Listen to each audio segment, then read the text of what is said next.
Chapter 1388 2500 Years, Unedited Chapter. Xianxia showed a look of anger and frustration after hearing these words. That trial was bullshit. Although I don't remember much, I still remember it was nothing but bullshit. Calm down, ancestor, Wang Wei swiftly said. You don't understand, Xianxia said with gritted teeth. After countless trials and tribulations, we finally reached the deepest part of the inner area and were given a choice: accept the flawed method or pass that bullshit trial to get a perfect method. But there was no perfect method. All the best talents and greatest minds of the Chaos Universe participated in the trial, and only 5 people survived. On top of that, we all failed. It was nothing but bullshit. Grand Dao did not want anyone with a perfect method, so he made that impossible trial. Wang Wei was embarrassed as he realized he may have triggered some bad memories for her. Luckily, she did not remember exactly what happened during that trial, or her reaction might have been more severe. You're right, ancestor, but there is nothing we can do now besides letting go, Wang Wei persuaded her. Xianxia's chest rose up and down as she controlled her breathing to calm down. She snorted coldly to herself, her eyes displaying a sharp and intense killing intent that only she knew was the target. Is there anything else? No, Wang Wei replied. Although he had a few more questions, he did not dare ask. Xianxia ended the communication, and Wang Wei finally breathed in relief. He took a moment to regain his composure before meeting Wrath again. I'm sorry, but I can't help you, Wang Wei said directly. Why? Wrath asked, and Wang Wei explained everything, including Lu Chuntao's past and his deduction. Maybe you're wrong, Wrath argued. After all, these are nothing but speculations. Even if that's true, I'm not willing to take the risk, at least, not now, Wang Wei replied calmly. By the time you're ready, it will be too late. Wang Wei shrugged at these words. Wang Wei, okay, don't say anything that will ruin our relationship, Wang Wei stopped her. Don't forget your mission to your people. You should focus on surviving this catastrophe and become stronger in the upcoming era. That's the only way you'll be able to protect the neo-demons. Wang Wei's words were sincere, and he hoped she would listen to him. Wrath stared at him before closing her eyes, exhaling deeply to calm down. You're extremely talented and have inherited the destiny of the devil race, meaning your future is very bright. However, you need time to grow and maybe even protection, so I recommend you join a faction, Wang Wei continued. Including your sect? Wrath asked, looking directly in the eyes. Yes, including mine, Wang Wei nodded. This is not the lower dimension, so you don't have to live with a chip on your shoulder. What the devil race has done was so long ago that few people care. And the ones who do remember do not care, since they consider you guys losers. The only thing that may cause you problems is your identity as your master's disciple, but once people know Lu Chuntao has that artifact, no one will care about that. I see, Wrath nodded before turning around, preparing to leave. Wait. Is there anything else? Wang Wei frowned as he looked at her. Don't do stupid like trying to exchange the news about Lu Chuntao in exchange for rescuing these descendants. I want. Wang Wei sighed before snapping his finger. Chains materialized and caught Wrath before she could react.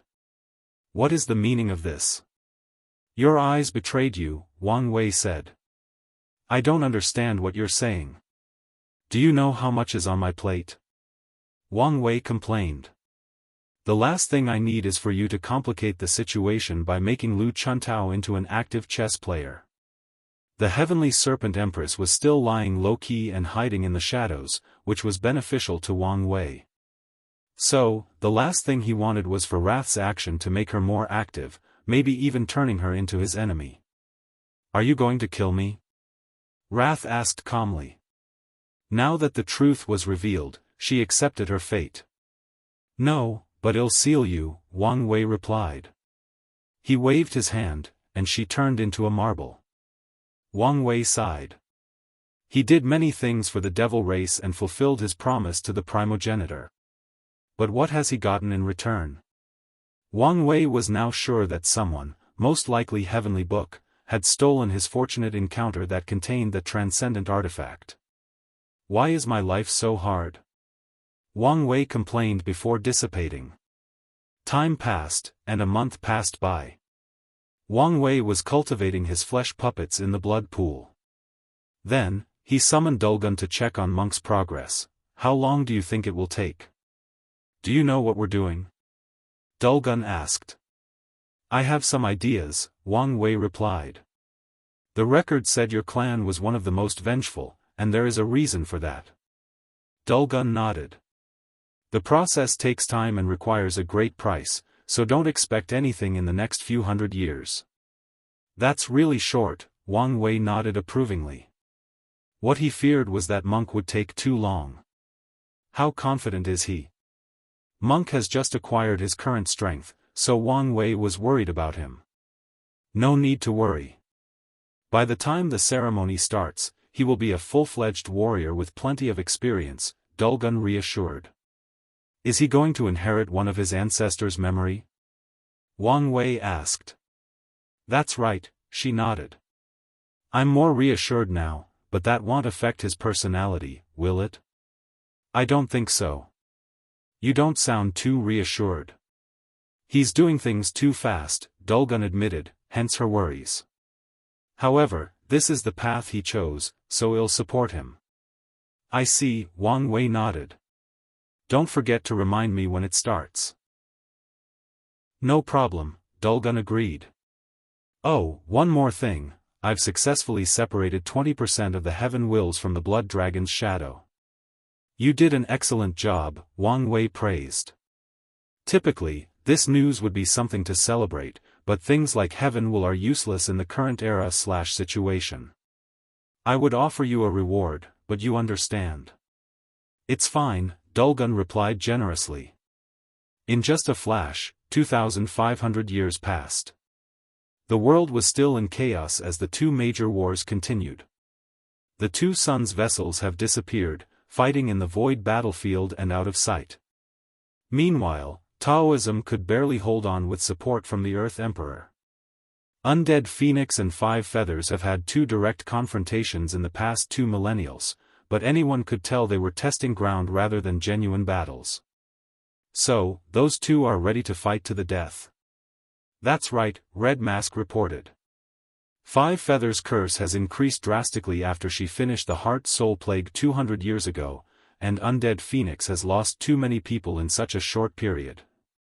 He cannot allow her to grow any more powerful. How did hell did she succeed so fast? And why is this plague so potent? Wang Wei asked. It was okay if she developed a plague that could affect non-immortal cultivators, but the latest news said this plague could even kill immortal sovereigns and Dao monarchs. That's why I'm here, Red Mask reported after a brief silence. Did something happen? Wang Wei asked with a frown. Sage Pure Flame disappeared. What do you mean he disappeared? It appeared the person we captured was a well-made clone, and I couldn't even tell the difference. You're telling me this now? Wang Wei asked with a harsh tone. That's because the clone suddenly disappeared less than a month ago, Red Mask reported. I wanted to recapture or find more information before reporting. Report these kinds of things to me as soon as possible, understood? Yes, sir. Wang Wei massaged his temple as he pondered. Are you saying the Five Feathers plague is the same as Pure Flame? Not the same, but based on it. Did he give it to her himself? Did they do it voluntarily, or is he someone else's pawn? Something fishy is going on, but I can't wrap my head around it, Wang Wei muttered. How dangerous is this plague? Preliminary analysis is that we should be able to cure it, but it takes time, Red Mask responded truthfully. Time we may not have, Wang Wei rebutted. As expected, after a short peace, everything was rapidly going to shit. According to the original plan, we should have had our people participate in the creation so we could have a cure at hand to prevent it from going out of control. How is that going? I apologize, but something went wrong. Of course it did, Wang Wei complained. What exactly? None of our people participated in the final steps of its creation, Red Mask reported. We know that only 5 feathers and 1 other individual know the final formula, but we don't even know who that is. If you find any errors, ads pop up, ads redirect, broken links, non-standard content, etc., please let us know to report so we can fix it as soon as possible. Chapter 1389. The larger implications. Wang Wei contemplated his next move. 5 feathers must die, but he also cannot allow her plague to get out of control. Try to find the other person who knows the formula. Additionally, have the curse master study a sample, just in case. I understand, Red Mask nodded. Anything else? Wang Wei asked. We received news of signs of instability in the Great Chu dynasty. You said you received it? Yes, from Lady Sun Junyao. I see. Continue. There are signs that someone is trying to overthrow the Earth Emperor, Red Mask stated. Who? All signs point to the Empress. Her. But that doesn't sound like her personality, Wang Wei added as he remembered the knowledge he had about Shu Ren and his dynasty. When his clone was scheming against his downfall, he considered many possibilities, including using his family. That's right, Red Mask nodded.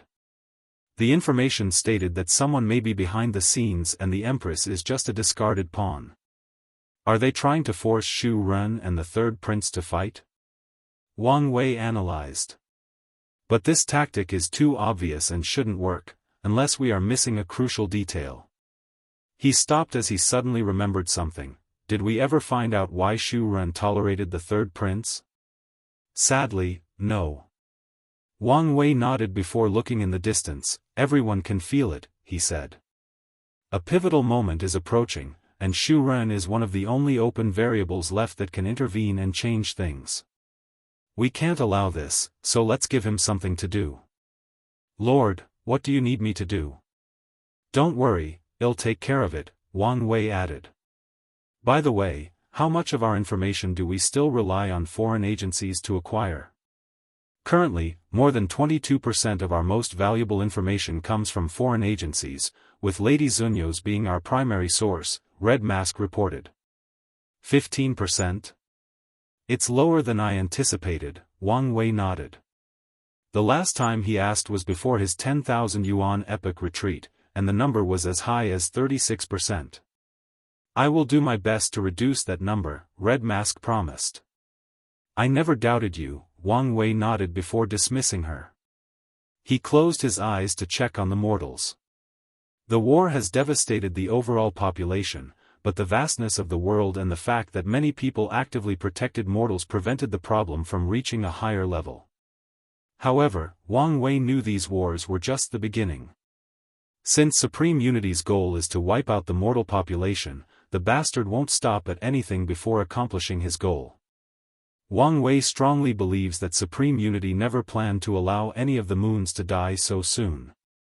If not for Maitreya and Wang Wei's intervention, he would have eased the relationship between 5 feathers and Undead Phoenix after their battle had killed enough mortals. He may still try this, Wang Wei analyzed. The good news for him is that the mortals have already built the Law Soul and a prototype of a Law weapon, meaning their civilization has reached Tier 7. Additionally, my theory was correct, Wang Wei thought. One of the mortals proposed a mad theory on how to control law in a large area. The Rune community treated his paper as the words of a madman, but Wang Wei saw the idea/prototype of a law domain, which is something saints, Tier 8, can control in the origin cultivation system. I wonder whether Heavenly Dao realized it may have opened Pandora's box by allowing a mortal civilization that reaches Tier 9, Wang Wei analyzed. This decision may appear as if it was a sudden choice to pass this catastrophe, but Wang Wei was a visionary and could see the ramifications. For example, battles between 2 chaos worlds. Once 2 worlds fight, the true factor that decides victory is the top powerhouses. If one world has more primal or more paragons, their chances of winning a war are drastically higher. However, now, there was another possibility. In the future, the Eternal Ascension world can choose another way of winning. They can send the mortal civilizations to eradicate all the enemy's mortals and cultivators below Tier 10. Everyone knows the weaker cultivators are the backbone of any world, especially during war. They are the group that will eventually grow into emperors, empyreans, paragons, and primals. But what if that base is annihilated? In such a war, the Eternal Ascension world can just take its time and allow the damage acquired by its opponent to stack, since it can no longer train new soldiers and powerhouses. The way war is fought will forever be changed, Wang Wei analyzed. Such drastic change is not something Heavenly Tao can decide on its own. So, has Grand Tao allowed it? It makes sense. Grand Tao's only purpose is to guide the growth of the world. Mortal civilization's advantage was not only its war potential but the fact it drastically increased the talent pool of the cultivation system. The mortals in the Rune civilization are what comics in Wang Wei's past life usually referred to as peak humans. Their bodies, souls, and bloodlines have reached the limit of humanity, making them easier to cultivate once they are detected to have talents. The enlightened humans who have gained early access to spiritual power and can carve runes have great talents for spirit cultivation and professions. So, even if they don't have cultivation talent, their descendants are likelier to have such talents. If every Chaos world had a mortal civilization, the Chaos universe would receive a boom of prosperity, Wang Wei analyzed. With the advent of the Transcendent era, such a boon might be necessary to ensure this new era is as prosperous as possible. However, are things so simple? Wang Wei can say for sure that 99% of worlds will reject the notion of giving such power to mortals. Non-immortal cultivators will never allow these ants to have the power to hurt them, and immortal cultivators already believe they are a different species from non-immortals, let alone mortals. Most of these people will not care about the overall benefit to their worlds or cultivation civilizations since there was no direct benefit for them. Finally, there is also the fear that mortal civilization might reach the level of immortal. Although the possibility is relatively small, it is still possible. Such a fear is enough to stop most of these powerhouses. A few might succeed in spreading it in their areas, but the entire Chaos world can't follow. Unless their worlds also faced a catastrophe, Wang Wei thought. Or, they are invaded and see the benefit of this civilization. Wang Wei could predict Grand Daoist method. Even if he did not start the Third Origin War as expected, the upcoming Transcendent era will be a time of war and strife throughout the Chaos universe. Transcendents also need resources, and unlike Paragons, one Chaos world is not enough for even a single of them. In other words, the act of plundering will become routine. In fact, my analysis is just the bare surface, Wang Wei thought. The mortal civilization or the Rune civilization is a perfect blend of science and technology and cultivation civilization, made accessible to mortals. In some ways, Grand Tao has used me as a pawn to assimilate the science and technology civilization of Earth or the prehistoric world. Wang Wei sighed. According to my predictions, Yingzheng and I were not the only ones who reincarnated/transmigrated from Earth, so the others may also be pawns to assimilate other ideas or concepts from Earth. Wang Wei squinted. I probably was not the first one. Whether it's Buddhism or even the barbarian clan based on Mongolian, they were all probably created by Grand Tao after assimilating certain aspects of Earth. In other words, Earth is a source of inspiration for Grand Tao, just like it is to me, Wang Wei analyzed. I always assumed that Earth or the prehistoric world was protected, hence why Grand Tao never targeted it. While this may be true, there is also the possibility that Grand Tao values it more, that's why it never put its entire focus on targeting it. But one day, once Earth is no longer valuable, I fear what is to come is a full-on destruction campaign. Wait, no, there is another possibility. Why did I theorize I was a fate seed even back on Earth? It made no sense for someone from Earth to be chosen for the fate cardinal position, until now. Grand Tao wanted someone to take and execute these ideas from Earth, thus contributing to the Chaos Universe's prosperity. That's why I was one of the Fate Seeds. Damn it, how deep is this conspiracy? How much of my life was planned by that bastard? Wang Wei felt a rage overcoming him. His very existence was probably due to Grand Tao using its limited power inside the prehistoric world. The cracks that swallowed him were probably not an accident but an inevitable, even a test to determine whether he was the final Fate Seed. If you find any errors, ads pop up, ads redirect, broken links, non-standard content, etc., please let us know to report so we can fix it as soon as possible. Chapter 1390 Shu Ren's bright future. Wang Wei exhaled to calm down. No, things are not as bad as I think, Wang Wei told himself. The moment I started my path to devour these purple orbs, I should have embarked on a path of breaking my fate. Wang Wei was not just saying these words to reassure himself, he had a logical analysis to arrive at this conclusion, and the answer was obvious: Hongjun. No matter how subtle and brilliant Grand Dao's plan was, Hongjun was a transcendent and should have detected some hints. There is no way Hongjun would have helped me if he had any suspicions that I was a Fate Seed, Wang Wei analyzed. So, what most likely happened was the other Fate Seeds were taken into the void, and Grand Dao's test was for them to survive for a period before taking them to reincarnation. However, I broke the mold of the test by surviving and turning into this soul monster. This caught Hongjun's attention, and he watched over. He was planning something himself and thought I may become a variable, so he invested a little protection and luck blessing. Wang Wei's eyes shine with golden brilliance, should not be too excited. I may have exceeded Grand Dao's test, but that did not change the fact I was branded with the Fate Seed title. In fact, my excellence meant I was the best choice for the job. He suddenly felt a sense of urgency. He needed to eliminate his status as a Fate Seed. I wanted to wait until I was about to achieve half-step transcendence before asking Grand Tao, but it seems this must be done before becoming a paragon. Additionally, I must prepare in case Grand Tao breaks the rule and refuses to tell me.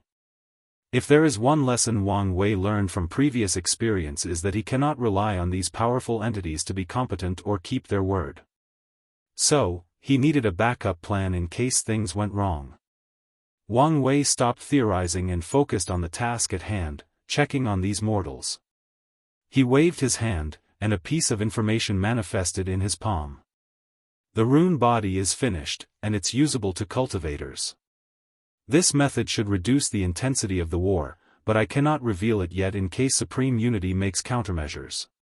He nodded in satisfaction before checking one last time. Most of these mortals were not training in mock battles in the Void Illusion realm to prepare for the upcoming war. Good, Wang Wei nodded. They are developing faster than I anticipated. He looked in the distance while muttering, Monk is ready, so all that's left is to distract Shu Ren. Great Chu Dynasty, 33 Nether Hell, Shu Ren sat on a black throne with souls and bones as an aesthetic.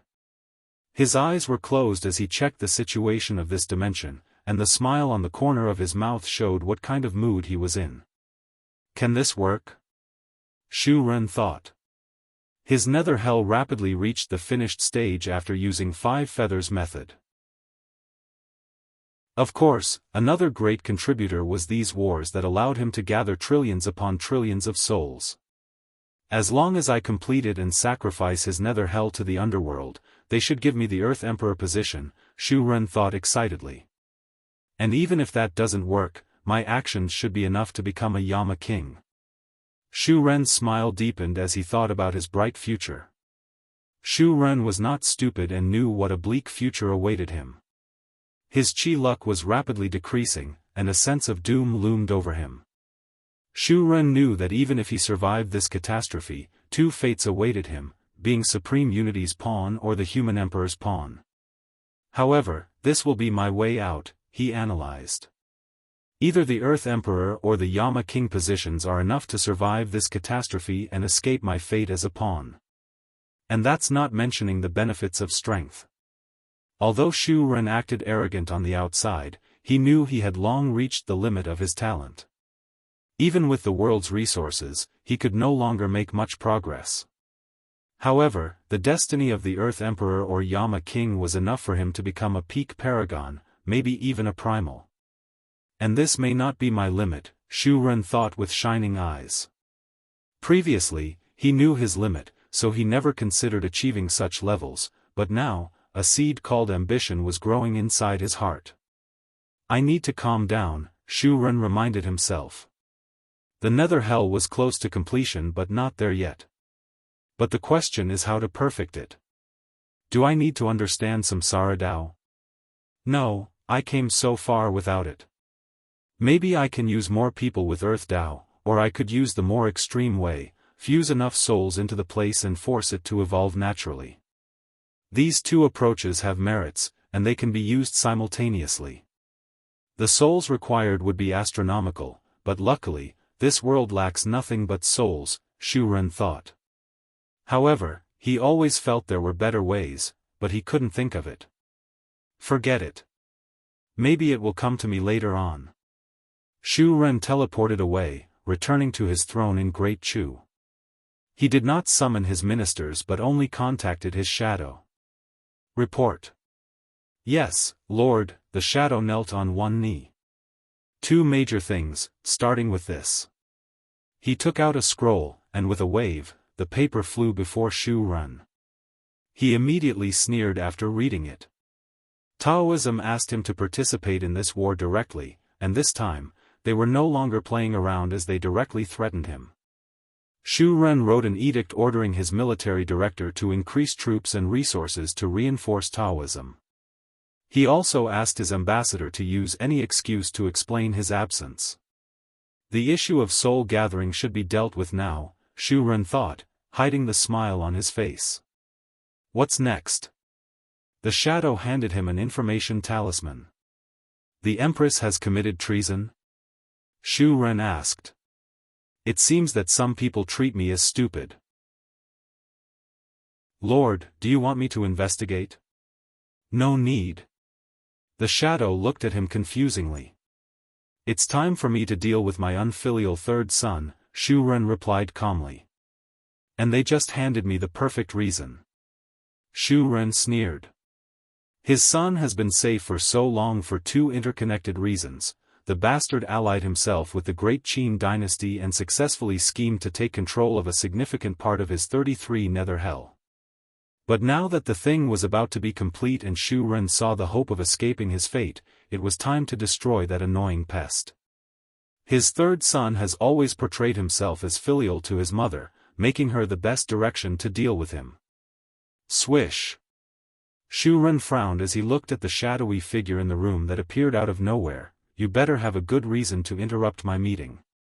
Lord, there is an emergency. What is it? Imperial consort Shu Shu has fallen into a coma. What? Shu Ren stood up, his body instinctively released a terrifying aura. What do you mean by this? However, he did not wait for an answer before teleporting to the flawless Phoenix Palace. He saw Shu Shu lying in bed with countless maids around her, most of whom were trembling. What happened here? No one answered him, which riled up Shu Ren even more. He was about to kill someone when the handmaid reacted fast enough by kneeling on the floor. Your Majesty, forgive us, we don't know what happened. The lady was eating her meals when she felt ill. Did someone poison her? I don't think so. Think? I tested the food, even drunk it myself, the headmaid swiftly replied. I found no poison. Shu Ren had calmed down somewhat as his divine sense did not detect anything wrong with the food on the table. You better hope this has nothing to do with you, he warned, not hiding his killing intent. Shu Ren approached her, ready to check her current situation. Your Majesty, the primary shadow suddenly appeared before him. Let me do it. This is not the time for your nonsense. In times like these, it's best to be careful, the shadow continued. Get out of the way before I kill you, Shu Ren snapped. Your Majesty, I insist, the shadow replied, his eyes firmer than ever in his life. He was prepared to die, but he could not allow His Majesty to be the one investigating this woman. A scythe manifested behind Shu Ren, ready to annihilate this disobedient subordinate. However, the look in the shadow's eyes made him stop. Yes, this is not the time to act on emotions.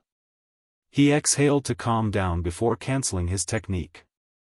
Go ahead, he ordered. If you find any errors, ads pop up, ads redirect, broken links, non-standard content, etc., please let us know to report so we can fix it as soon as possible.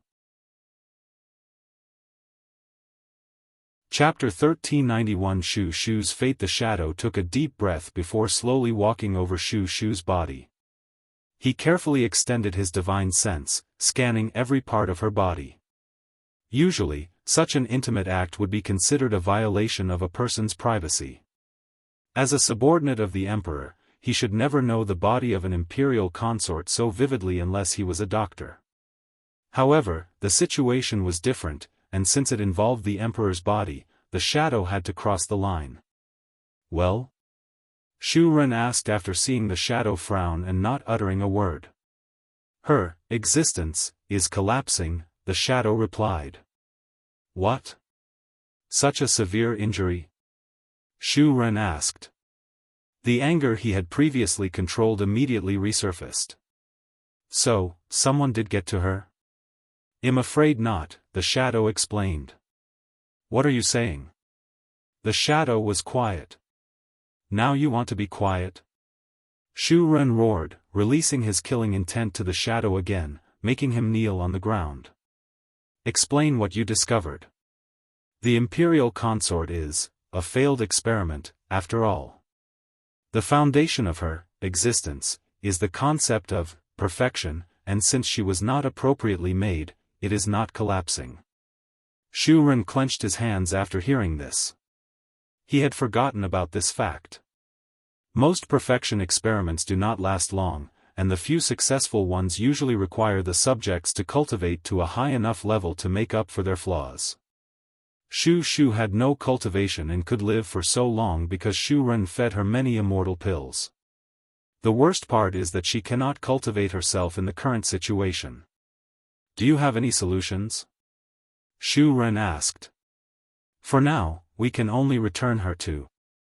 The shadow stops as he remembers the emperor destroyed the dimension Shu Shu was found in case something was wrong with it.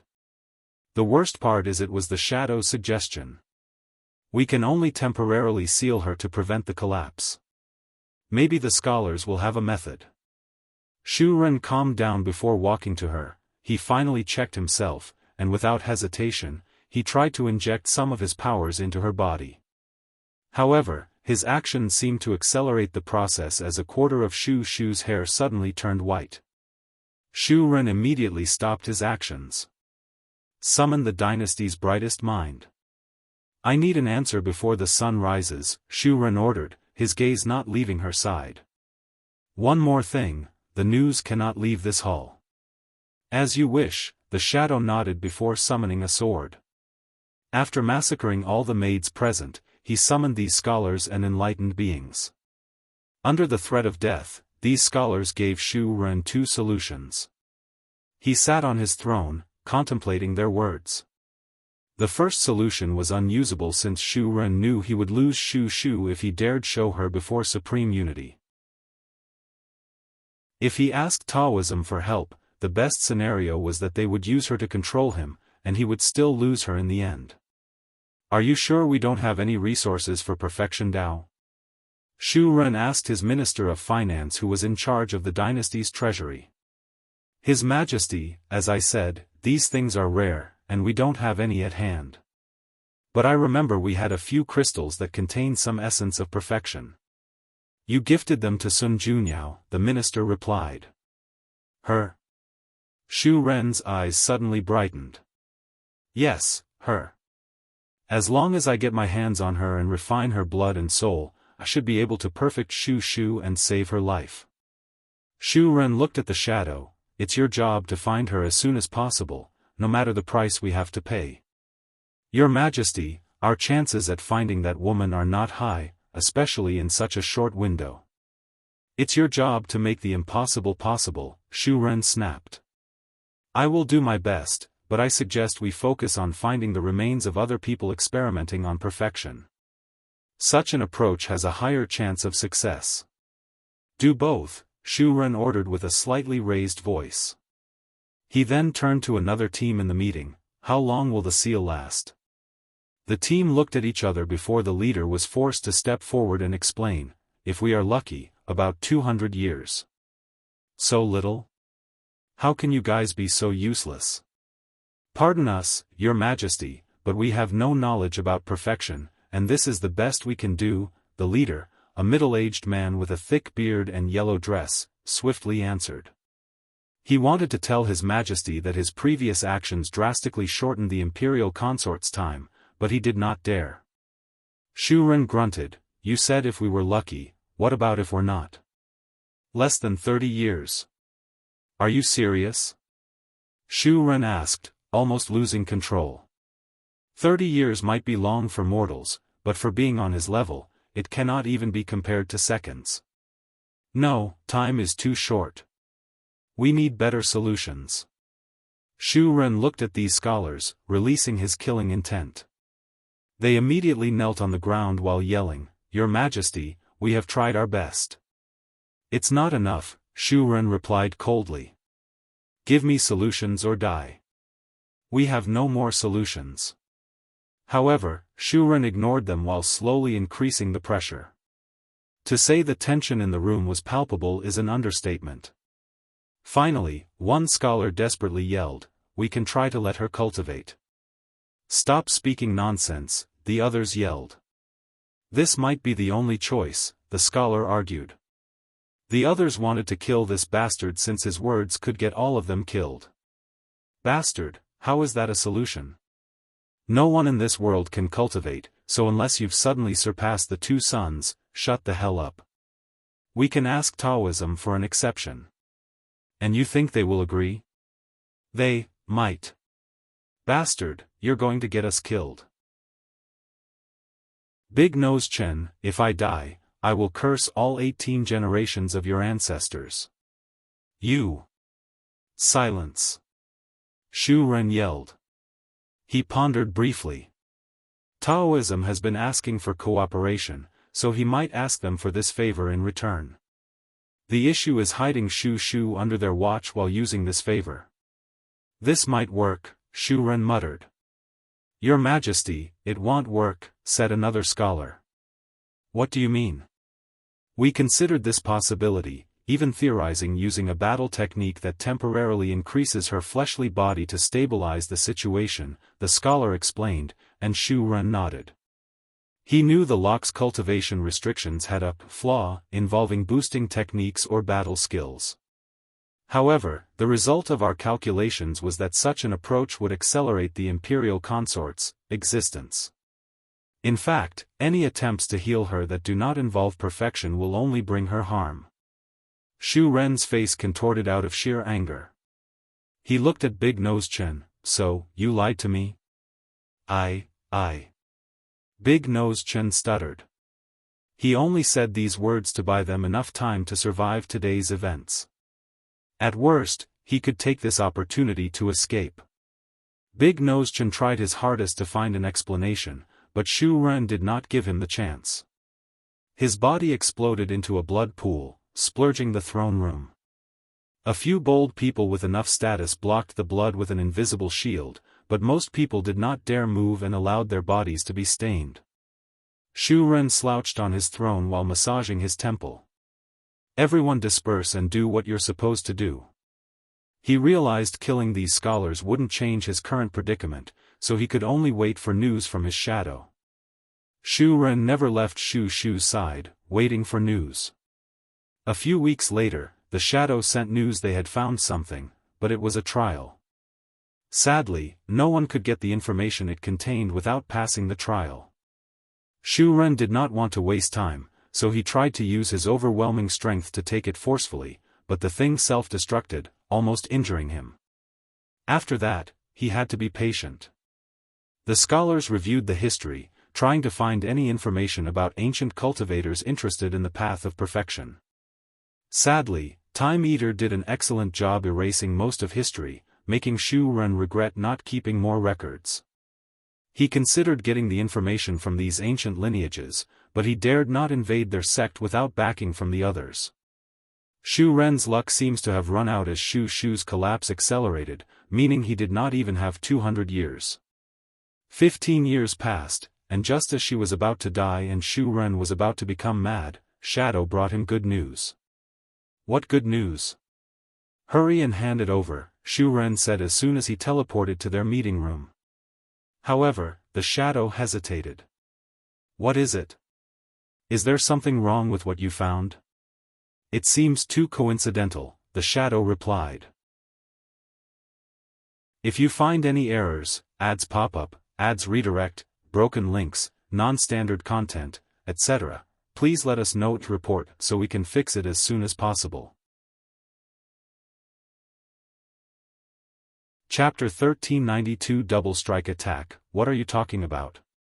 Shu Ren asked, not hiding his impatience. Your Majesty, all I'm saying is to consider why we suddenly discovered this thing at the last minute while you're desperate. I don't have time for your nonsense. Hand it over. Your Majesty, Shu Ren waved his hand, and the Shadow rushed to him without any resistance. The Earth Emperor held him by the neck, his eyes red with intense killing intent. You've tried my patience long enough. So, while I still have the last bit of respect for all your years of service, do as I say before I massacre you and everyone you love. I understand. The Shadow handed him a talisman, and Shu Ren immediately received the information. The talisman painted a generic story. A paragon once became obsessed with the concept of perfection and dabbled in the subject. The result was a flawed product, but like a cliché romance novel, the creator fell in love with its creation. However, the creation also experienced the same fate as Shu Shu, so the creator created a technique called the life extension art. He linked his existence to hers, allowing his life to sustain hers. This method allowed him to prolong her life long enough to search for a better or permanent cure. Shu Ren looked at this talisman and understood the Shadow's hesitation. The life extension art can save Shu Shu, but it's at the cost of his life. The good news is that this technique is not advanced enough, meaning that Shu Ren can use one of his longevity resources to pay the price of his death. However, if he does not find a solution, he might kill himself to save her. So, he hesitated briefly on whether to use this method. No, I must save her, he concluded in less than 10 seconds. He had never met a woman like Shu Shu, a woman who truly gets him. Not to mention, he was close to achieving his goal, and he needed an empress to rule by his side. He did not care much about his current dynasty empress or all his other concubines since his relationship with these people was primarily transactional. Only Shu Shu was the true love of his life. Shu Ren disappeared, leaving the Shadow who seemed to want to say something.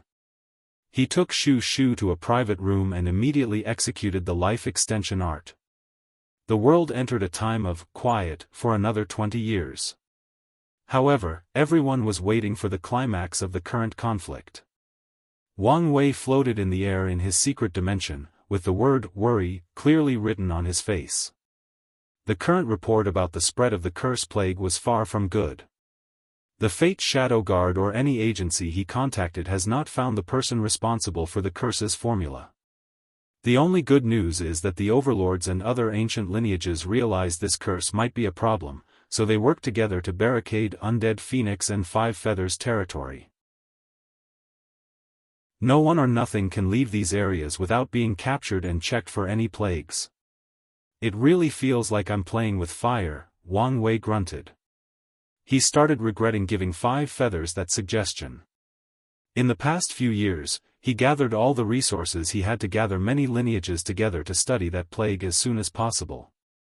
They have made rapid progress, but according to the current schedule, there won't be any results for a few Yuan epochs unless something unexpected occurs. Wang Wei wanted to complain. He had prepared for a situation of the plague getting out of control, but he never accounted for Sage Pure Flame as a variable. When he made his plans, Sage Pure Flame was a neutralized opponent and no longer a threat or chess player. But no, something had to happen. Has it finally started? The two lovebirds started fighting and were not messing around this time. It had only been a few seconds, and Undead Phoenix had already received a few minor injuries. Her strength should be up to 95%, but it's unstable, Wang Wei analyzed. The potency of 5 Feathers attack fluctuated from 92% to 95%, and sometimes 999%. The battle quickly intensified, with 5 Feathers slowly increasing her advantage. It looked like she was about to win, but the madness from all the sins means it's easier to find her flaw and counterattack, Wang Wei analyzed. However, Undead Phoenix's mindset is also not the best. He felt angry and aggrieved that her strength had surpassed hers after everything they'd experienced. His pride and ego cannot accept this fact. 5 Feathers summoned a colossal dark phoenix that burned with the power of flame and negative karma. This was a big attack, prepared to either end this fight immediately or do as much damage as possible. Undead Phoenix reacted swiftly, finally controlling his emotions in the face of death. He discovered one of his opponent's flaws and targeted it. He invaded her soul, trying to use her madness against her. Unfortunately for him, this was a trap.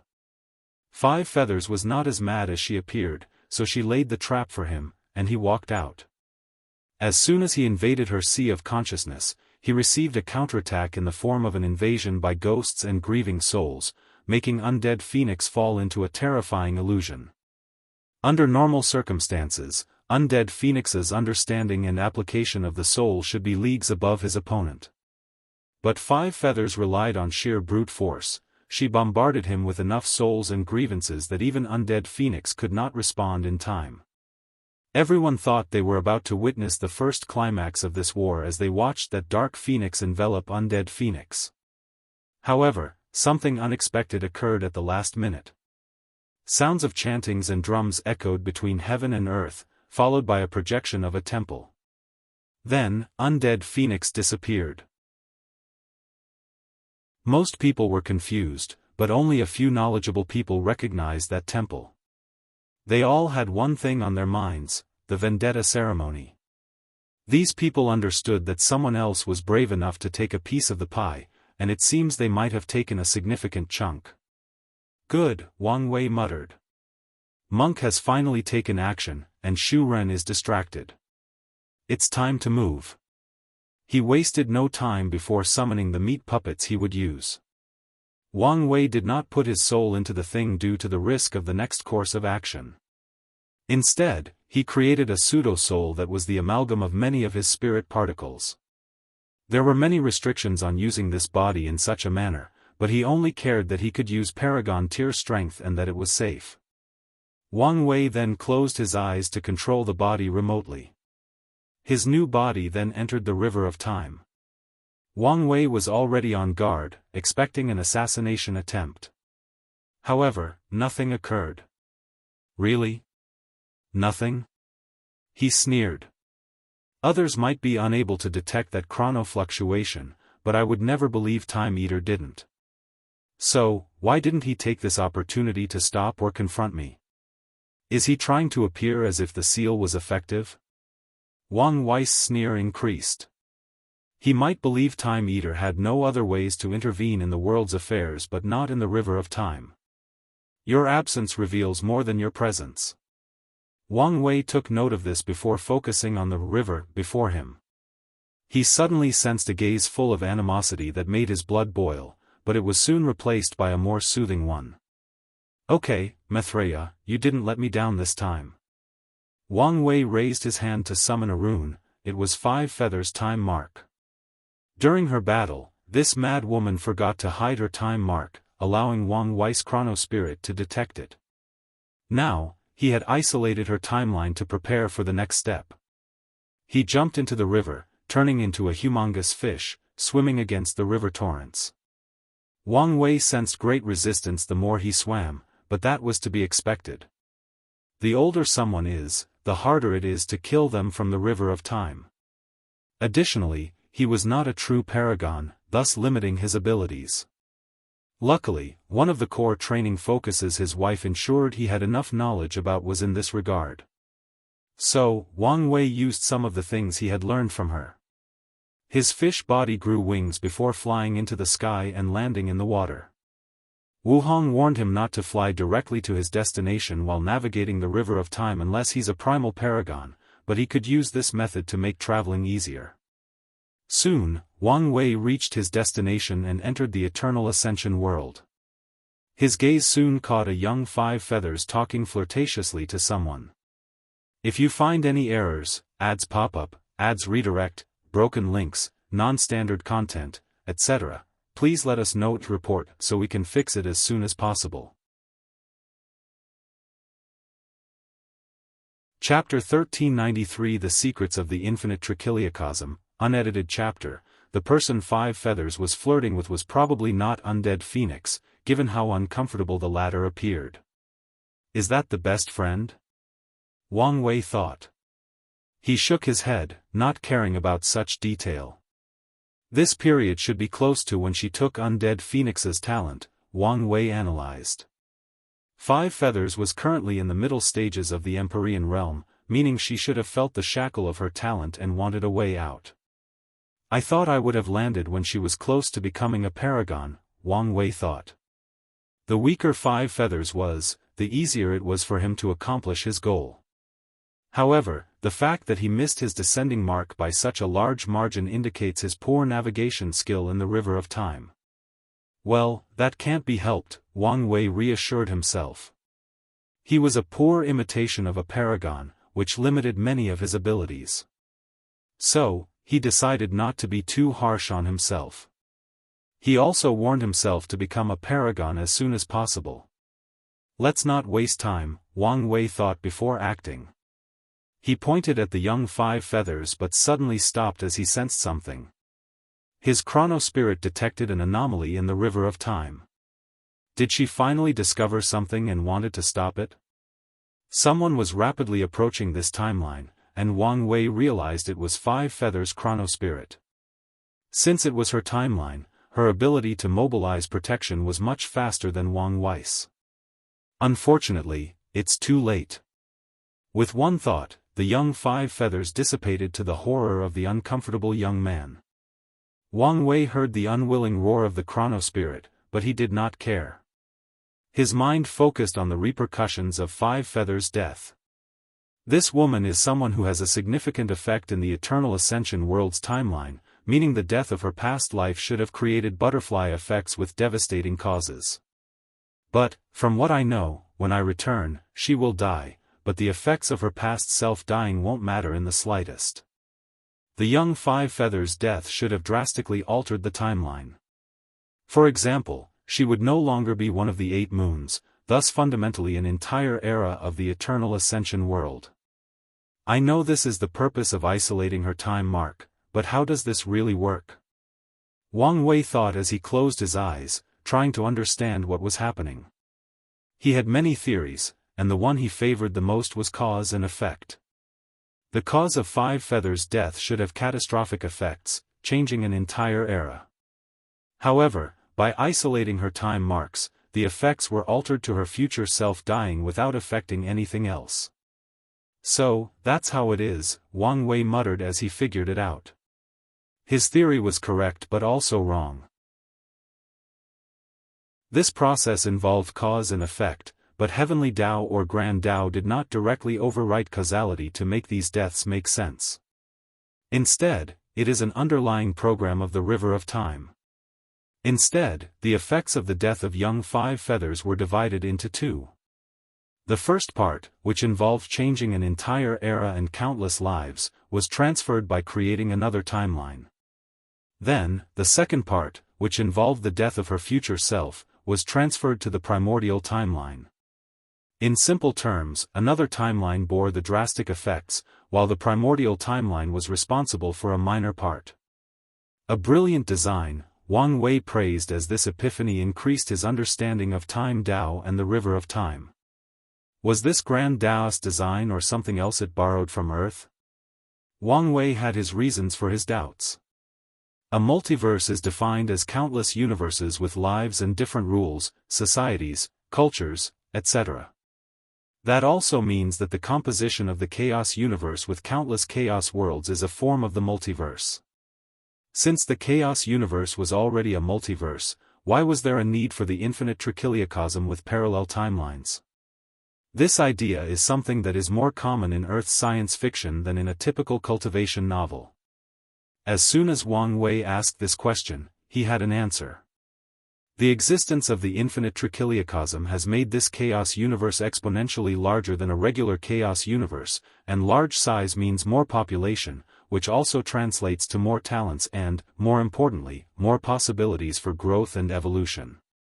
While there are many benefits to such a vast world, there should also be a major flaw: control, he analyzed. The chaos universe itself was already too large, and adding countless more timelines was a recipe for trouble when trying to control such a grand area. No matter how powerful Grand Tao is, it's only pseudo-omniscient and omnipotent, and such a large world can easily give birth to unknown or uncontrollable variables, especially since Grand Tao has to operate under certain specific rules. The separation of the primordial timeline and the rest was probably Grand Tao's solution at keeping the highest form of control, Wang Wei analyzed. However, this fact also showed that countless secrets and horrors exist in the infinite Trichiliocosm. Wang Wei looked forward to his exploration of the endless timelines. However, he understood that his current strength was far from enough. He regained his focus, and another thought popped into his mind: this epiphany is enough to increase my cultivation by a little, so, can I cultivate in this place? The answer was immediate: no. He had already sensed the rejection of this era, and his intuition warned him of danger if he stayed here for any longer. Wang Wei did not waste time and returned to his time node, but he did not immediately descend to the eternal ascension world.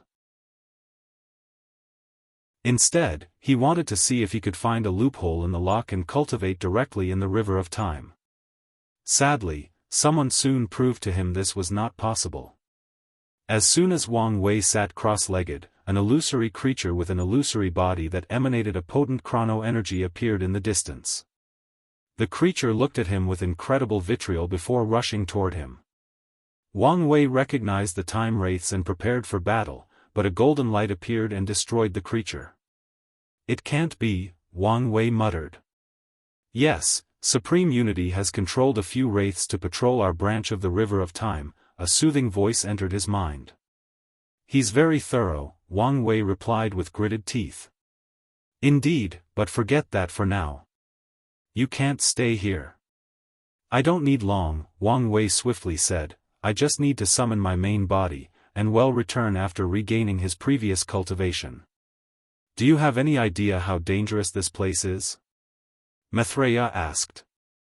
Although I have the advantage over him here, don't forget, this place doesn't belong to me. Wang Wei frowned as he remembered the River of Time was the jurisdiction of the cardinals. Maitreya might be powerful, but she's just a slightly bigger ant before these people. And if he thought about this logically, the cardinals are just the surface danger of this place. He was sure many other Transcendents were exploring this place, and who knows whether he would encounter one. No, with his terrible luck, he would definitely meet one. I understand, Wang Wei nodded. However, he did not return home, precisely, this body did not. It was already on the verge of collapse, so Wang Wei accelerated the process. He also actively abandoned the spirit particles he invested in this body. Although he was confident Supreme Unity could not do anything to it in Maitreya's domain, he did not want to risk it. Wang Wei opened his eyes in the secret dimension and quickly sealed his epiphany in the depths of his sea of consciousness. Then, the first sight that caught his eye was the sky turning red, followed by a grand celebration of heaven and earth. A massive amount of invisible luck and destiny rushed into his body. 10% of my Chi Luck Dragon just turned transparent? His white Chi Luck Dragon had a part of its tail that slowly became illusory. Is this what transcendent luck looks like? Interesting. Wang Wei was interested in this sudden change in his luck, especially since he always had the ability to turn his luck completely black. Such a deep mystery about luck/destiny might give him inspiration or another epiphany about luck Dao. However, this was not the time for that. The world already knew about Five Feathers' downfall, meaning the next part of this event was the plunder of her palace and territory. Wang Wei had already mobilized his people, so he needed to get there before others could react and get the most benefit. Wang Wei took over another body and rushed over. The entry to the Five Feathers Palace was easier than Blood Dragon's because the people inside hadn't reacted to her sudden death. Without activating any protected formation, Wang Wei and his team barged in and started killing everyone they saw while taking treasures. However, the rest of the world also reacted faster than when the Blood Dragon died and quickly began their plunder. If you find any errors, ads pop up, ads redirect, broken links, non-standard content, etc., please let us know to report so we can fix it as soon as possible. Chapter 1394 The Vendetta Ceremony. Undead Phoenix looked around him. He was now in an endless white space, with illusory temples floating above his head and a constant drumming sound. Where am I? Welcome to the Vendetta Ceremony, Monk said as he appeared before him, wearing nothing but pants. Usually, warriors participating in this ceremony would wear full armor, but he opted for this simple and rudimentary approach. It's you, Undead Phoenix. What have you done? I'm sure you've heard of our ceremony. Isn't that one of the reasons the Earth Emperor tried so hard to find excuses to pursue us? I'm sure you discussed this, and probably Time Eater instigated it in the first place. Undead Phoenix was quiet since Monk was correct. The barbarian race was long deemed too much of a threat because of many of their weird ceremonies, so Time Eater tasked them to deal with them. Ultimately, the Earth Emperor accepted the task as he thought they would make a great addition to his dynasty. Do you think you can defeat me? Undead Phoenix sneered. Even with my injuries, you're still no match for me. No need to worry about that, Monk replied. Do you know the price for using the Vendetta ceremony? 20% of our clan's luck, Monk replied without giving him a chance to answer. That's why we rarely use it unless we have a true vendetta or facing a life-and-death foe. However, people do not know that if we sacrifice an additional 10% in the ceremony, we can lower the enemy's cultivation to the same as their challengers. Although this does not apply to primal paragons, the effects are still wonderful. Undead Phoenix's face turned ugly. Could he defeat Monk while in the same cultivation realm? He was not confident in himself. What? Feeling unconfident? Monk mocked. I thought your hobby was to play and torture geniuses. Could it be that you can only bully people weaker than you? You. Wang Wei once said something about you that I remember to this day. He said you either die as a hero or live long enough to become the villain. These words perfectly summarize your life story, doesn't it? Regardless, it is still sad. Are you looking down on me? Undead Phoenix asked with gritted teeth. Of course I am, Monk replied. A genius like you should have had a bright future. In fact, it's obvious you're in the current situation out of your own doing. My own doing? If not that bitch, that's not what I mean, Monk cut him off. Some people might blame you for not seeing her true self, but I understand that love is blind. I believe most people who genuinely love someone could experience the same fate as you. Your failure was not falling in love or giving your heart to the wrong person. Your failure was how you reacted afterward. Despite a severe foundation, you did the impossible and became a paragon. Couldn't you have just killed her and taken back what she stole from you? By then, she would have just become one of the many catastrophes you overcame in your long and prosperous cultivation journey. Do you think I didn't try? Undead Phoenix snapped back. By the time I had the strength, she was already the darling of the Phoenix clan, fully under their wings. When they realized she was a fraud, they still protected her as long as she never left her clan. What about your time in the Moon Council? The Suns prevented infighting, and Time Eater encouraged balancing each other. Undead Phoenix justified himself. All I'm hearing are excuses, Monk replied. You had plenty of opportunities during your time at the Moon Council, especially in the early period when the Suns were still experiencing their transformation. With a little bit of caution, you could have killed her swiftly and run away. However, the damage she did to you was more than physical. You became cautious and timid, always waiting for the right time to strike, but that time never came. Then, the power of the Moon Council further corroded your fighting spirit to the point of almost destroying your hatred for her. The next step was simple to deduce. You started abusing geniuses as a replacement for her and to deal with the disgust you have for yourself for what you've become. Ultimately, your downfall was because you never overcame the mental strains 5 feathers left on you. Undead Phoenix looked at him with ferocious eyes. If he had the power to kill with his eyes, Monk would have died by now after experiencing all the torture known to the world. Remember this, the Barbarian King said. This is your last chance to leave a positive footnote in history. Although it will only be accompanied by my legend, you can still make your death glorious. And depending on how brilliant my story becomes, history will have something positive to say about you as the first paragon I slaughtered. Undead Phoenix took a deep breath to calm down. Do you have to do this? If you die, your clan will lose 30% of their luck. Such a blow in such a chaotic time is enough to wipe them off. Your words cannot affect me mentally, Monk replied calmly. He had enough confidence in his victory, and the reward was all of Undead Phoenix's luck and destiny. Yes, dying in this ceremony is true death, and no longevity resources can help. But, we have reached this point, and you're still trying to weasel your way out of it, Monk said. It is not happening. Remember what I said, this is your last chance. Burn your last glory and return to the genius you once were, and give me a legendary battle for the history books. Monk's eyes turned red, and his body released a similar aura. However, it was not his previous aura of intimidation and kingly atmosphere. His aura was more barbaric, savage, and cruel. It was like he was another person, like he was the embodiment of the god of war. Wang Wei arrived before a broken door and immediately frowned. Wang Qi and Dulgun flew over, and their expression already told him what had happened. It's gone? He asked. Yes, someone already got to it, Wang Qi nodded. 2 people, to be exact, Dulgun added. They fought briefly before separating.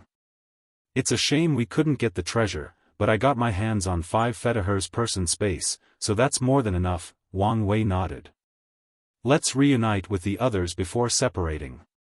Switch. Red Mask's projection appeared in the room. What's the result? Someone invaded their orb while we were taking the information, she reported. We fought, and our guard could only keep half. Red Mask did not hide her annoyance at the Lord. If not for his order to not show up with her actual body, they would not have suffered such humiliation. Do you know who they were? All the assailants were women and had a unique aura, so they were either from Lady Sun Junyao or Sunshine Pavilion, but I'm betting on the latter since these people refused our offers to share the information. Wang Wei frowned. Forget them for now. Since you arrived first, you should have gotten the information I wanted, right? It wasn't there, Red Mask reported. The first thing our agent did was to use divination to find the location of the plague's formula, but no matter what technique we used, the answer was negative. I didn't want to leave any stone unturned, so I searched manually, but there is a high chance that 5 feathers never recorded the plague curse formula. In other words, I still have to clean up the mess left behind. Well, technically speaking, the mess I created, Wang Wei groaned. There is some good news, Wang Qi added. We've captured several professionals, including many curse masters who worked on the plague. That is better than nothing, Wang Wei nodded. He had his people participate in the creation, so he understood most of the plague except for the last formula that made it so deadly. Alright, everyone can disperse. Remember to move the coordinates of your mortal civilization base. The last thing we need now is for them to be discovered by anyone. Yes, sir. One more thing, if nothing unexpected occurs, Undead Phoenix should also be dead. There is no need to participate in the plunder. Wang Qi was briefly silent before saying, "I'll relay your orders." "Thank you," Dulgun bowed. "We're allies, aren't we?" "Don't worry. The barbarian clan always treats its friend with the utmost sincerity." Wang Wei waved his hand before leaving. He, of course, covered his track.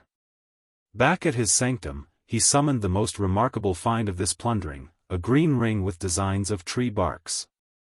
A ring made from the main branch of a life source tree. "It should have fallen from Five Feathers' hand as she disappeared," Wang Wei commented.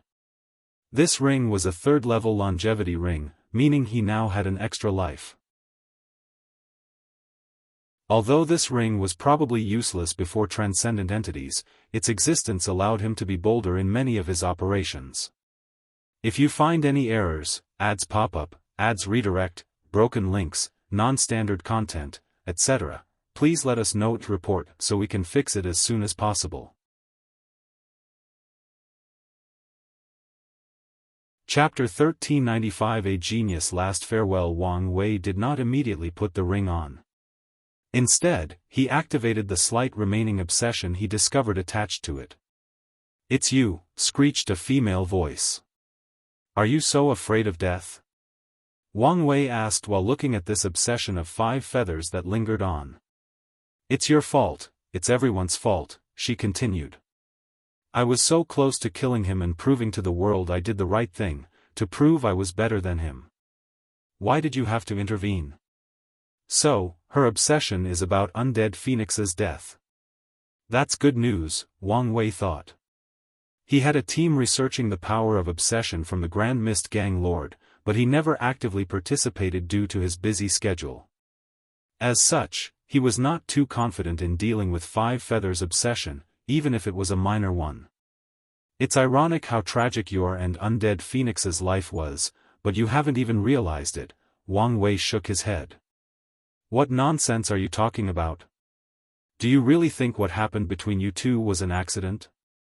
Wang Wei sneered, and 5 Feathers looked at him incredulously. "We live in a world where everybody is a pawn of someone else," Wang Wei continued. Undead Phoenix was the most talented loose cultivator of his time, and people even called him a primal seed. However, who would most likely benefit if he were to become a primal paragon one day? "The Limitless Exchange Hall," 5 Feathers replied with an ugly expression. "The minimum requirement for an overlord is the 2 primals, but that doesn't necessarily have to be a cultivator," Wang Wei explained. "The Origin Seal Continent's 2nd primal is a magnificent puppet, and the Limitless Exchange Hall discovered a formation that could boost a peak primal to that level. However, the appearance of Undead Phoenix brought them hope to become a true overlord, and not the weakest." "But he wasn't a member of the Limitless Exchange Hall," 5 Feathers argued. "He knew Undead Phoenix had rejected their offers more than once." "Wasn't he?" Wang Wei rebutted. "Most of his resources originated from them, and he had a teacher relationship with some of the top paragons and even met their primal once. All signs indicate that once Undead Phoenix experiences something that shows him the value of having a powerful lineage backing him, he will run to the Limitless Exchange Hall without hesitation." Everyone knew this, so how could the other overlord allow their competitor to become more powerful? "That's not enough to prove what you're saying," 5 Feathers argued with an ugly expression. "Alright, let me ask you something else," Wang Wei continued with a playful smirk. "You were once a paragon. Do you think the technique you used to take his talent was something ordinary?" 5 Feathers' pale body almost collapsed after hearing these words. "Anything that can help someone become a paragon is valuable beyond words can explain. Yet, someone like you with above-average luck got his hands on something so rare, and I'm guessing it was pretty easy, too." 5 Feathers was silent. "In fact, if you think about it enough, there are even more layers to this," Wang Wei said. "After you become a paragon, the demon race did not even notice that you had reached the limit of your potential and treated you like a heaven chosen by pouring countless resources into you. Tell me, what kind of method can fool one of the overlords? Five Feathers felt her world collapsing. My theory is that your role as a pawn was even bigger than just destroying the limitless exchange hall's future, Wang Wei added. That cultivation method was probably meant to turn you into a cultivation cauldron.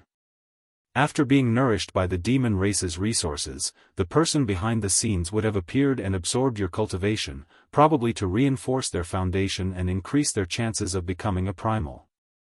Wang Wei sighed. It was a brilliant move. I wonder who was behind it? My first instinct is to say my ancestor, but I also know there are many brilliant minds in the overlords, and it could have been any of them.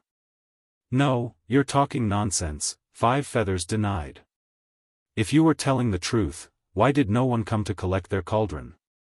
Because you were lucky, Wang Wei responded.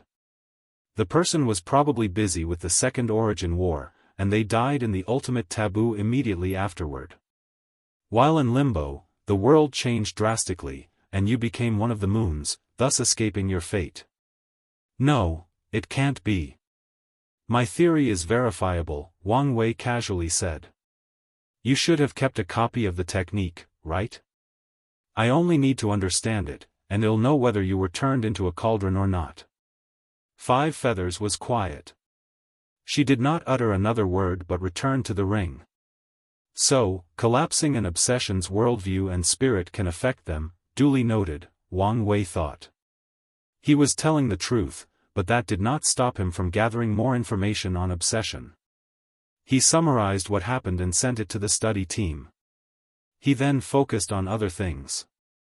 He first discarded the body he was using before returning his soul to his original body. Wang Wei feared an attack from the obsession, so he stayed in that body in case he needed to fight back. He prepared the next one he would use from the blood pool before focusing on something else, the plague curse. He waved his hand to summon two captured cultivators, a woman and a man. The curse attached itself to their immortal mansion and inner worlds, slowly destroying them from the source of their power, Wang Wei analyzed. He pointed to these people and destroyed their cultivation level. He then isolated the curse in their soul to a small area before cutting it off.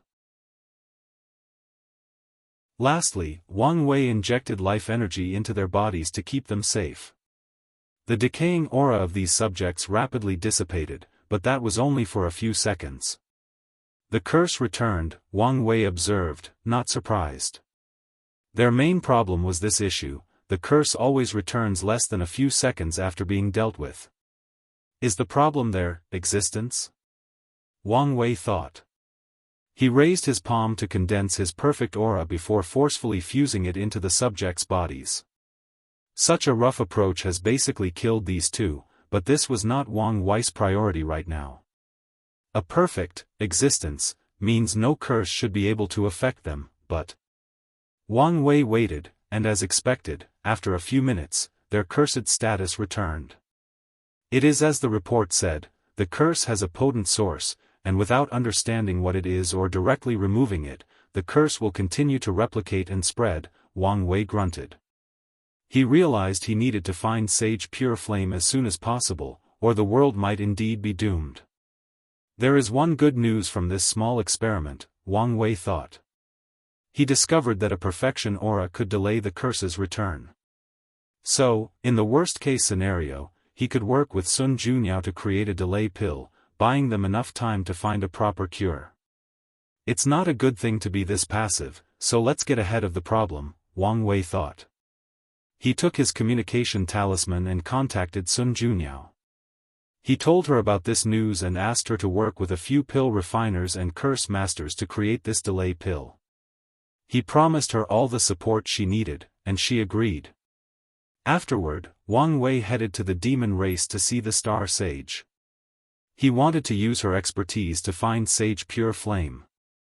He had already tasked the Fate's Shadow Guard, the Overlords, and other participating lineages to search for him, but Wang Wei did not want to wait. Vendetta ceremony, Monk's body released a terrifying blood aura that twisted the surroundings. He held a red spear and looked at Undead Phoenix, who was kneeling. Well, that was disappointing. Undead Phoenix did not answer. Instead, his gaze seemed distracted as he looked in the distance. He felt it a little while ago, his life's most terrible karma thread was gone. He understood what this meant, 5 Feathers was dead. He had been waiting for this day for so long, but now that it had happened, he did not know how to feel. Relieved? Yes, since that cruel woman was finally gone. Anger? Yes, too, since he wanted to be the one to do it himself. Undead Phoenix also felt empty. His hatred had been the primary driving force in his life, and now that it was gone, he felt desolate. He realized that his hatred had turned him into. That barbarian was right, Undead Phoenix thought. My life was a failure. Undead Phoenix had a moment of clarity as he reviewed his life from an objective point of view. He was once the most talented loose cultivator in the world and had a bright future. But after losing his talent, everything went wrong. He made bad decisions after another, slowly turning him into a monster. There is no point in regretting now, Undead Phoenix thought. The past was the past, and he could not make amends or change it. He slowly stood up while looking at Monk. You were right. About? About everything, Undead Phoenix continued. I became what I am today because of my choices. It's good that you understand, but it's too late. You're right, but not entirely. Oh? You were also right about my death, Undead Phoenix added. Since this will be my last battle, it must be memorable. Monk squinted before grinning. I finally see the spirit of a heaven chosen from your eyes. Death is the ultimate clarity, isn't it? Undead Phoenix responded before raising his right hand to condense a white flame. His eyes moistened as he was lost in his memories. His original Tao was life flame, but he abandoned it for vengeance. White Phoenix mode, the white flame enveloped Undead Phoenix, turning to phoenix wings and a white crown. His aura, no longer eerie and cold like the embrace of death, was beautiful and full of hope, like the embodiment of life and creation. You said the world will remember me more fondly after this battle? As long as you can show the demeanor of a true genius in your final moments, Monk nodded. This also hinges on the fact you will grow to the point of having a true impact on the cultivation world. I'm confident. Good. I hope you're not just boasting. If you find any errors, ads pop up, ads redirect, broken links, non-standard content, etc., please let us know to report so we can fix it as soon as possible.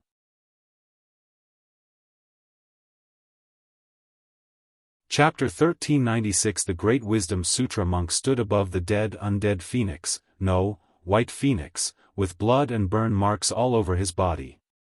He had a grin, but the bloodthirsty aura emanating from his body made him more savage than satisfied.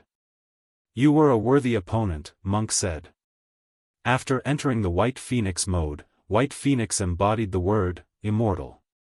No matter how many severe injuries Monk placed on him, White Phoenix would heal from and continue fighting. He then used his terrifying regenerative power to learn during this fight, thus increasing his battle experience. White Phoenix showed he was a true genius at the very end of his life. He absorbed Monk's skills and experience like a sponge to use against him. Sadly, he woke up too late. A white light descended on Monk, healing his injuries and bringing clarity to his eyes. The influence on my personality was much higher than I anticipated. To prepare for this battle, he absorbed the experience of one of his ancestors, but while the latter was a battle genius, he was also a madman who cultivated the Tao of war and slaughter. His madness is still lingering in the back of my mind, Monk thought, realizing the effect might become lasting if he did nothing. He exhaled before looking in the distance. The good news is the Paragon Slayer title and all the luck and destiny of White Phoenix, Monk thought. He disappeared from this place, appearing outside. Young Khan saluted an elderly man with strong muscles but way shorter than Monk. How did everything go? Monk asked. Our people are now looting his palace. Did anyone intervene? Yes, but we have dealt with it. Any losses? Only minor ones. Monk nodded before thinking of something. Did Wang Wei intervene? No. Lady Dulgun sent information that he would not participate, and so far, he has kept his word. That's good to hear, Monk nodded. Their alliance has been proceeding well so far, and he did wish for something like this to end or affect it in any way possible. Send me all the Buddhist books and artifacts we have in store, Monk ordered. However, the elderly man immediately became on guard after hearing his words. Monk noticed and understood the latter's reaction. The barbarian race had its own religion or spiritual practice that involved worshipping nature and ancestral spirits. However, their clan was more exclusive at some point and included Buddhism and Taoism gods in their fold. However, during Buddhism's catastrophe, where Maitreya went pseudo-mad, and the power of faith influenced all monks, the Buddhist barbarians started a coup and almost conquered the clan. Since then, the barbarian race has forbidden the spread and use of any other religions in their practice. However, due to Maitreya's power and presence, the clan has lowered the restrictions over the years, allowing the study and understanding of Buddhism. However, practicing Buddhism is still taboo. The barbarian clan was composed of countless tribes. Although united, they also compete with each other. The position of Great Khan is the leader of all the tribes with immense power. Monk was the next Great Khan of their clan, meaning their future leader. The last thing they would want was for him to have a deep relationship with Buddhism. The effects of the memories are more severe than I anticipated, Monk explained. And Buddhism is the fastest way to restrain or eliminate the effect. Their clan had ways to deal with the problem, but that would require a ceremony that takes time and effort.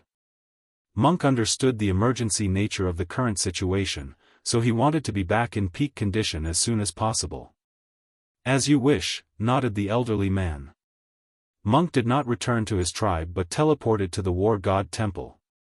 This was the source of his memories, which contained some measures to suppress the effect. He received what he asked for and immediately dived into the content. Not surprisingly, Monk found a mind purification mantran and used it, along with a few artifacts. However, he was unsatisfied with the speed and continued reading more scripture to improve this mantra. Monk suddenly paused. A few thousand yuan epochs ago, before this era became chaotic, he had an inspiration for an idea that could change his life. He believed the idea was what he needed to close the gap between himself and Wang Wei. However, that idea always eluded him like a turtle trying to catch a rabbit. It's coming again, Monk thought, feeling the same sensation. However, the result was similar, he could not grasp it. He exhaled to calm down before looking around him, especially the scriptures. Monk squinted before muttering, Buddhism focuses on developing the mind and wisdom. A bright light flashed in his eyes. Yes, the biggest difference between me and him is intelligence and wisdom. In that case, why can't I create a cultivation that would grant me the wisdom of a Tao overlord? Monk immediately acted on this wild whim. He summoned his pagoda artifact since its ability was to help in creating skills and techniques. Whether a Tao overlord's brain or soul is the source of their wisdom, I can create a method to modify my body. Monk frowned as he felt this was not enough. This shallow method cannot describe a Tao lord or overlord's wisdom. Wang Wei once said that his kind is not hindered by any cognitive limitations in their mind, allowing them to think outside of the box and see or make connections that even the most brilliant mind could not. So, this technique, at a higher level, must allow me to break my cognitive biases and limitations, Monk analyzed. The young Khan grunted softly. His idea was feasible on paper, but executing it was more complicated than he thought. With the barbarian's knowledge and Buddhism's wisdom Tao, he was confident in creating the first levels of this technique. However, he was unsure when it came to removing his cognitive limits. Cognitive limits involve the power of fate, it should be a way for the River of Fate to control cultivators better, Monk analyzed with a frown. I can also deduce that the Supreme Outlaw trial is the final hurdle for Dao overlords to completely free their mind from this shackle. In other words, the final level of this technique would be to pass the Supreme Outlaw trial. Although this path is rough, it's something, Monk reassured himself. He would not give up on this idea, especially since he already had a name for this technique, the Great Wisdom Sutra. At the worst, he'll ask for Wang Wei's help and even offer him a handsome reward. If that doesn't work, he'll just wait for a weak Dao overlord and capture them as a test subject. Monk felt confident and immediately started. He still focused on cleansing his mind but also took time to create a better outline for this technique. So, even you can't find him? Wang Wei said. Something is blocking the truth around him, Star Sage Fan Sui answered truthfully. Can you tell if it was him? Wang Wei asked while pointing at the sun. It's hard to tell, Fan Sui replied. Previous attempts at getting information about him would result in absolutely no information or a terrible backlash. However, this attempt on Sage Pure Flame revealed too much without revealing much. This means it could have been him doing it on purpose, or the method he used is too weak because he used power from his vessel instead of his main body, Wang Wei summarized. It could also be another power, Fan Sui added. Although I am confident in my abilities, I'm not arrogant enough to say nothing can be hidden from me. Indeed, Wang Wei sighed. The two suddenly sensed something and looked at the vision between heaven and earth. Another moon has fallen, Fan Sui said with squinted eyes. It seems Monk has succeeded, Wang Wei commented. The end of this era is approaching, Fan Sui uttered. Will the next era be the era of Transcendents? Not if Time Eater has something to say about it. Is his plan enough to delay the upcoming era? Wang Wei asked with a frown. Delay? There is a high chance he would destroy it entirely. Wang Wei's expression became severe. He always knew Time Eater was a threat, but his deduction was the latter's plan, which involved him achieving higher realms. He believed Time Eater was planning a big move to give him the strength of half or pseudo-transcendent. With such power, he can survive until the next era and maybe even rise to power. However, Fan Sui told him the latter's threat was not just due to personal strength but something that could affect the entire Eternal Ascension world and the next era. I should have taken him more seriously after Maitreya's warning, Wang Wei grunted. However, even if he knew the truth, he could do nothing. He was already occupied with the current situation, so where did he have the time to deal with Time Eater? The latter has been hiding and planning for so long that even Maitreya couldn't tell his final goal. Alright, let's deal with one problem at a time, Wang Wei reassured himself. Supreme Unity was already a hard bone on his throat, and the last thing he should do was distract himself with Time Eater. If you find any errors, ads pop up, ads redirect, broken links, non-standard content, etc., please let us know to report so we can fix it as soon as possible.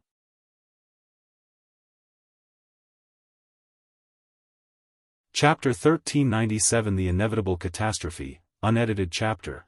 Although Wang Wei felt this should not be his burden to bear, this did not mean he would leave it alone. I need someone to monitor him and deal with the possible complications. He pondered briefly and came up with a plan. Sage, do you mind if I use your name to spread this news? Wang Wei asked. Wang Wei knew the overlords and other top lineages were more likely to believe and take this trouble seriously if it came from her instead of him. That's why I'm revealing it to you, Sage Fan Sui calmly replied. Thank you. No problem, but what will you do with Sage Pure Flame? She asked. I can only lure him out the old-fashioned way, Wang Wei replied. I wish your plan success, Sage Fan Sui nodded. One last thing, Wang Wei said. Did Yi Dafu return to the demon race? I can't sense his karmic line. The naughty monkey? He's in punishment. Wang Wei's lips twitched. What did he do? Should you know? Me? What does it have to do with me? Wang Wei asked. Aren't you the one who put these ideas into his mind? Idea? Wait, he didn't really try to remove his name from the Book of Life and Death, right? That's right, Fan Sui nodded. As soon as he became an Empyrean, he sneaked into the underworld, searching for the so-called Book of Life and Death, trying to remove his name. We had to pay many resources for the Yama kings to release him. In fact, that little monkey is lucky. Otherwise, he might have been stuck in the underworld once the lock appeared. Wang Wei frowned after hearing these words. He never paid attention to the little trick he did to the Monkey King, but now, he realizes that his small actions might have bigger implications. Is Yi Dafu somehow related to Sun Wukong? But how? Inheriting his spirit? Or something else? Names have power, and there is no better proof of this saying than the fact that the Maitreya of the Eternal Ascension world has the same name as the Maitreya Bodhisattva on earth. Wang Wei has always wondered what the connection between these two was, and the best explanation he came up with was that she inherited the spirit of the Bodhisattva. Now, he started to believe the same for Yi Dafu. The question I need answers to is how can they influence the chaos universe given how isolated the prehistoric world is? Wang Wei analyzed. Did Grand Tao allow it, or is there a more profound truth I don't know about? It seems there were no bigger machinations behind your actions, Fan Sui stated after seeing his reaction. I'm afraid I might have been a pawn, too, Wang Wei sighed. He did not believe it was a coincidence that he accidentally altered Yi Dafu's fate to be similar to Sun Wukong back on Earth. I understand, Fan Sui nodded her head. One of the fundamental truths of the cultivation world is that everybody is a pawn of someone. The higher the cultivation, the more agency a cultivator has, but that also means they are more valuable pawns. I must leave, Wang Wei announced. But I must say one last thing. If my guess about Yi Dafu is correct, no punishment will easily curb his wild personality, and he probably won't stop until he takes his name away from that book. Additionally, he might have a deep fate with Buddhism. Fan Sui pondered briefly before thanking him. This information will allow the demon race to prepare for Yi Dafu's destiny and how to better train or raise him. Without it, they could have lost him after putting in countless efforts and resources. Wang Wei disappeared, heading directly to the Origin Seal continent to see his ancestor. I need to see Ancestor Qiyuan. Now you don't even say hello, Yan Hai said with a frown, making Wang Wei sigh. Ancestor, time is of the essence, and I have much on my plate, so I apologize if I don't have the time or energy for our usual banters. Yan Hai looked at him before snorting coldly. She waved her hand to activate countless formations to isolate the area before summoning a token before activating it. A small black hole appeared in the room, and a few seconds later, a deep voice came from the other side. Third sister, did something else happen? The kid wants to see Big Brother, it seems urgent, Yan Hai responded. Is that so? Give me a few seconds. A few seconds later, the black hole trembled before an illusory body appeared, showing a handsome man. The man immediately smiled at Wang Wei before reaching to hug him. If it isn't the Wang clan's Qilan's son, Qiyuan said. How have you been? Stress and losing hair, Wang Wei replied as he returned the hug. I can't do anything about your stress, but I know an excellent hair growth recipe. I guarantee Wu Hong will compliment you once the treatment is done. Wang Wei was speechless. But what I want is for you to reduce my stress. I'm dead. What can I do? Qiyuan replied casually. I'm kidding. Tell me what is on your mind. However, Wang Wei was suddenly on alert at this ancestor. He felt that this was the kind of state of mind Qiyuan was currently in. He was retiring as the clan and sect's brain or wise leader, and handing all the burden and trouble to him. The future is worrying, Wang Wei thought. If Qiyuan decides to retire and leave all the work to him, his life will be too busy. No, I can't let this bastard enjoy life while I do everything. Wang Wei immediately made plans on how he will interact with his ancestors in the future. This is what I just learned from Sage Fan Sui, Wang Wei said before explaining the situation with Time Eater. So, you want us to keep a watch over him? Qiyuan asked. It would be better if you could eliminate him, and please don't give the excuse you're dead. Qiyuan glanced at him, wondering whether this kid had followed his plan. He did not dwell on this for long as Qiyuan started to observe the world. He raised his hand to summon some of the Dao opening sex luck to boost his powers. Big brother. Yan Hai warned. Don't worry. Maitreya blessed us with her power, so we can now hide from him and even interfere a little, Qiyuan reassured as he continued his observation.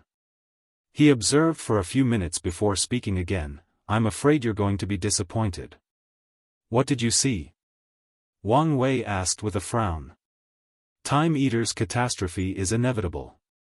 Are you serious? Heavenly Dao still wants to be the destiny center of the chaos universe, and this catastrophe is to make up for what it lacked, Qiyuan revealed. Wait, are you saying Heavenly Dao is the chess player behind Time Eater? Wang Wei asked incredulously. One of the players, Qiyuan corrected. By now, Time Eater should have gone rogue and become someone else's pawn. Wang Wei grunted softly, caressing his temple. What more can you reveal about this catastrophe? The plan, all along, was to use this catastrophe to reshuffle power in the world before the Transcendents era, Qiyuan continued. In other words, this catastrophe was for all the overlords and top lineages. You guys have ruled the world for an era, so it made sense it would want to remove some of you, Wang Wei commented. Yes, not all of us can become transcendent factions in the next era, Qiyuan nodded. Will our sect be alright? Yan Hai asked. Because of this kid, we have transcendent luck, Qiyuan commented. So, we'll be alright? No, without a true transcendent, luck is illusory, Wang Wei added. He's right. We need our own transcendence as soon as possible, Qiyuan nodded. And how are we supposed to do that? Yan Hai asked. The answer is Maitreya and this kid. Me? Yes. As long as you become a primal and she gives you her method, I'm willing to bet my life you can perfect it. You're putting too much faith in me, Wang Wei said with a wry smile. Maybe, Qiyuan said calmly. And in Maitreya, Wang Wei added. That's my main worry, Qiyuan revealed. She must be the final victor in their fight, and we can only hope she becomes our protector in this transitioning era. Are things really that bad? Yan Hai asked. Don't forget other chaos worlds also have transcendence, Qiyuan reminded. At this point, I can confidently say that the Eternal Ascension world will become the destiny center of the universe. However, our world might not belong to us if all these people invade and take residence here. In other words, we're about to become a delicious piece of meat, and Maitreya will be the only one who can protect us until we grow up, Yan Hai said. I couldn't say it in a better way, Qiyuan nodded. If you find any errors, ads pop up, ads redirect, broken links, non-standard content, etc., please let us know to report so we can fix it as soon as possible.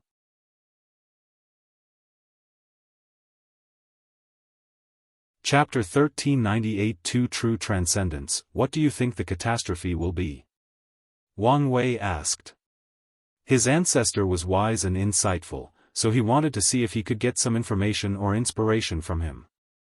I know it's related to the River of Time, but I can't deduce what form it will take. My theory is it will be similar to the ultimate taboo, Qiyuan stated.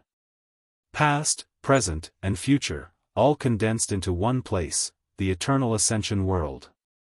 We will have to face powerhouses from past ages like the Essence Age, Lost Age, and maybe as far as the Genesis Age. You can't be serious, Yan Hai stated. Such an event would fundamentally alter the primordial timeline. Grand Dao would never allow this. I agree, Wang Wei added. Not if the Eternal Ascension world is isolated into a time bubble, Qiyuan stated. By then, Whatever happens in this world will have a limited effect on the primordial timeline, just like we isolate time marks to erase someone from the past.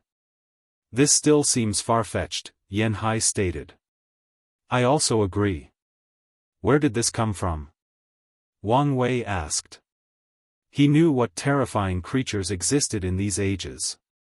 According to his theory, Pangu might be the reason the prehistoric world is protected, and he most likely existed in one of these ages. You remember how I predicted that many of these ancient and powerful creatures did not completely die and were waiting for an opportunity to return to the world? Qiuan asked.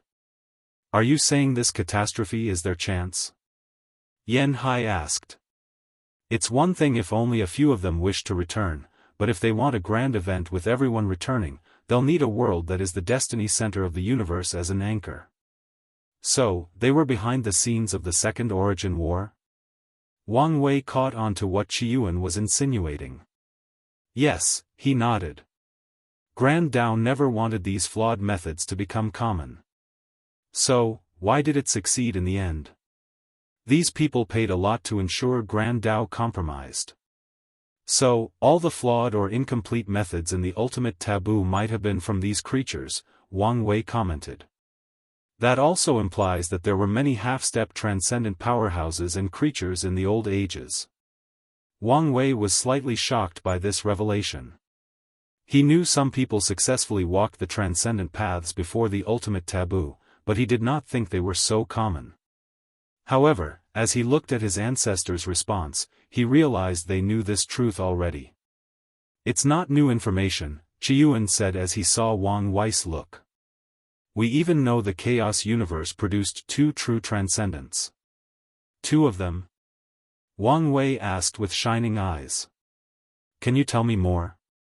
No problem, Qiuan replied. We know the first one appeared in the Genesis Age, and it was a strange and unknown creature. According to my analysis, it was relatively easy to become half-step transcendents, as you called it, and some creatures were probably even born with talents or skills on that level. Then, the first true transcendent appeared, and Grand Dao saw the benefit of cultivating such a cultivator.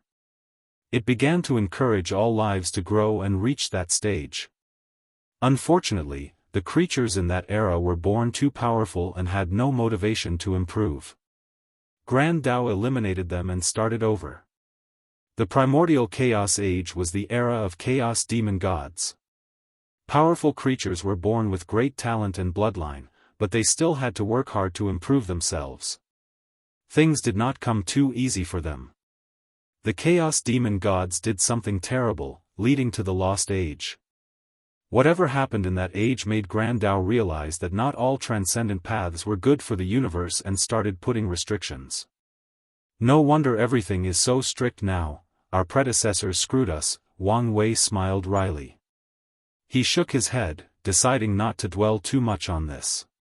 The next age should be the Essence Age, right? What happened at that time? That's when the second true Transcendence appeared, Qiuan stated. We know he was human and a body refiner. However, his ascension did not benefit the Chaos Universe as much as the first. Apparently, his flesh absorbed too much energy from the Chaos Universe for his final sublimation, and the return did not please Grand Dao as much as the first time.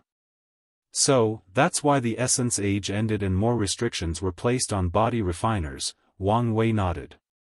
That's right, Qiuan nodded before continuing.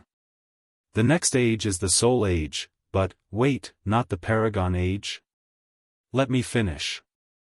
He has this bad habit of cutting people off, Xianxia complained, making Wang Wei smile in embarrassment.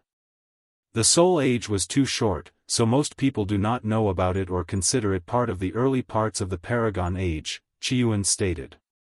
Wang Wei nodded before listening intently. A genius quickly rose in that age, reaching the level of becoming a true transcendent. However, they failed, and the backlash is why many Chaos worlds have lost their Tier 10 soul path. Wang Wei's eyes shone as these words solved a major puzzle he wished to know. Do we know what happened to the soul transcendent? Why did they fail?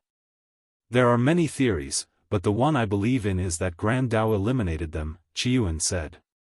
You think their method would also bring danger to the chaos universe, so Grand Tao eliminated the danger before it became a problem? Yes, Qian nodded. Anyone who does not follow a proper and beneficial transcendent path will feel its wrath. So, conform and follow the rules or die, Wang Wei sneered. That's an apt way to put it, Qiuan nodded. They looked at each other but did not continue this topic. Essence, soul, what about qi? Wang Wei asked. Based on this story, it's easy to deduce that Grand Tao was learning from their mistake, creating each era to better understand how to cultivate true transcendence. The goal has always been the emperor or paragon path that combined essence, qi, and spirit, Qiuan replied. For some unknown reason, Grand Tao turned the pure qi age into the paragon age. I did hear rumors that a pure qi cultivator attempted true transcendence in the middle stages of the paragon age, but the sources of these rumors were not too reliable. I see, Wang Wei nodded. Back to our original topic, do you really think these ancient powerhouses will return during the upcoming catastrophe? It still doesn't make sense to me, Yan Hai said. Logically speaking, shouldn't these people return at the height of the transcendent era or age instead of now? Grand Tao can then force us to fight each other to facilitate growth through war. That's exactly what I think will happen, Qiuan said. But, you seem to think when I say they will return, they will be in their peak form and immediately take over, Qiuan said. He understood how his sister's mind thought, so he knew what mistakes she made. Do you think they can survive perfectly intact after Grand Tao eliminated them? No, they are just remnants, even echoes of their former self. The catastrophe conflict will be their attempt to take over this world and use the resources to return to their peak. The animosity between us and them will be established in the catastrophe before completely breaking out during the transcendent age when we finally have the power to confront them. I see, Yan Hai nodded. Of course, that was the original script, Qiuan chuckled. The two looked at him, not hiding their bafflement. Because now, there is a wild card, you. Me? Wang Wei asked. What does it have to do with me? The All-Haven fate calamity is approaching, the strings of fate envelop primordial chaos, and the Mad Emperor, in his path to control his fate, will do anything to reach detachment. That's the all-seeing temple's prophecy on the next major catastrophe of the chaos universe, Yan Hai said. Are you saying it's about him? Think about it carefully, Qiuan said with a smile. His Tao is fate, his pursuit is to be free and unfettered, and we know how capable he is. How far do you think this kill will go to achieve his goal? Do you think he will play by Grand Daoist rules? Now that you mention it, Yan Hai said, looking Wang Wei up and down. She then turned to her big brother, so, what's our plan while this kid makes all this trouble? As the saying goes, once someone becomes enlightened, even chickens and dogs will benefit, Qiuan replied. We only need to support him, and we will also transcend. Or perish with me, Wang Wei added. It's worth the risk, Qiuan replied calmly. Is it?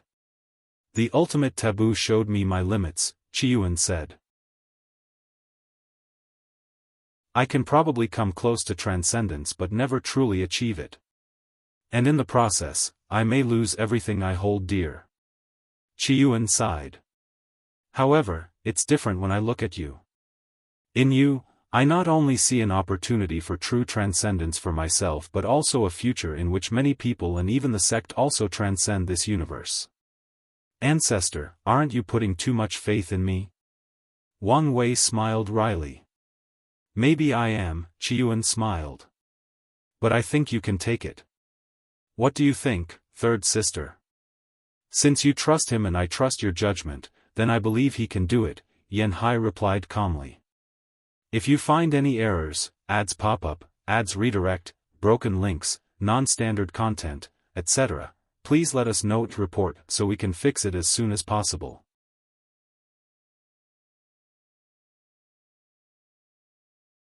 Chapter 1399 On the Precipitous. Wang Wei was in deep thought. Recent events with Maitreya taught him that his family and sect may not be reliable in his future transcendent path, and he may have to rely on his wife, Wu Hong. However, Qiyuan's words made him realize he may have learned the wrong lesson in that experiment. The sect's support may not be good for me, Wang Wei thought. The sect's effect has always accompanied him throughout his cultivation journey, either providing him with resources and protection or serving as a safety net in case he failed. During his transcendent path, the role might be reversed, but if he plays his cards correctly, it may still make his life easier. I'm glad to have your thorough support, Wang Wei nodded. Can you tell me more about the all-seeing temple's prophecy? How many people know? And how far has it spread?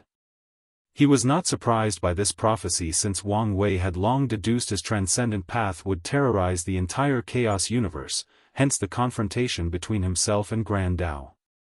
Are you worried that others would realize the prophecy is about you? Qiyuan asked. Since you can figure it out, others might also be able to. Or, at the very least, have their suspicions, Wang Wei said. No need to worry too much about that, Qiyuan said. Did you do something? Yan Hai asked.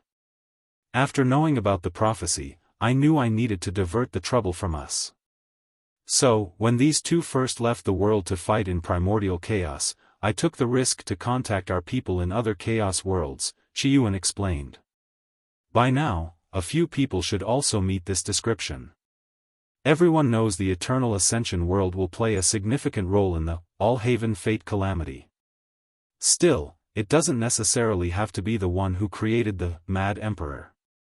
However, when the time comes, these fakes must come to the Eternal Ascension world to play their role better. That's a great approach, Wang Wei said while also feeling his ancestors' care and meticulous mind. But it would be better if we could get a trusted individual to spread another prophecy that fits and contradicts this one. I had the same thought, but I realized we would need someone on Maitreya's level to fool these foreign transcendents, Qiyuan said. True, Wang Wei sighed. Regardless, thank you, ancestors. Wang Wei did not know how effective Qiyuan's method would be, but it was enough that it bought him more time to grow and develop.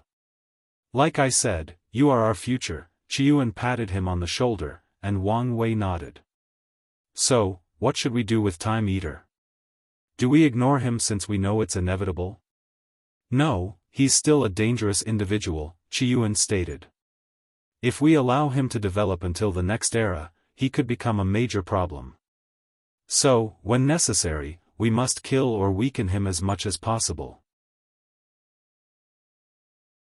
Good, but as I said when this conversation started, I'm too busy dealing with that Taoist traitor and the lock, so someone needs to monitor and deal with him, Wang Wei added. I'll keep an eye out on him, Qiyuan nodded before looking in the distance. Now that we are invisible under his eyes, it's time for us to start acting. Great. The three chatted for a few more seconds before dispersing. Wang Wei returned to his hiding dimension. As he sat on a calming mat, he reviewed every word his ancestors said. He would not just accept their words and check before coming to his own conclusion. I'm afraid Qiyuan's theory might be correct, Wang Wei summarized. I always wondered where Lin Fan's destiny with the Chaos Demon Gods originated, and now I have an answer. Then, there is Sun Junyao. Everybody else and I have always thought her perfection originated from Grand Dao, but she might also be the pawn of some creature from the Genesis Age. Wang Wei was still more inclined to believe it was from Grand Dao, but he could not rule out that possibility. Everyone is a pawn of someone else, Wang Wei sighed. This world truly sucks. He shook his head before he suddenly stopped. Wait, Fate and Grand Dao's pawn, my three ancestors seem to be that venerable Trinity's pawn, but what about my future wife? Whose pawn is she? I don't believe such a talented person never caught the eyes of someone else. Besides the time Heavenly Dao manipulated her to create the Hong protection system, it did not appear anyone was manipulating her from the shadows. I don't believe not a single person was interested, so either she has already escaped such a fate, or the person is hiding deep and hasn't shown up yet.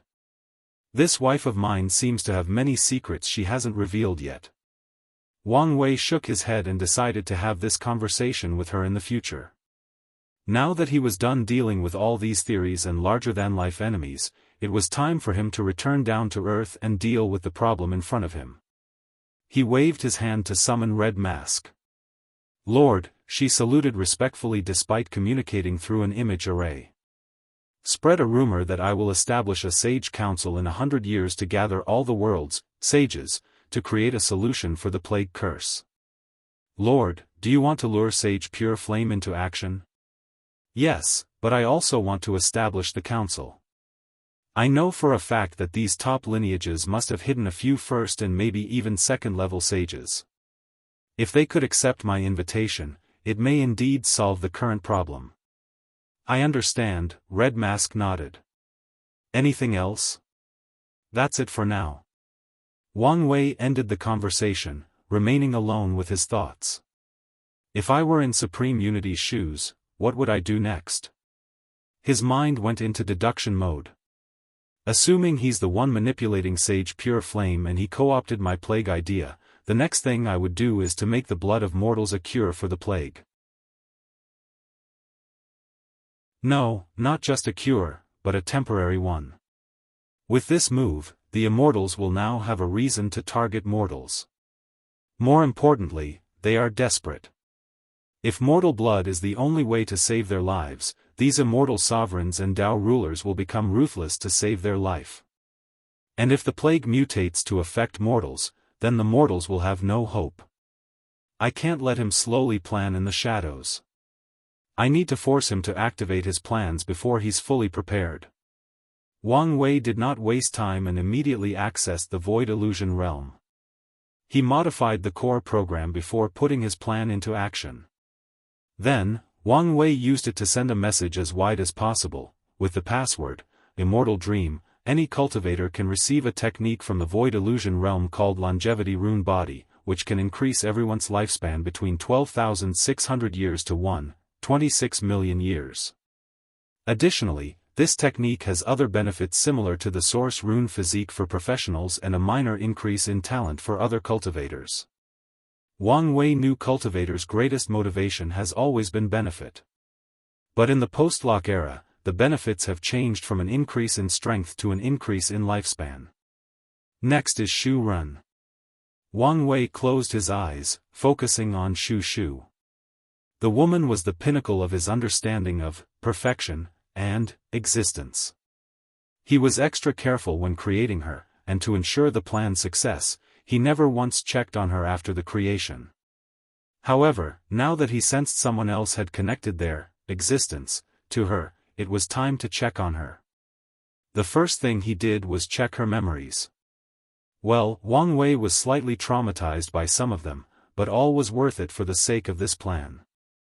That small dick Shu Ren does love her, but he was also cautious in not revealing much of his secrets to her, Wang Wei commented. However, after experiencing life and death, they should become closer, and I may find something to use on him. The Earth Emperor was the last straw of the Seven Moon era since Seven Cauldrons, existence, should have been overridden by Supreme Unity's rough use of her as a vessel. As long as Shu Ren dies, the shackles of the world's luck and destiny will finally return to its former owners. As for Seven Cauldron, she probably won't leave long even if Supreme Unity is not dealt with. Whoever is planning to deal with Shu Ren, what is taking so long? Wang Wei complained before closing his eyes, waiting for the result of his chess moves. More than 10 years passed, and besides communicating with Sage Lin Qin and Emperor Kong about the council, Wang Wei remained in place, waiting for the result. Then, Red Mask contacted him. If you find any errors, ads pop-up, ads redirect, broken links, non-standard content, etc., please let us know to report so we can fix it as soon as possible.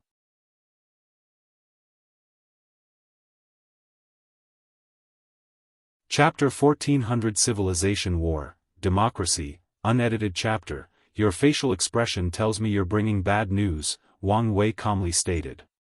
Not all bad news, Red Mask replied, slightly embarrassed. There is a silver of good news.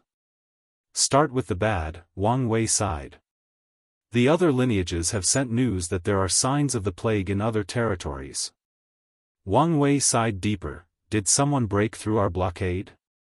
All the lineages worked together to ensure the plague only remained in Five Feathers and Undead Phoenix's territory. So far, there are no signs of that. So, someone else with the source of the plague spread it elsewhere, Wang Wei commented before sneering. He looked at the sky, the sun specifically. So, this is your doing after all. This mad Taoist has reached the point where he will do anything to kill all life in this world and take complete control over true heavenly Tao. What is the good news you mentioned? Sage Pure Flame has shown up, Red Mask reported. Did you capture him? Wang Wei quickly asked. No, since he seems extra careful, but he has shown up twice now in the past 3 weeks, and each time seems close to a group of cursed individuals, Red Mask reported. Keep a close tab on his whereabouts and capture him no matter the price we must pay, understand? Yes, Lord. Wang Wei nodded.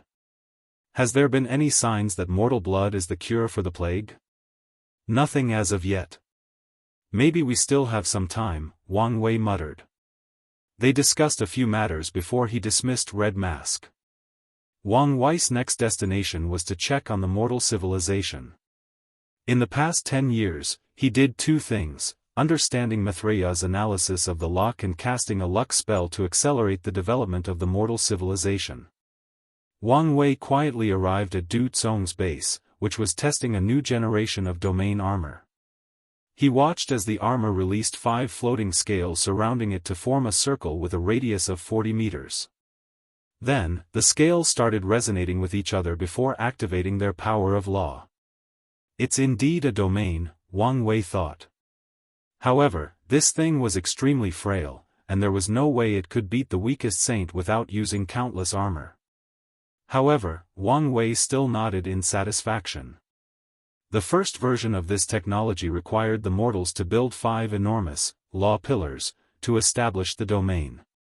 But now, in just a short few years, they have already miniaturized the technology. They still can eliminate Tier 8 cultivators whose power systems do not involve the law, Wang Wei thought. Now that he was satisfied with this group's progress, Wang Wei thought of checking on the others. However, he sensed his communication talisman vibrating, so he checked it. His brow immediately furrowed after seeing the content. So, it finally started, huh? Wang Wei did not waste time sending the information to his allies. A few seconds later, he was at a conference with many representatives from the Overlord factions and other top lineages. They discussed the next battle plan before dispersing this meeting.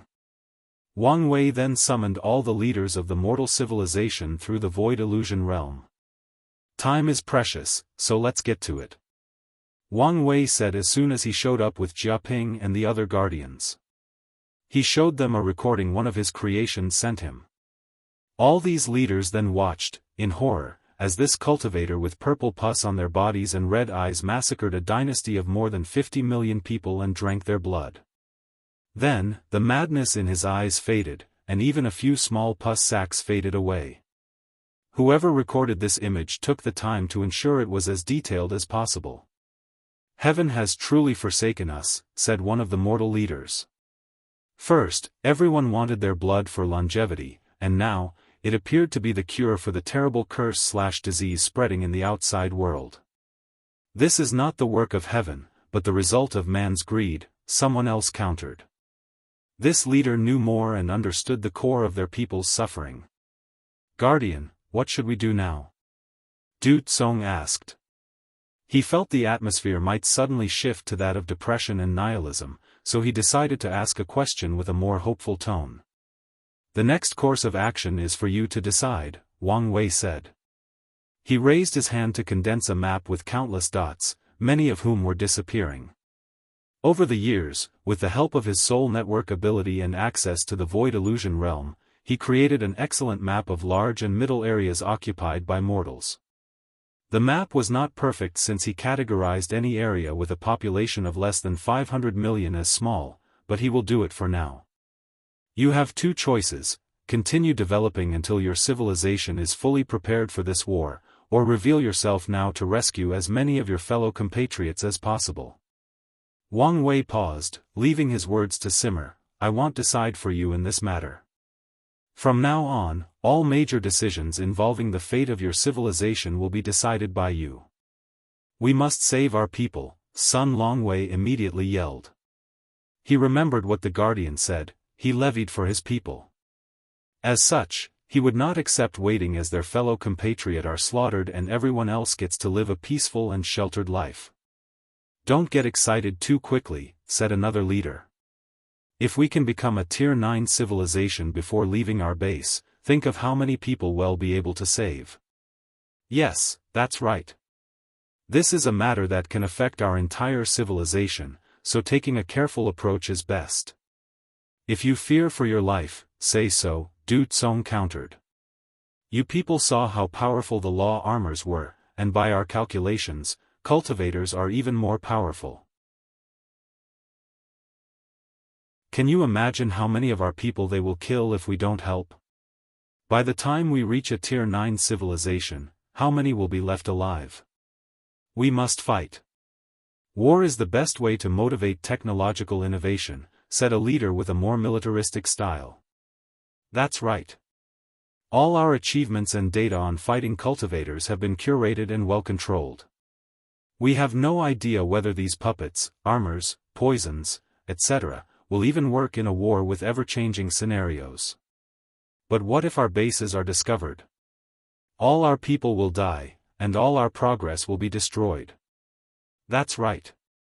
The people in the bases have been enlightened, so we should prioritize their safety before considering helping the outsiders. Do you hear the nonsense coming out of your mouth? A few hundred years of safety is all it took for you to develop a sense of superiority. Already forgotten you were also once ignorant? That's not what I mean. Don't twist my words. Then, what did you mean?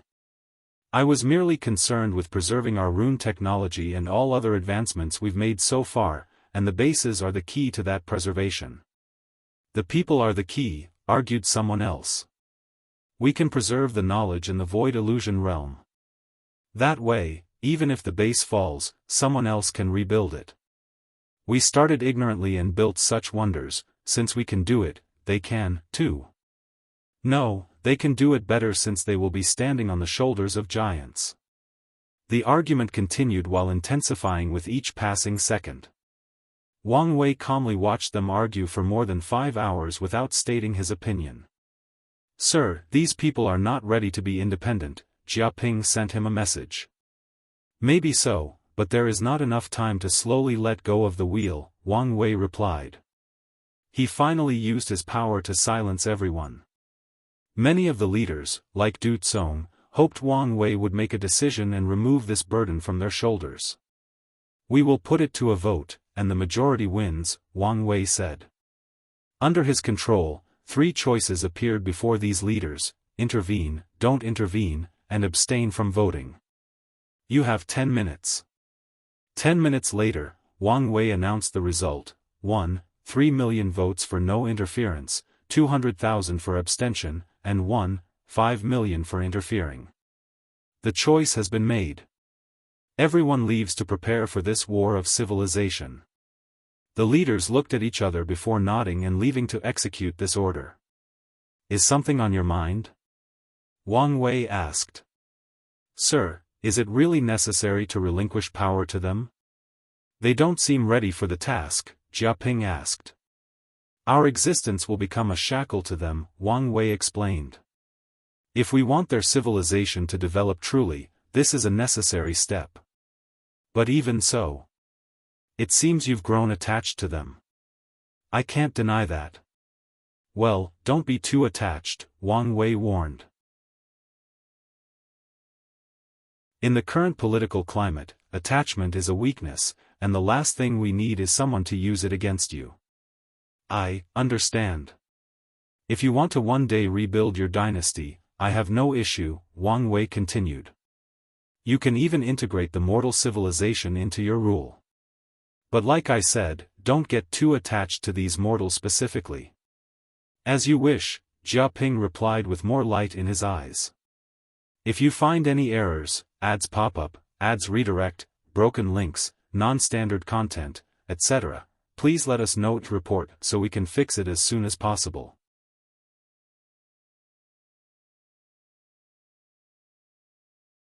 Chapter 1401 Civilization War. True Battle. Du Tsong returned home, feeling restless. He always knew this day would come, but he suddenly felt overwhelmed when it did. Air entered and exited his body as this kind of controlled breathing soothed his rampaging thought. Summon the War Council, Du Tsong ordered, and in less than 10 minutes, all the best military minds of his base gathered in one room. Du Tsong explained the situation to them, and everybody prepared for war. The council mobilized all their troops while waiting for Wang Wei's map. A few days later, they saw an area of the map rapidly disappearing, and everyone's breathing rapidly increased. Report the threat level, Du Tsong asked. Energy level indicates a cultivator between tier 4 and 5. Du Tsong frowned, wondering whether it was a coincidence that their first opponent was so weak. However, he decided that it did not matter. This is the path their civilization must take. What do you think we should do? He asked his generals. I suggest we deploy 1-5B squad. A squad? Shouldn't 1-5B armor be enough? This is war, and we cannot take the risk. That makes sense. Soon, everybody agreed on a safe approach, and Du Tsong made the final decision. Under his order, one of the best 5B squad, the White Wolf Squad, was deployed. This civilization has mastered space travel, and unlike the ones from the lower dimension, Wang Wei did not have to create a separate subspace from them. Their space-traveling technology involved combining light and space runes to navigate through the complex spatial structure of the upper dimension. Captain, are you excited? Asked a young man wearing blue armor with the head of a white wolf drawn on his back. He looked excitedly at a middle-aged man with white hair, a scar over his right eye, and the eyes of a ferocious animal. Lu Zhen, this is war, take it seriously, said a woman with similar armor. She and Lu Zhen were both Tier 4 pilots of the White Wolf Squad, making them the 4 vice-captains of the squad. Blue Flower, you're too serious, Lu Zhen said. How many times have we trained in the Void Illusion realm? This battle will be swift, and once we're done, our squad can be raised to 6B and even the legendary 7A squad. All three had a brief light of desire flashing in their eyes. No armor pilots did not desire to become a 7A squad. Sadly, there were few of these armors, and the requirements were more than stringent. Blue Flower is correct, this is war, so don't play around, White Wolf said seriously, albeit his tone did not hide his confidence. On your command, Captain. The other members soon arrived, which included 2 other 4B vice-captains pilots and 103 3C pilots for a total of 108. All squads usually have between 72 to 360 members, and the composition could be real pilots with puppets. White Wolf was not fond of puppets, so he always used real pilots. Additionally, his reputation was enough to build a crew with only 3C pilots. Let's go, White Wolf ordered after everyone had suited up before leading them to a towering gate. Everyone gazed at this door with wonder and longing. Only hunting squads had the right to leave the base to capture cultivators for training or research purposes. However, most of the time, a guardian would do the job, so even the hunting squad did not have much opportunity to leave, let alone them. White Wolf took a deep breath before walking through the gate. He felt he had turned into a white light and was traveling at an unreasonable speed. The squad felt an eternity had passed traveling in that void while simultaneously feeling it was an instant. White Wolf opened his mouth to check on his team when a terrible smell assaulted his senses. This terrible smell, a mixture of blood, urine, fecal matter, vomit, and, more importantly, intense fear, sent a great shock to his system. One of the requirements for being a pilot was a great vision, but White Wolf regretted having such a good vision. He saw limbs scattered everywhere, followed by bodies of men, women, and children, the despair before their death still on their faces. White Wolf's face paled as he saw a pregnant woman lying on the ground with a big hole in her head. His reaction was not for her death but because his armor detected the womb in her stomach still had signs of life. Countless sounds of retching echoed behind White Wolf. Usually, he would reprimand his men, but he did not have the strength. A part of their training was called the cruelty of war, and they saw even worse sights like this in the void illusion realm. However, everyone could compartmentalize these experiences as an illusion and not real. But the one before them was real. All these people are real people, and they have genuinely died horribly. "Captain, what should we do?" Blue Flower asked, her face pale under her mask. "Should we start rescuing operations? Our training said cultivators are destructive, so we must eliminate them before focusing on rescuing survivors. Otherwise, even more lives will be lost," said Vice Captain Li Shen. "But," Blue Flower said, looking at the child missing his right leg and struggling to survive. "Lu Shen is right," White Wolf said, finally regaining his bearing. His wolf-shaped mask looked in the distance while his body released a terrifying killing intent. "Deploy." The squad flew toward the high-energy response the armor detected. "A child?" asked Lu Zhen.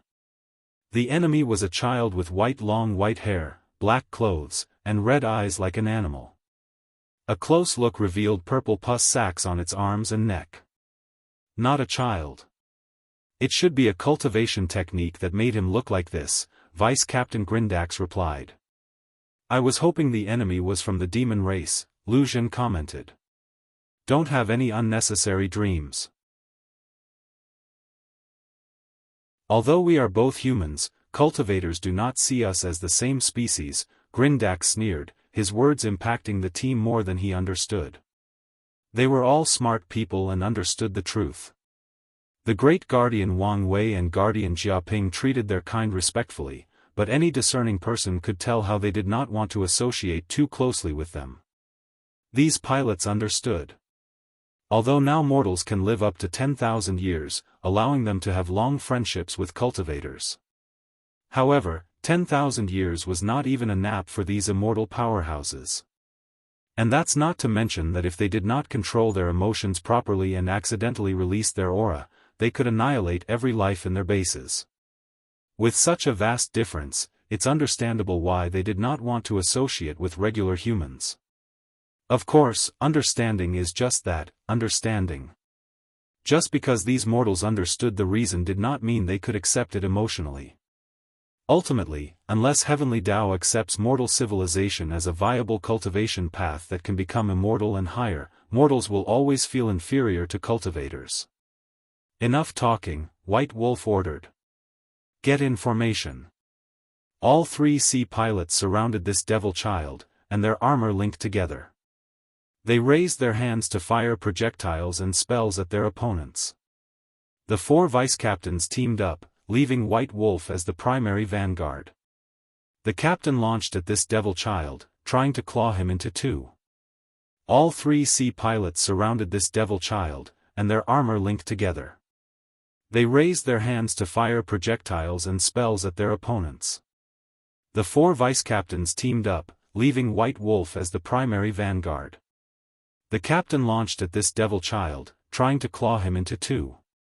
The child, whose mind was lost due to the plague and acting out of instinct, finally noticed these people when his life was in danger. Small earth spears manifested behind before rushing toward White Wolf with extreme speed. The vice captains suddenly appeared in front and worked together to block these spears.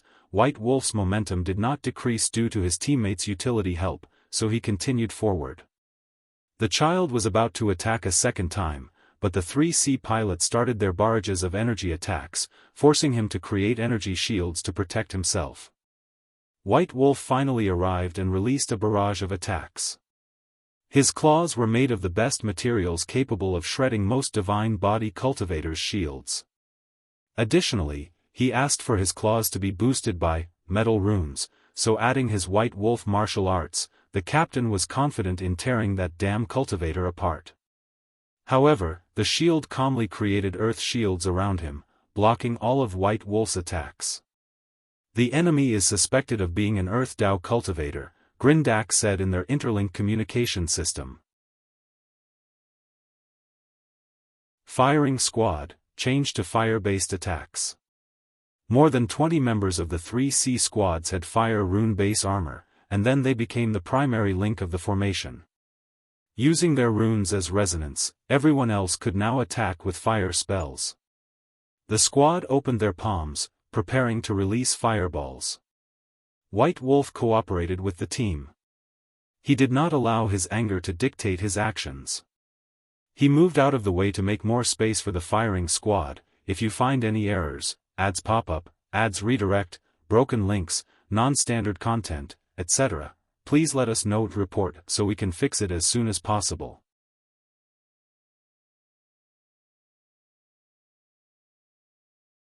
Chapter 1402 Civilization War, Cultivators Horror, unedited chapter, and, I made a mistake in the previous chapter. The Devil Child cultivated Metal Dao since fire balances out metal in the 5-element chart. I've already fixed it. The Devi Child's shield blocked this barrage of attacks, but it still showed signs of melting. The vice-captains took this opportunity to rush in for an attack. Each had their specialty, but their attack now was to ensure maximum damage. Boom! The Devil Child's defense could not hold on and flew to the ground, but White Wolf was already waiting for him with his claw. The child's body instinctively moved, so White Wolf's attack only scratched his back instead of cleaving him in two. White Wolf immediately disappeared from his spot, and the next thing that came was another barrage of fire attacks. The Devil Child surrounded itself with a double-layer shield, one of pure energy on top, followed by a metal shield in the second layer. Such quick thinking displayed this cultivator's extreme battle experience even after losing his mind. However, the mortals were not bad too. The Void Illusion realm allowed them to experience many kinds of opponents. The bombardment destroyed the shield's layer, leaving the second layer with some melting spots. However, before the child could breathe, Vice-Captain Lucian appeared before him with a flame shield and cut his defense like a knife passing through butter. Blue Flower followed with a trident composed of lightning and thunder, and she threw it with enormous force. The Devil Child screamed in agony as the lightning ravaged his body, but this was far from enough. Vice-Captain Lucian produced tree rots that directly embedded themselves into the Devil Child's arms and legs, not only injuring him but rendering him immobile. Now, Lucian yelled, and Grindax was already prepared to use his specialty, Soul Attack. Grindax was one of the few enlightened humans who chose a military/martial path instead of research. As such, his armor was designed with spiritual runes, allowing him to use techniques like mind or soul attacks. The Devil Child felt danger and immediately tried to teleport from his predicament. However, all squads knew that the minimum level for any cultivation system to access space technique was Tier 4, so they considered this. The 3C pilots' formation was not just to link their minds and energy reserves but also a space blockade in the area they had surrounded. The Devil Child screamed in agony as the world spun around him. This attack looked devastating, but Vice-Captain Grindax was not feeling too well. Ultimate, a mortal's soul cannot compare to a Tier 5 cultivator. The armor boosted his spiritual power and protected him from the backlash, but its power was also limited. The Devil Child's aura drastically dropped, and White Wolf finally acted. He appeared before the culprit, piercing the latter's chest with his mighty claw. He destroyed all the devil's internal organs before ripping his heart out. Disgusting thing, White Wolf sneered. Even your heart is black. He looked at the disgusting thing in his hand and threw it away. The team watched as the Devil Child slowly lost gravity and crashed into the ruin of this mortal dynasty. I told you this would be easy, Lucian said as his mask automatically disappeared. We only won because of our teamwork, Blue Flower replied. But we still won. Now is not the time to celebrate, Grindax added. This is just one cultivator among countless. Our work has just started. Grindax is right, White Wolf nodded. Enough chit-chat and immediately start the rescue mission. Aye, Captain, Lu Zhen smiled. Now, they can finally focus on rescuing as many people as possible. Although this battle was intense and showed the result of their years of training, what is truly important is to save their compatriot. I must thank you, suddenly said an eerie voice that sounded like the combination of 3 or more people. The pilots watched in horror as the devil child got up and looked at them calmly. If not for you almost killing me, I would have never awakened my consciousness, the devil child said, buying himself enough time to use his metal Dao to build metal hearts and other organs. The devil child slowly floated in the air, standing before the team. A group of mortals? Is the source of your strength those armors? Interesting, he smirked before his expression suddenly changed to cruelty and horror. However, you, ants, actually dare to steal the power of Cultivator? We did not steal anything. This is the power we build with our own 2 hands, Lu Zhen snapped back. Don't argue with him, White Wolf ordered. Prepare for battle. So, you're their leader? The devil child looked at him. You don't look too impressive. Since we killed you once, we can do it again, White Wolf said calmly. The greatest sin ants can make is not realizing they are ants, the devil child said with a sneer. His injury had reached the point where he could fight at his peak again, meaning he had no more words for these ants. Supreme Sword Strike, the devil child waved his hand to manifest an enormous black sword above the team's head that rang alarm bells in everyone's mind. Use the 5-point array, White Wolf swiftly ordered. The team immediately got into position behind him to resonate all their energy, mind, soul, and runes. They generated a 5-color shield above them, which appeared to have excellent defensive capabilities. However, the devil child only sneered. His gaze shifted to the pilots surrounding him. A white light enveloped the sky in the shape of a perfect circle, followed by countless explosions. It was as if this was a festival, and these explosions were the fireworks. However, those were not fireworks. The devil child eliminated all these pilots with one sword attack, and after barely blocking that sword, the team realized what had happened. Now it's your turn, ants. The devil child rushed toward the team. Vice Captain Lishan acted the fastest by using his wood rune. Numeracy roots tried to intercept the devil child. Would Dao with the specialty of controlling the opponent? He may also be the team's healer, the devil child analyzed as he cut down the roots. After this analysis, the devil child suddenly changed his target from the strongest, White Wolf, to Vice Captain Blue Flower.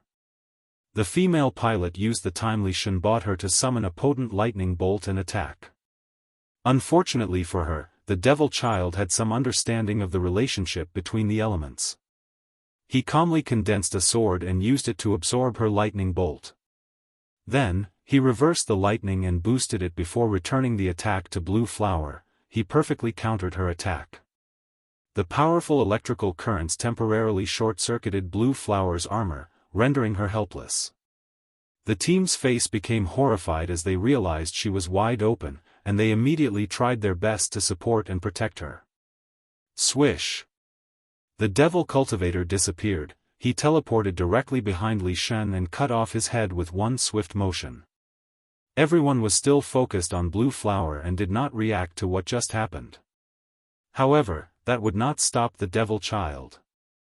His next target was Grindax.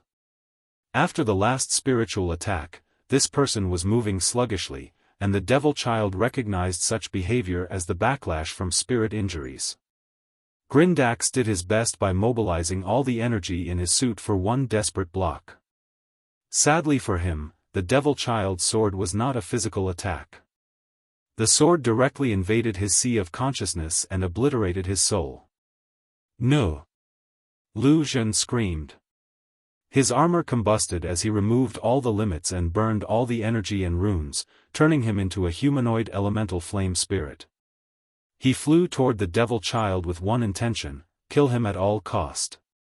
However, the latter calmly responded to his action by encasing him into a metal ball and adding dozens of layers to ensure he could not burn through it. "What an idiot," the devil child commented.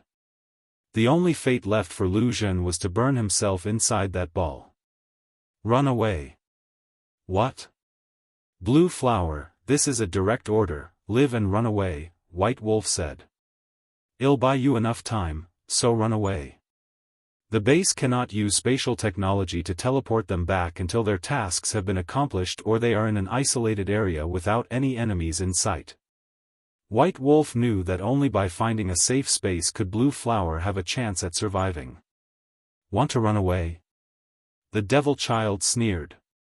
He could not hear these two's link communication, but their aura revealed much of their intents even if they wore armor.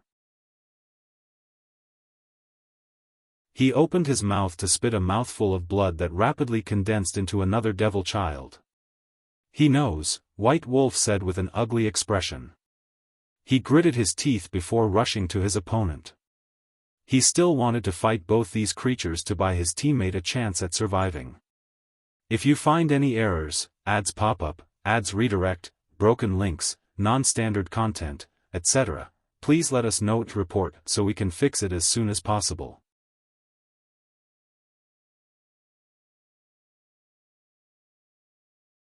Chapter 1403 Civilization War. Cruel Truth. White Wolf rushed forward, trying to hold both devils for as long as possible. However, before reaching his destination, the clone disappeared. White Wolf wanted to turn around to protect Blue Flower, but it was too late. The devil appeared before him and stroked him repeatedly with potent sword attacks. "Your claws are quite sharp, they should make for some decent material," the devil child uttered. "I'll kill you, bastard," White Wolf scoffed as a sense of urgency drowned his senses. He increased his attack tempo, trying to eliminate this bastard as soon as possible to protect his ally.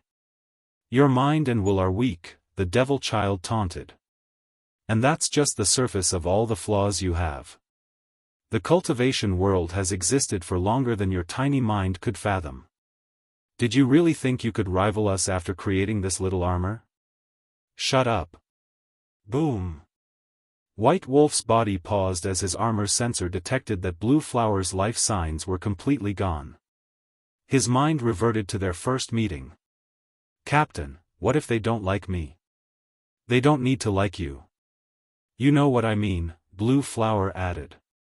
"I've heard about many female pilots that are mistreated. That's why we formed the association to ensure we are on the same squad. Then you should trust the association. You recruited me through them?" "That's right," White Wolf nodded. "They've inspected and investigated our team before accepting my application." "I see, but Captain, why did you want a woman in your squad?" "I wanted a lightning user, but as you know, those are rare. So, I applied everywhere, hoping to get someone." "I see. We're here. Believe me, you'll love this team," Wolf said, noting that she was not too confident. "How about this? We'll have a mock battle as soon as we arrive. This way, we can better understand each other as a team, and the others can see how capable you are." "But that's not a good approach for a first meeting." "Maybe, but it's the most direct way." "Alright.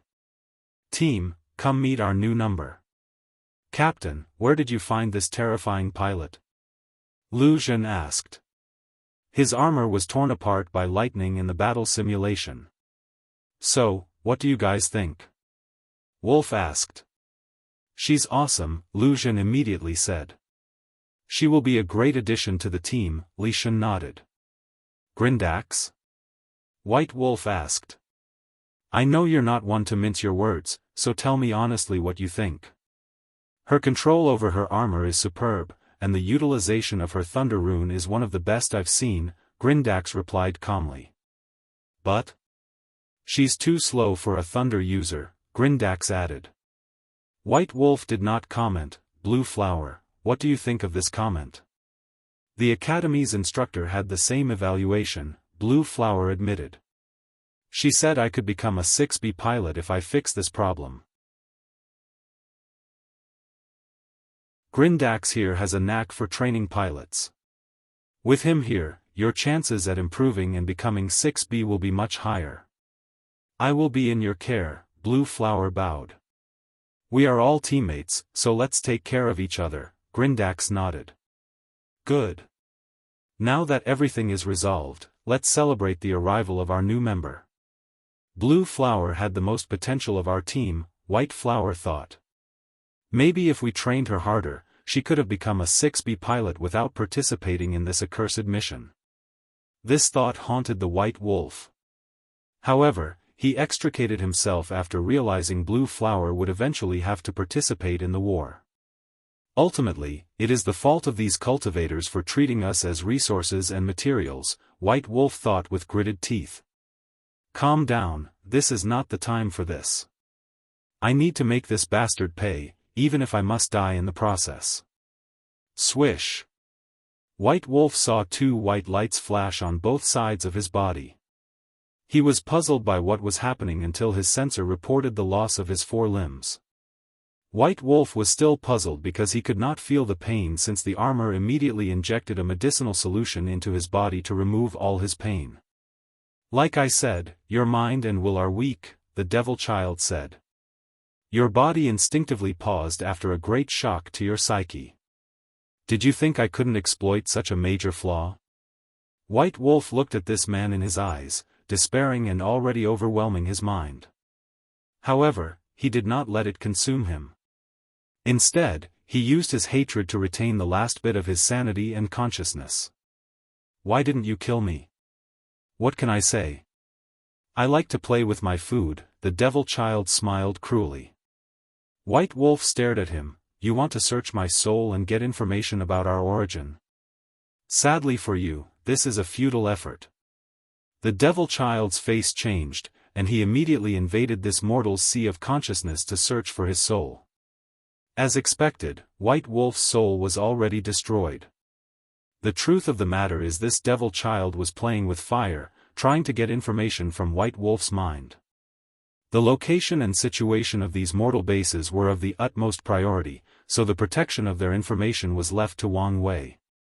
What a waste, the Devil Child cursed before looking in the distance. He felt that someone had been watching him for a while and had been on guard.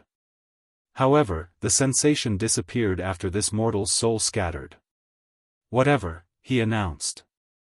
His goal has been achieved since he confirmed that mortal blood could curb the spread of the curse. Additionally, he also got his hands on some decent material. So, the Devil Child collected the wreckage of all the pilots before killing the surviving mortals and taking their blood. Finally, he disappeared on the horizon. War Council, Du Tsong looked at the black screen, his eyes almost empty. The room was so quiet that even the sound of heavy breathing sounded like a shout. To say this battle was a wake-up call was an understatement. An ordinary cultivator. Everyone looked at the strategist who spoke. That Devil Child was an ordinary cultivator, not a genius, a heaven chosen, or these monsters with immortal foundation. He was just an ordinary cultivator with good battle experience. His words strengthened the somber atmosphere in the room.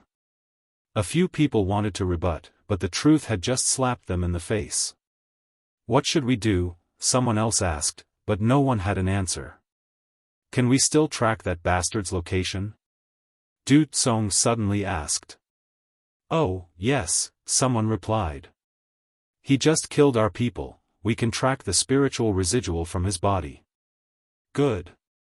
Send 5-5B squads to eliminate him. Leader, is this wise? Just do it, Du Tsong ordered.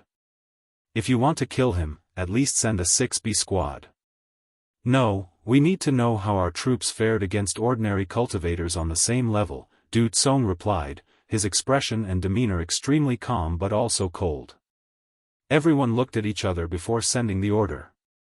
The war room then watched as the Devil Child decimated all 5 squads with a slight struggle.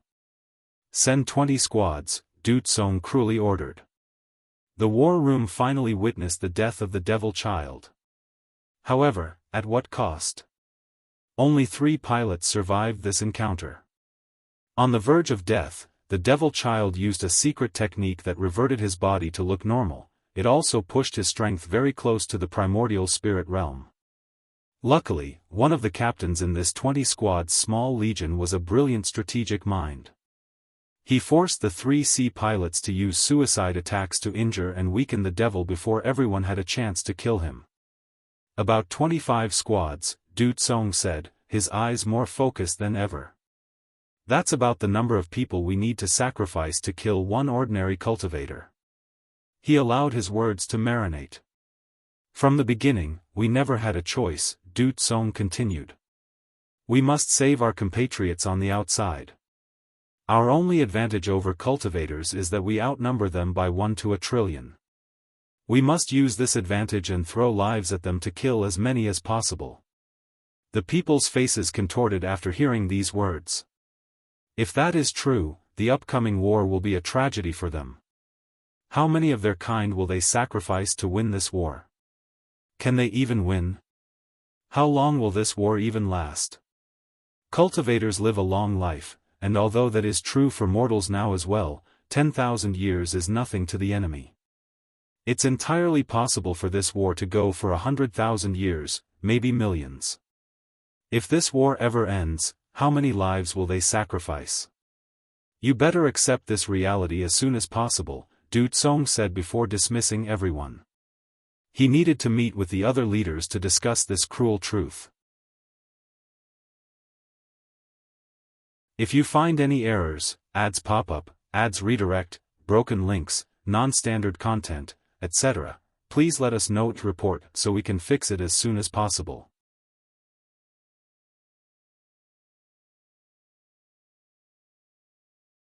Chapter 1404 Civilization War. Modern warfare. All the leaders appeared, but everyone had a somber look on their faces. With one look, everyone could guess what the others had experienced and gave a sympathizing look. Let's start by sharing data, one of the leaders said, and everyone agreed.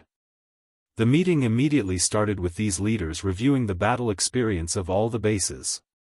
Although there were a few outliers where one squad was enough for one cultivator, one pilot single-handle killed a cultivator, the overall result was the same for more than 2 million bases. Du Tsong was not the only one who decided to use numbers to eliminate the enemy, so all these leaders realized the bleak future awaiting them. Wang Wei trained them to be compassionate and look out for their fellow compatriots, but now, they had the burden of sending these young people to their death. There is some good news, said leader Lang Shi from base number 23456. What did you find? The others knew Lang Shi was excellent at data analysis. Have you noticed that the bases with primary research on puppetry suffered fewer casualties? Lang Shi pointed out. Of course, since they did not have to send their pilots, someone sneered. And what does that tell you? Lang Shi said, rolling his eyes at this man's jealousy. Doesn't he know we are all in this together? Our focus should be building puppets, Du Tsong said. With more puppets, we can reduce the amount of pilots that die. We can probably replace all 3C pilots with puppets, commented another user. 3C pilots are the group that suffered the most significant casualties. That sounds like a good approach. Don't forget that the price of building one puppet is more expensive than building a 3C armor and training a 3C pilot. We can always research ways to reduce the price. Our people's lives are more important. Fair, but what do we do with the 3C pilots and lower? We increase their resources to ensure they become 4B and higher pilots, someone suggested. Those who cannot be promoted can be turned into teachers if they have the talent. As of now, puppets cannot completely replace pilots for many reasons, including costs, cultural acceptance, and, more importantly, higher-level puppets require souls and cannot be easily manufactured. Do we need to vote? Someone asked. No need since we all agreed. Let's do it to make it more formal. But who will supervise this election? The Great Guardian is not here. We should probably elect a representative to lead these meetings. Do we do it now? If so, I want to be the leader. Me too. I don't trust your judgment, so I want to be the leader. What did you say? Don't think I don't remember how bad your grades were when we trained under the Great Guardian. That was the past. Enough, someone yelled. We can ask the Guardian to hold elections, but for now, we still are discussing important matters. Yes, let's get back to the main topic. Lang Shi, did you discover anything else from the data? There are a few more things, Lang Shi nodded. The bases with the highest efficiency in hunting their cultivators are the ones that used poison-based armors and assassin-type armors. Those guys that play dirty? What do you mean by this? I didn't mean that is the point I'm making, Lang Shi cut this argument. We must use all means available to use to kill our enemy. That's how cultivators fight, and that's how we need to learn how to fight. I guess that makes sense. Pilots that include body refining into their training regimen are much higher caliber, Lang Shi continued. Lastly, the best performance armors are the flesh armors created from the cultivators' bodies. Everyone was quiet. What?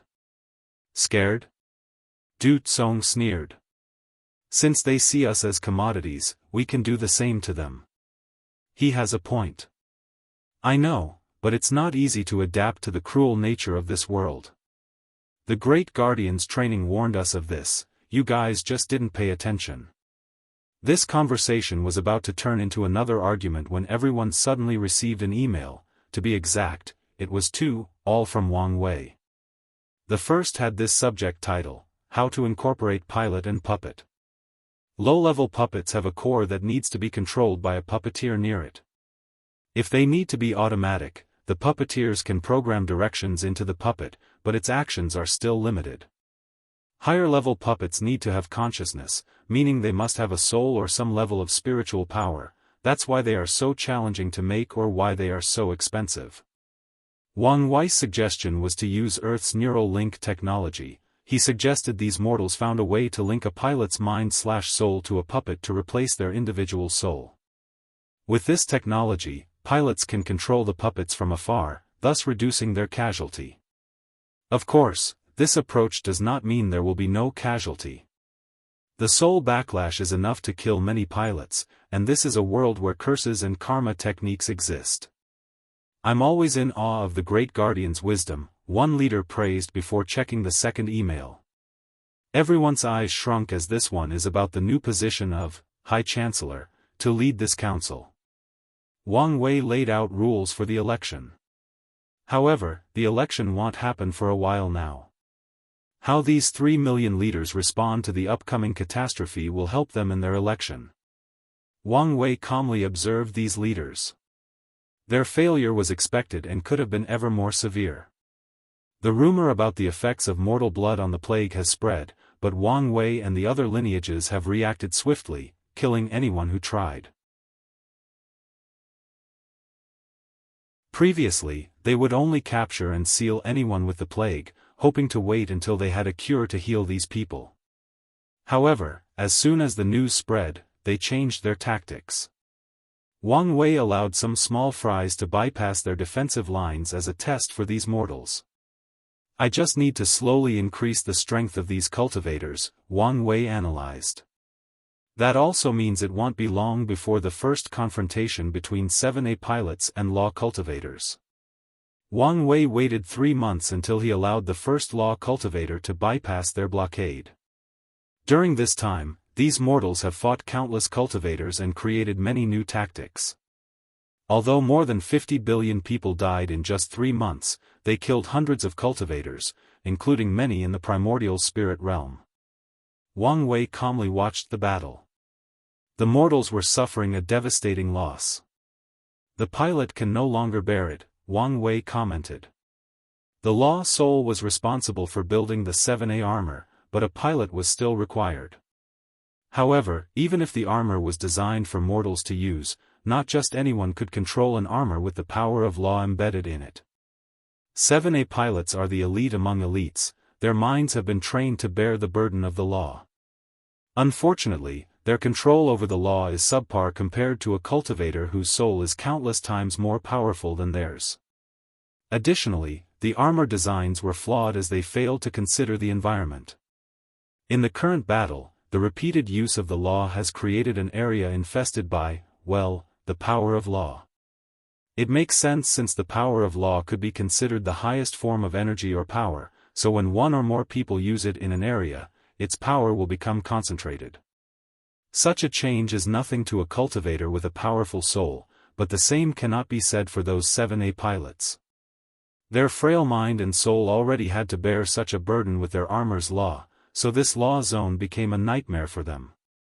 The result was that the squad composed of 20 of the best 7A pilots from all bases were massacred by this one cultivator.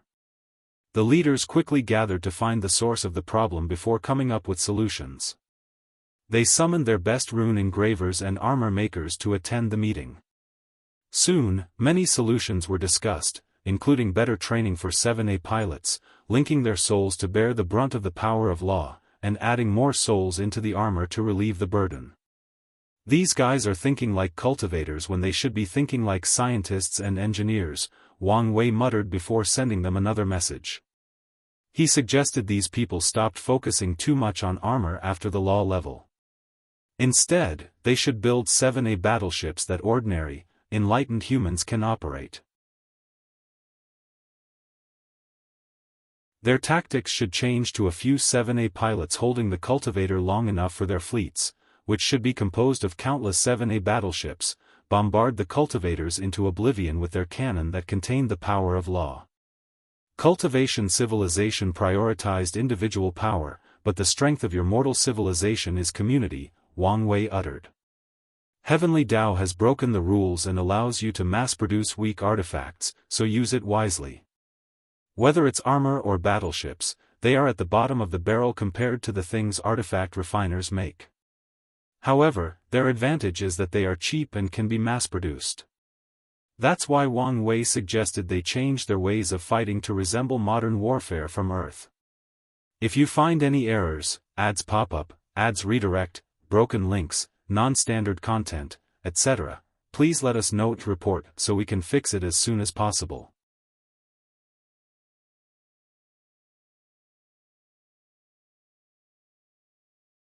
Chapter 1405 Civilization War, Rapid Escalation and Development. A monk dressed in a black robe with the character, Pain, engraved on his bald head. The monk held prayer beads on his hand and he recited Sutra, but anyone who saw him would not think he was some divine or enlightened monk. On the contrary, his Bodhis aura was cold, indifferent, and full of resentful souls. This man was an evil monk.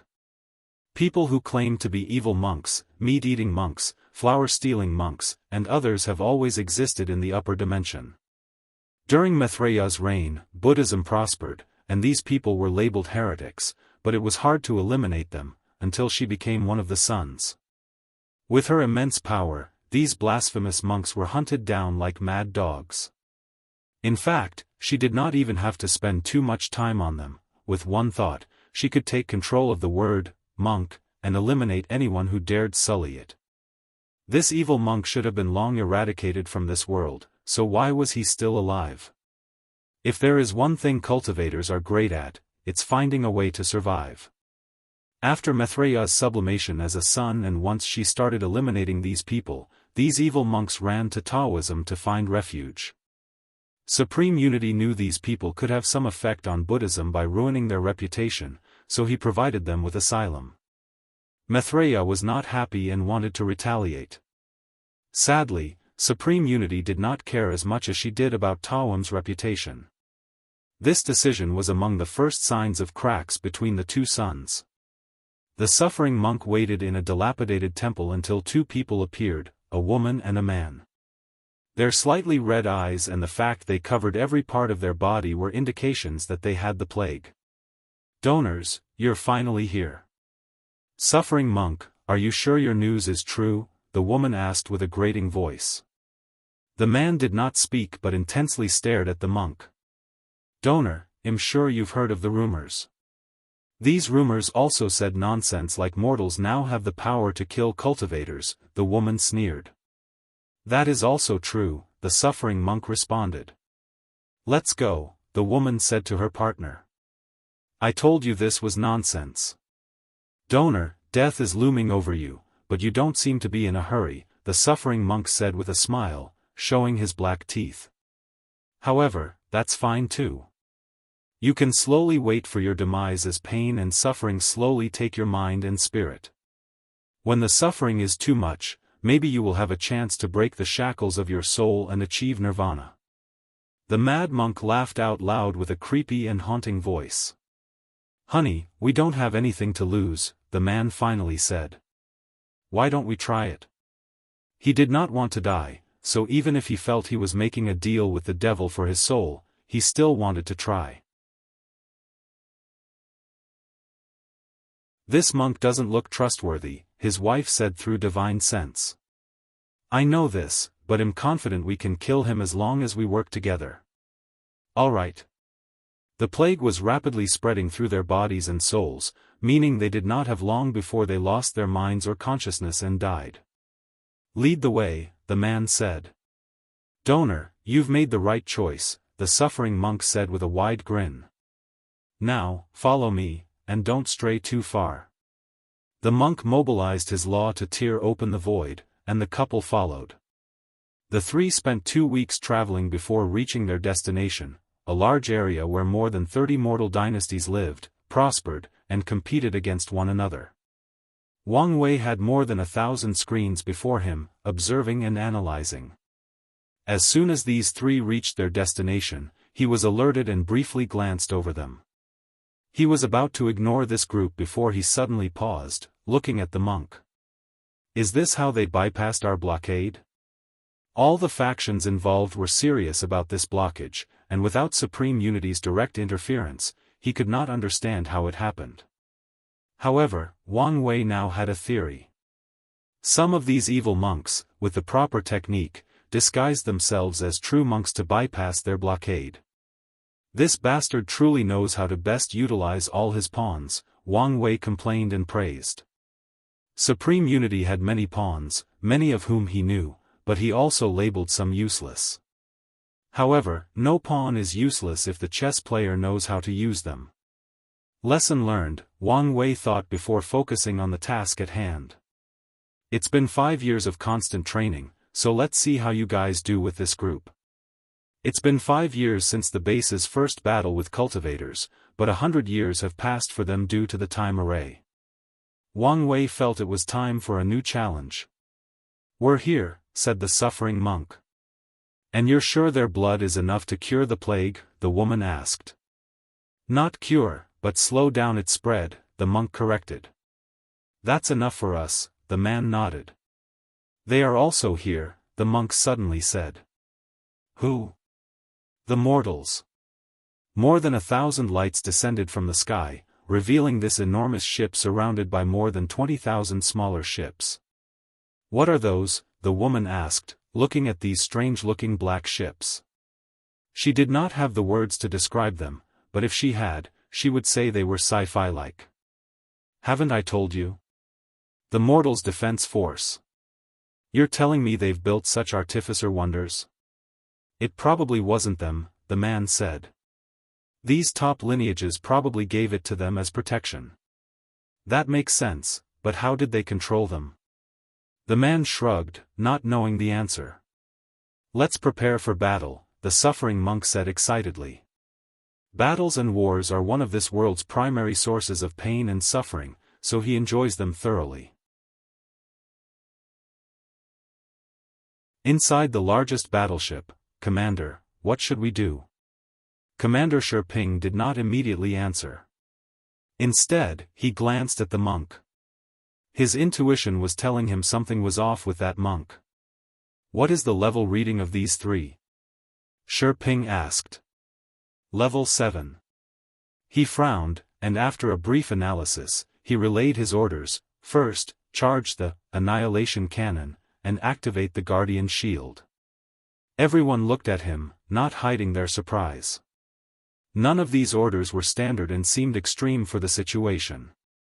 However, he was the commander, so they had to listen to him. Start the initial bombardment, Ping nodded. But don't forget we are facing a monk, so activate the highest spiritual mind protection. Everyone in the command room or other battleships heard and executed his orders. These ships immediately started bombarding these 3 cultivators. At first, the couple did not take it seriously until they felt the slight power of law from these cannons. Their expressions twisted, and they hurriedly used their own laws.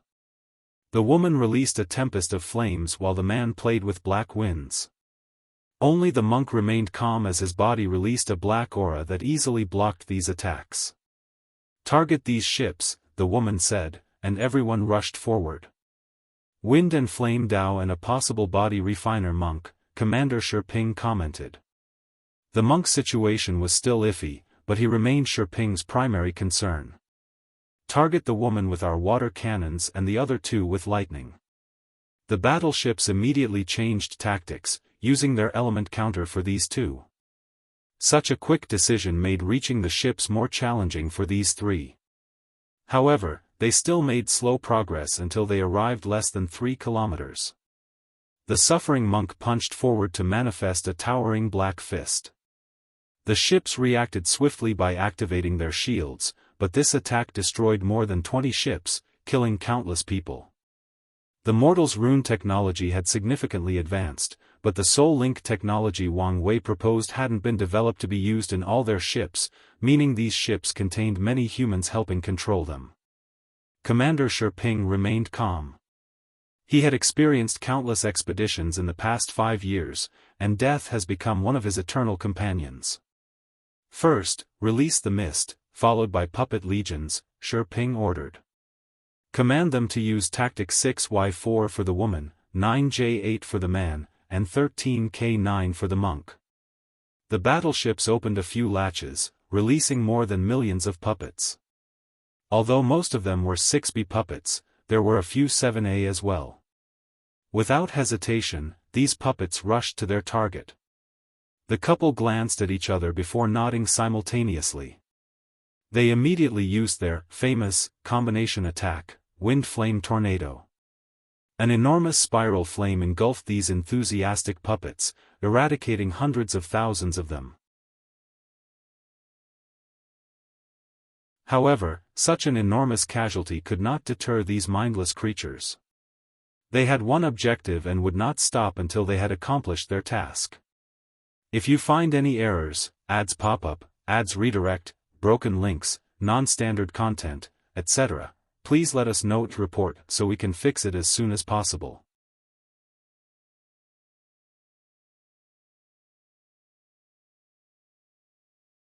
Chapter 1406 Civilization War, Rapid Escalation and Development. 2. These puppets seemed endless as no matter how many these 3 killed, more and more kept coming.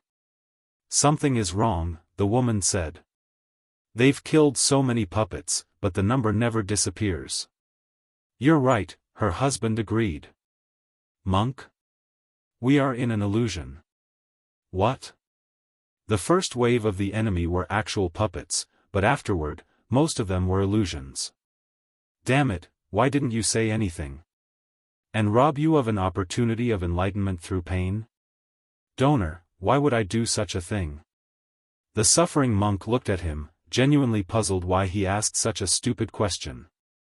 "Damn it, I forgot these evil monks are all psychopaths," the man said to his wife through divine sense. "Now is not the time to argue with him," his wife placated him. "Let's deal with the illusion first." They each took out an artifact, a cauldron with sand, and an incense burner. The man put the incense burner into the sand, immediately releasing a strange aroma that filled the surroundings. Sunlight descended from the clouds as most of the puppets disappeared. Boom!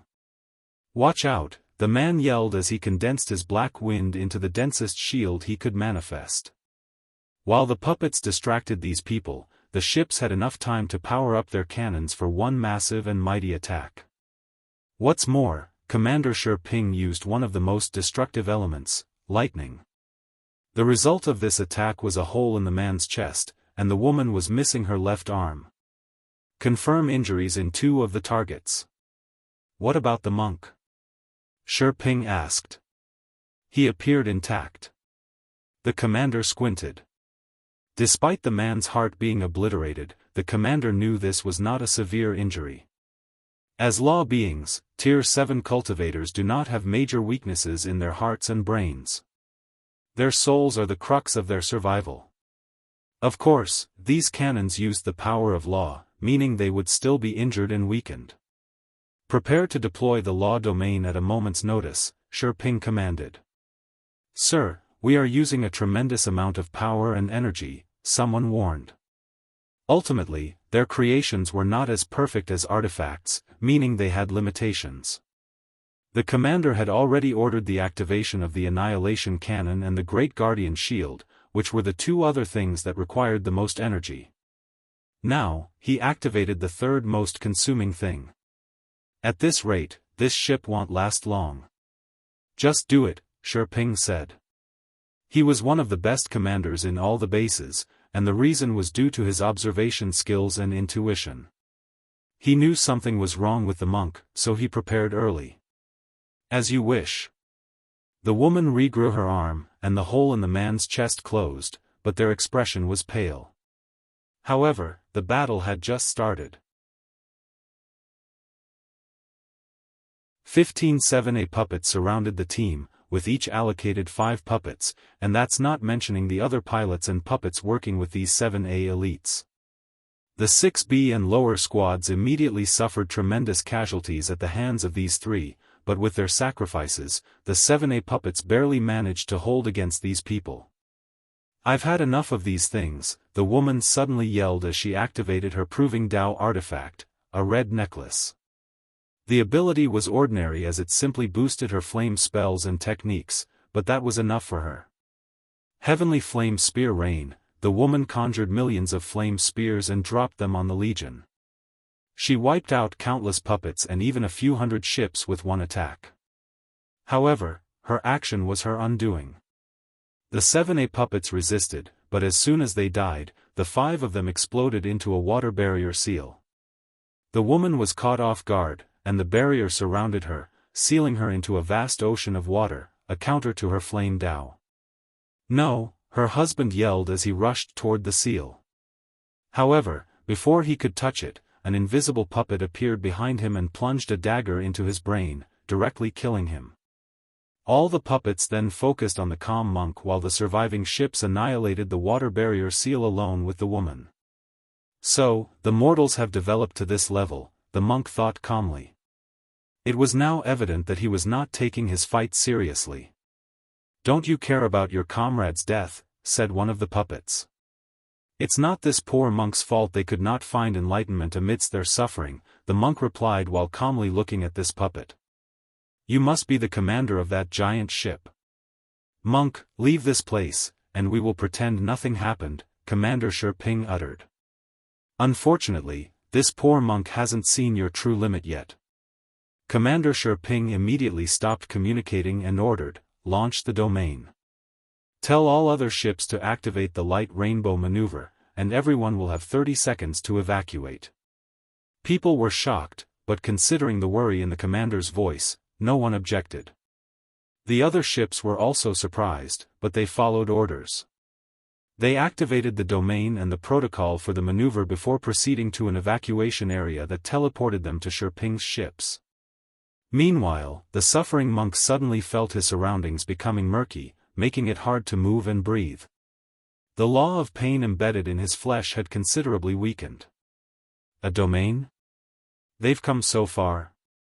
He could see these ships were resonating their laws to change the environment into a domain that boosted their attacks.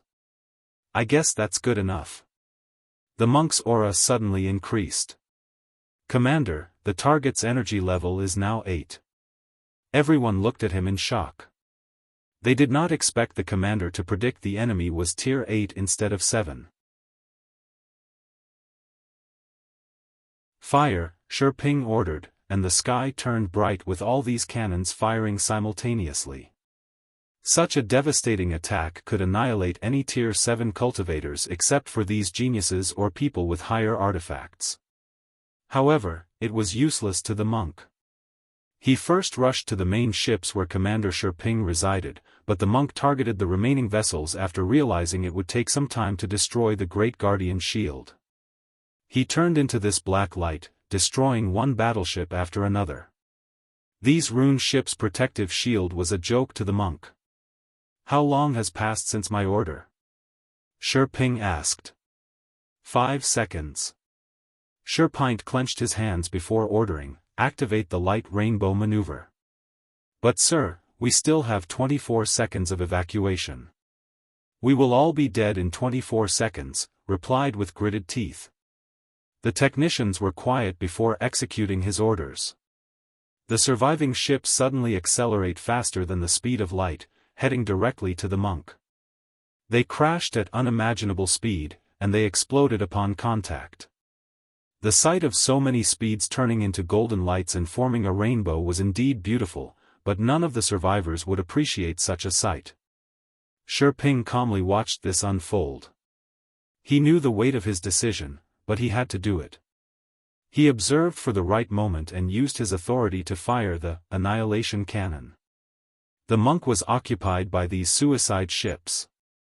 Their destructive power was nothing for a body refiner like himself, but their speed was beyond his reaction time. Then, his danger sense suddenly activated, and he wanted to move out of the way. Sadly, this attack was space-based and locked him. Boom! The annihilation cannon was the greatest accomplishment of mortal civilization in spatial technology. Wang Wei and many other guardians had to preach to them before they could develop it as a trump card. With one attack, the surrounding space will collapse, releasing terrifying, chaotic spatial energy that can slice through laws and domains. Shi Ping calmly watched as the monk's ruined body floated in the void, still showing signs of life. He was not surprised since the latter was a body refiner. He ordered the surviving ships to surround him and seal his body and soul. His capture should make up for some of our losses, Shi Ping thought. However, although this was logically true, he did not think so emotionally. They lost too many lives to kill this one man. Report our losses.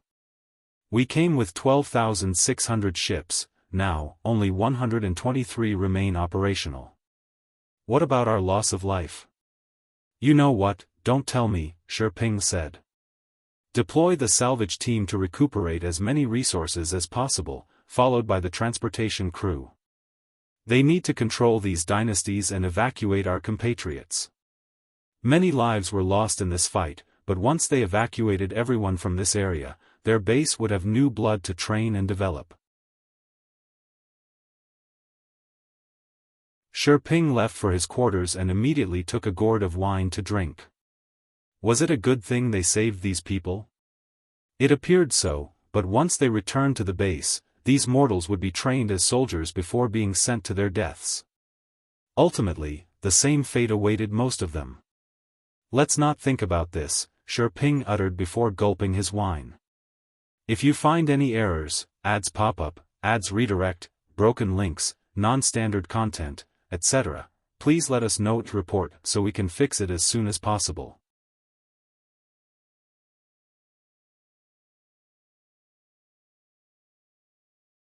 Chapter 1407 North and South, unedited chapter.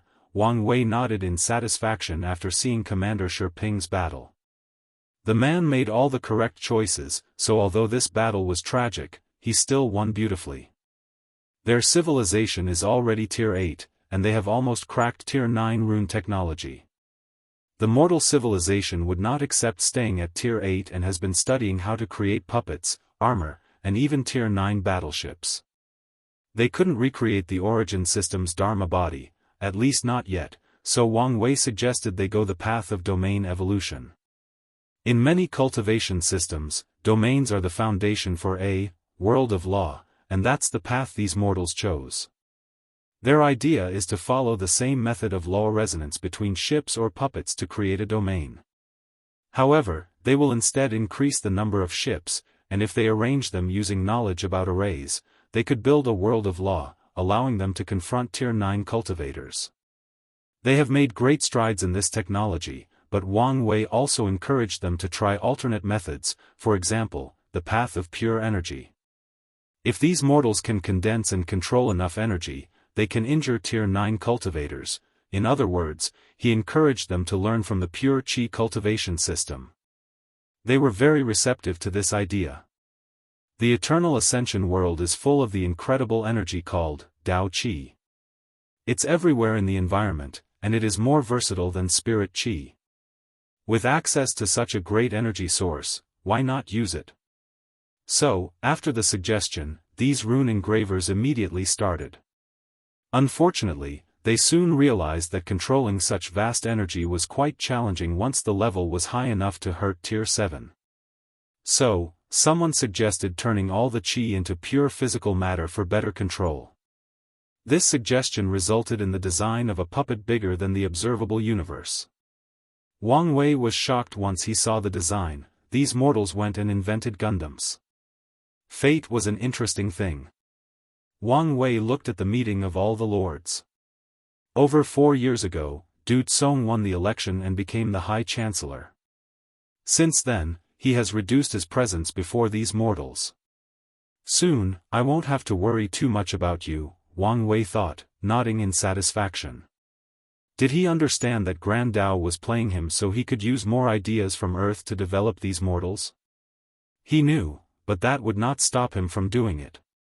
Grand Dao's move is a double-edged sword. These mortals can be of great help to Wang Wei in the future, especially since he knew he might be responsible for the All-Haven Fate calamity. Grand Dao might use his ideas in other chaos worlds, but the mortal civilization in the Eternal Ascension world is the original version, and they will be one of Wang Wei's greatest aids/weapons. Wang Wei waved his hand to dismiss most of the screens before him, leaving one map that showed how far this plague had spread. He sent the information about evil monks to Buddhism, hoping that would help. Sage Pure Flame, where are you? Wang Wei uttered. The crux of solving this matter is this bastard, but he is so slippery. He has shown up a few times in the past years, but no one has been able to catch him. Wang Wei raised his palm, summoning the Heaven Secret Crystal. If everything fails, he'll have to use this crystal to find Pure Flame, but he felt it was a waste to use something so valuable on that bastard. Wang Wei closed his eyes to access his soul network and communicate with others while also monitoring the situation. The world continued to evolve, and 20 years passed. The mortals finally developed their 9A humongous puppet and made great strides in their world law.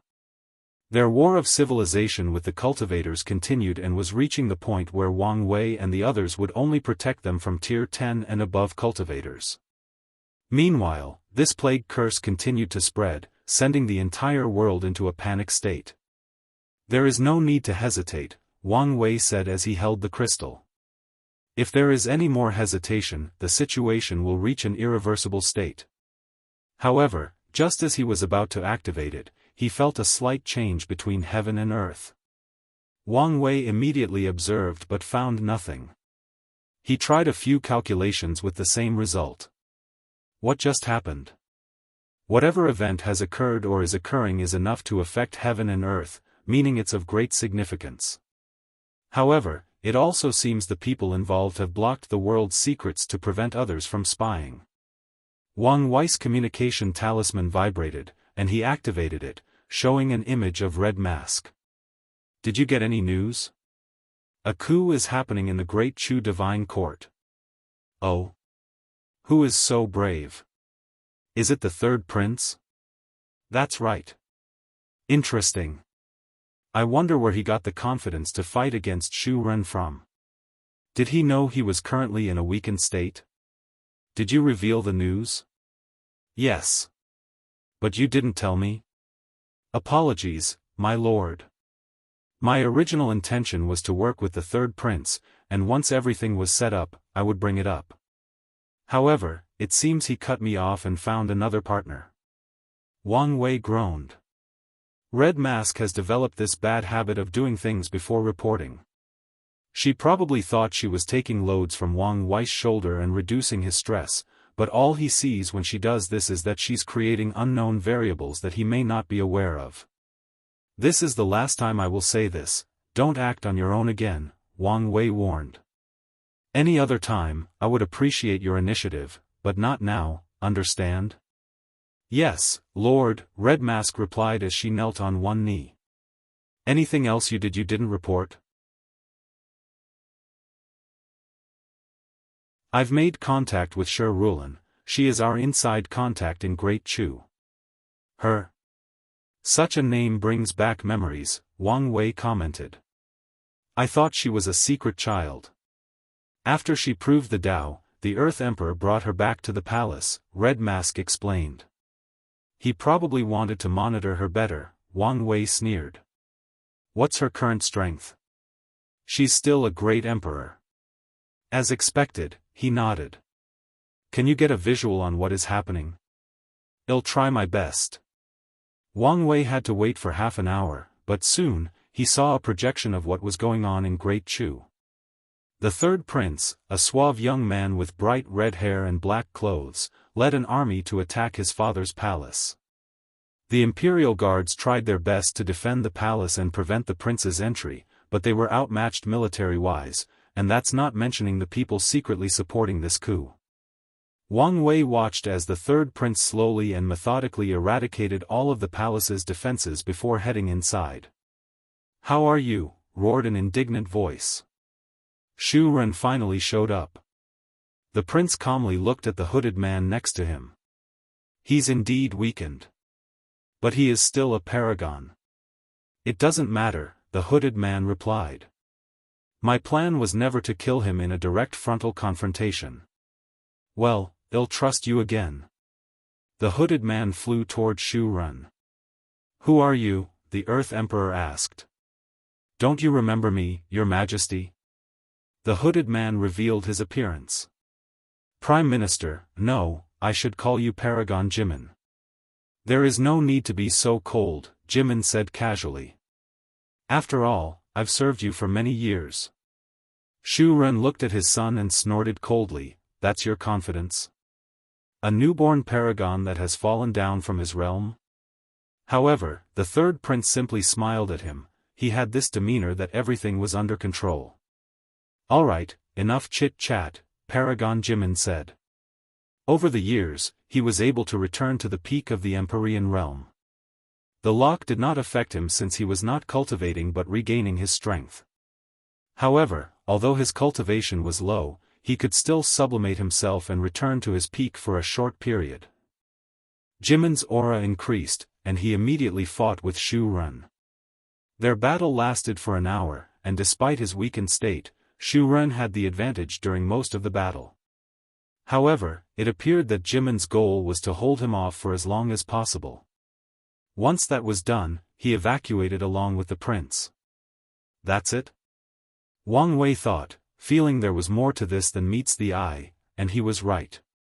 A few minutes later, a terrifying vision enveloped Shu Ren's territory, followed by the third prince's voice echoing between heaven and earth, "Emperor Shu Ren is cold, cruel, and heartless." Instead of focusing on the prosperity of his people, he abused his right to rule, doing everything possible to keep his power. He did not even spare his children. Heaven and earth above, I, third Prince Xianxia, see his nature and cannot accept the decline of Great Chu, so I decide to take things into my own hands. I will build the southern Chu dynasty, hoping to free my people from suffering. As he uttered these words, the Chi-Luck dragon of Great Chu suddenly roared in pain before being divided into two. If you find any errors, ads pop up, ads redirect, broken links, non-standard content, etc., please let us know to report so we can fix it as soon as possible.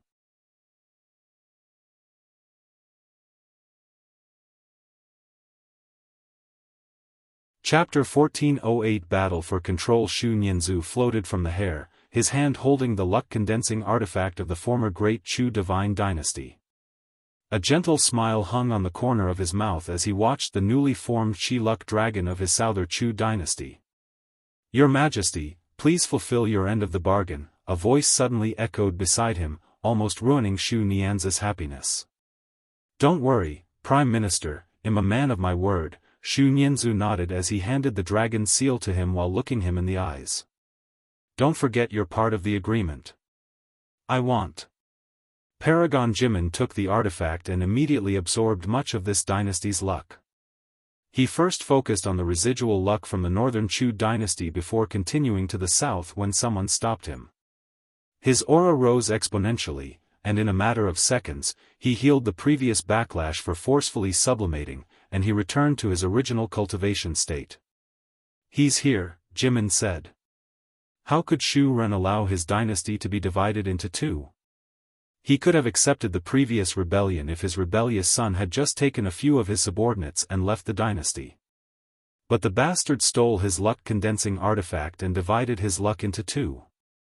"Are you sure you can kill him?" Xu Nianzu asked. "Alone, not at all, but with this." Jimin summoned a golden sword. "A sword of destiny?" "The era of the 7 moons is coming to an end, and destiny is against them," Paragon Jimin sneered before rushing toward Xu Ren. The Earth Emperor was already weakened after trying to save Shu, his situation worsened after his first fight with Jimin, and now, the latter had a sword that countered. After 10 minutes of fighting, Xu Ren tried to run away, but Jimin was prepared and blocked the area. Then, after another 20 minutes of desperate fighting, the Earth Emperor lost 1 life. Jimin took much of the latter's destiny but did not absorb everything. According to his agreement with the third prince, he returned some of it to make up for the luck he absorbed from the southern Chu dynasty. "Our agreement is finished," Paragon Jimin said. "Thank you," Xu Nianzu said as he received the dragon seal. "Are you sure you don't want to stay? The position of Prime Minister can still be yours." "I'm honored by your offer, but I'll have to decline," Paragon Jimin stated before disappearing, making Xu Nianzu shake his head. His mother approached him a few seconds later. "He left?" the Empress asked. "Yes." "Then, how will we protect the dynasty without a paragon in charge?" "We'll have to rely on destiny," Xu Nianzu replied as he looked at the sky. The Empress knew her song had some alternative plan, but since he didn't want to mention it, she wouldn't ask. Wang Wei calmly experienced Xu Ren's death, and he squinted his eyes. It's time to put the final nail in the coffin. He summoned 2 people, Monk and Jiaping. Monk was still in the barbarian race and would take some time, but Jiaping soon arrived. "Your opportunity has arrived," Wang Wei declared before pointing at him to condense a future Buddha self, except it looked like Jiaping instead of him. This technique will allow you to acquire the strength of your future self for a short period, but to ensure the backlash is not too severe, the strength can only go to 90%. You'll also have to team up with Monk. "I understand." Wang Wei dismissed him before closing his eyes. Xu Ren returned to his secret hideout. After losing a life, he only had 1 left, and he debated whether it was wise to use it on Shu, especially since it may not even save her. As he was hesitating, he sensed something and rushed over. Shu had opened her eyes. "Your Majesty? Where am I? Why are you so pale?" Shu asked in a soft voice. Xu Ren opened his mouth but did not know what to say. "Did something happen to me?" Shu said. "My creator did say I couldn't leave the seal. I always knew this day would come." "Sure, don't worry, you will be fine," Xu Ren said, holding her hand. She smiled gently at him. "My greatest joy was meeting you, Your Majesty," Shu said as she raised her weak arm to caress his face. "My biggest regret is also meeting you. I would not want to experience the pain of separation in 1,000 lifetimes. Please don't say such inauspicious words." Xu Ren realized Shu's body was rapidly disappearing. He gritted his teeth and immediately used the technique again, linking their existence. "Your Majesty, please don't," Shu said with tears streaming down her angelic cheek. "It is too late for me, so don't put yourself at risk for my sake." "I said you will be fine," then you will be fine. Shu Ren no longer had any more hesitation and thoroughly used that technique. He sacrificed one more life to extend her time. However, Shu Shu's words were correct. The collapse of her existence was too far along the process. Shu Ren watched as the rate of her body disappearing drastically reduced, but it was still disappearing nonetheless. What should I do? Shu Ren thought, trying not to panic. But as he looked into her eyes and saw her life force rapidly disappearing, his heart beat uncontrollably. Suddenly, as if by divine intervention, Shu Ren had a brilliant idea. Her existence contained a flawed perfection, and my 33 nether hell is also flawed. If I link her existence to the nether hell, could I use her perfection to perfect the nether hell, and in return, the nether hell will also complete her imperfection? This idea was bold and out of the box, but it may be the only way to save Shu Shu. Better yet, Shu Ren will kill two birds with one stone by completing the nether hell and becoming a true Earth Emperor. Shu Ren no longer hesitated and immediately teleported Shu Shu away. He used his control of the nether hell to link the two together. It worked? Shu Ren thought, not entirely too sure. He closed his eyes to sense the change in this dimension. Yes, the rules are being perfected, and Shu Shu's existence has stopped collapsing. No, she's slowly getting better. Shu Ren had a brilliant smile on his face. However, a terrifying aura appeared in the sky before he could celebrate for long. A man wearing black emperor clothes with dragon designs looked at Shu Ren furiously. You idiot! Zhang! Shu Ren yelled. He was in such a hurry that he forgot his traitorous third son had gained some control of his nether hell by aligning himself with the great Qin dynasty. Zhang ignored this idiot and pointed at Shu Shu. However, before he could succeed, three people showed up and blocked him, a man with 4 arms, Jia Ping, and Monk. Your Majesty, the human emperor, it's an honor to meet you finally, said the 4-armed creature. Brat from the Dao opening sect, Zhang said coldly. This matter does not concern you. Doesn't it? I've spent much effort ensuring he can complete this nether hell perfectly.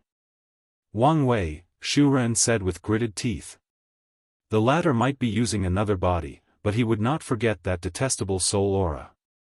So, Shu Shu, was all you're doing? Shu Ren asked, his hands clenched tighter than a dragon's jaw. However, Wang Wei did not even glance at him. Shu Ren was nothing but a pawn. Now, he was no longer helpful. This is my last warning, Zhang said coldly. Your threat means nothing to me, Wang Wei said as he started his work. He used his control of Shu Shu to accelerate the completion of this nether hell while taking control. Zhang's face turned ugly as he fought back. He had been secretly infiltrating this place for too long, meaning he had more power than Wang Wei. However, the 33 nether hell had an instinct to be completed, and Wang Wei used that instinct to take more power rapidly. You bastards! Shu Ren screamed before flying toward Wang Wei. Shu Ren, Monk said as he blocked his way. When you forced me to run away from my clan, I swore an oath that I would rip your head from your body. Today, I'm here to keep that promise. The barbarian king teamed up with Jia Ping to kill the final moon of this era. Meanwhile, Wang Wei was deep in his competition against the human emperor. Although initially behind, he rapidly gained momentum and soon took control of 40% of this place, while Zhang had 60%. The human emperor looked at him coldly before a decisive light flashed in his eyes. Earth sword, he uttered as a black sword with the power of samsara materialized in his hand. He struck down, cutting the nether hell into two, with his 60% control and Wang Wei's 40%. I'll remember you, Zhang said as he left with his part of the nether hell. If you find any errors, ads pop up, ads redirect, broken links, non-standard content, etc. Please let us know to report so we can fix it as soon as possible.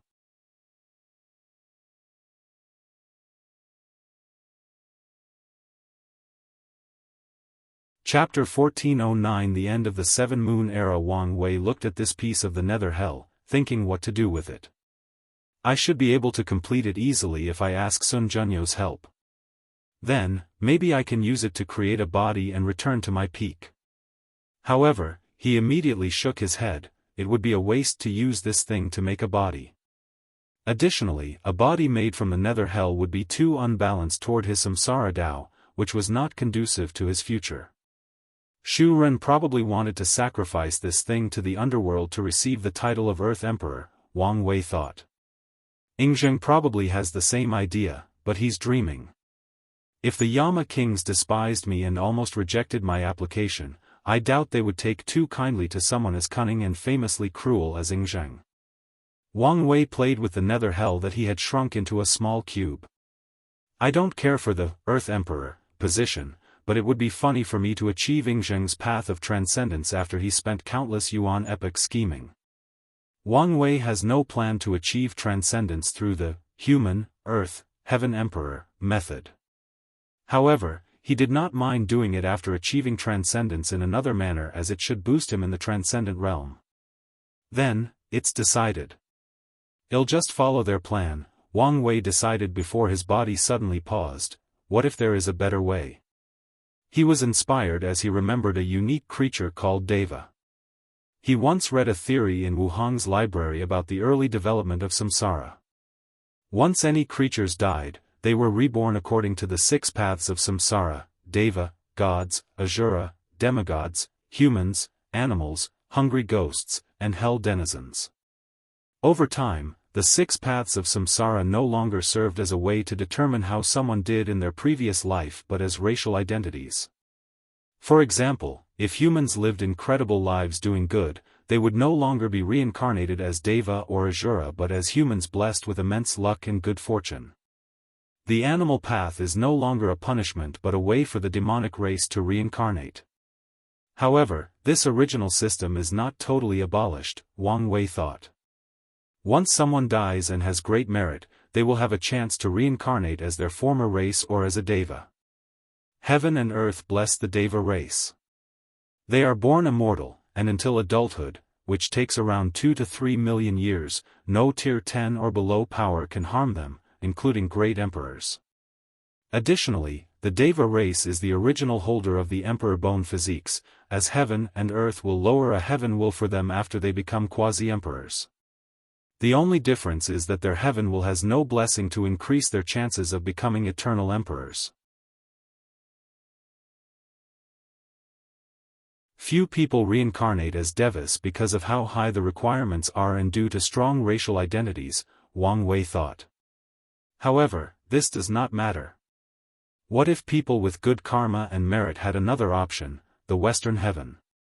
Yes, Wang Wei's idea is to turn the 33 nether hells into the Western Heaven and sacrifice it to the underworld.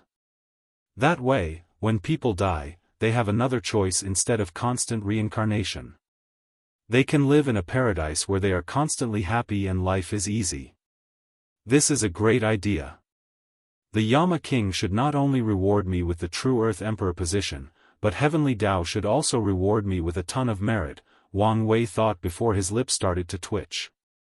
Although this was a great idea and contribution to the world, doing so also meant he was playing into Grand Dao's hands. Forget it. It's better that I do it knowing I'm being manipulated than being blind, Wang Wei reassured himself with this clumsy excuse.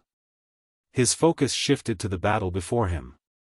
Jia Ping was already out, but it was apparent from his expression that he had successfully passed his trial to sublimate his double pupil. Why is he being so extreme? Wang Wei asked as he observed Monk's situation.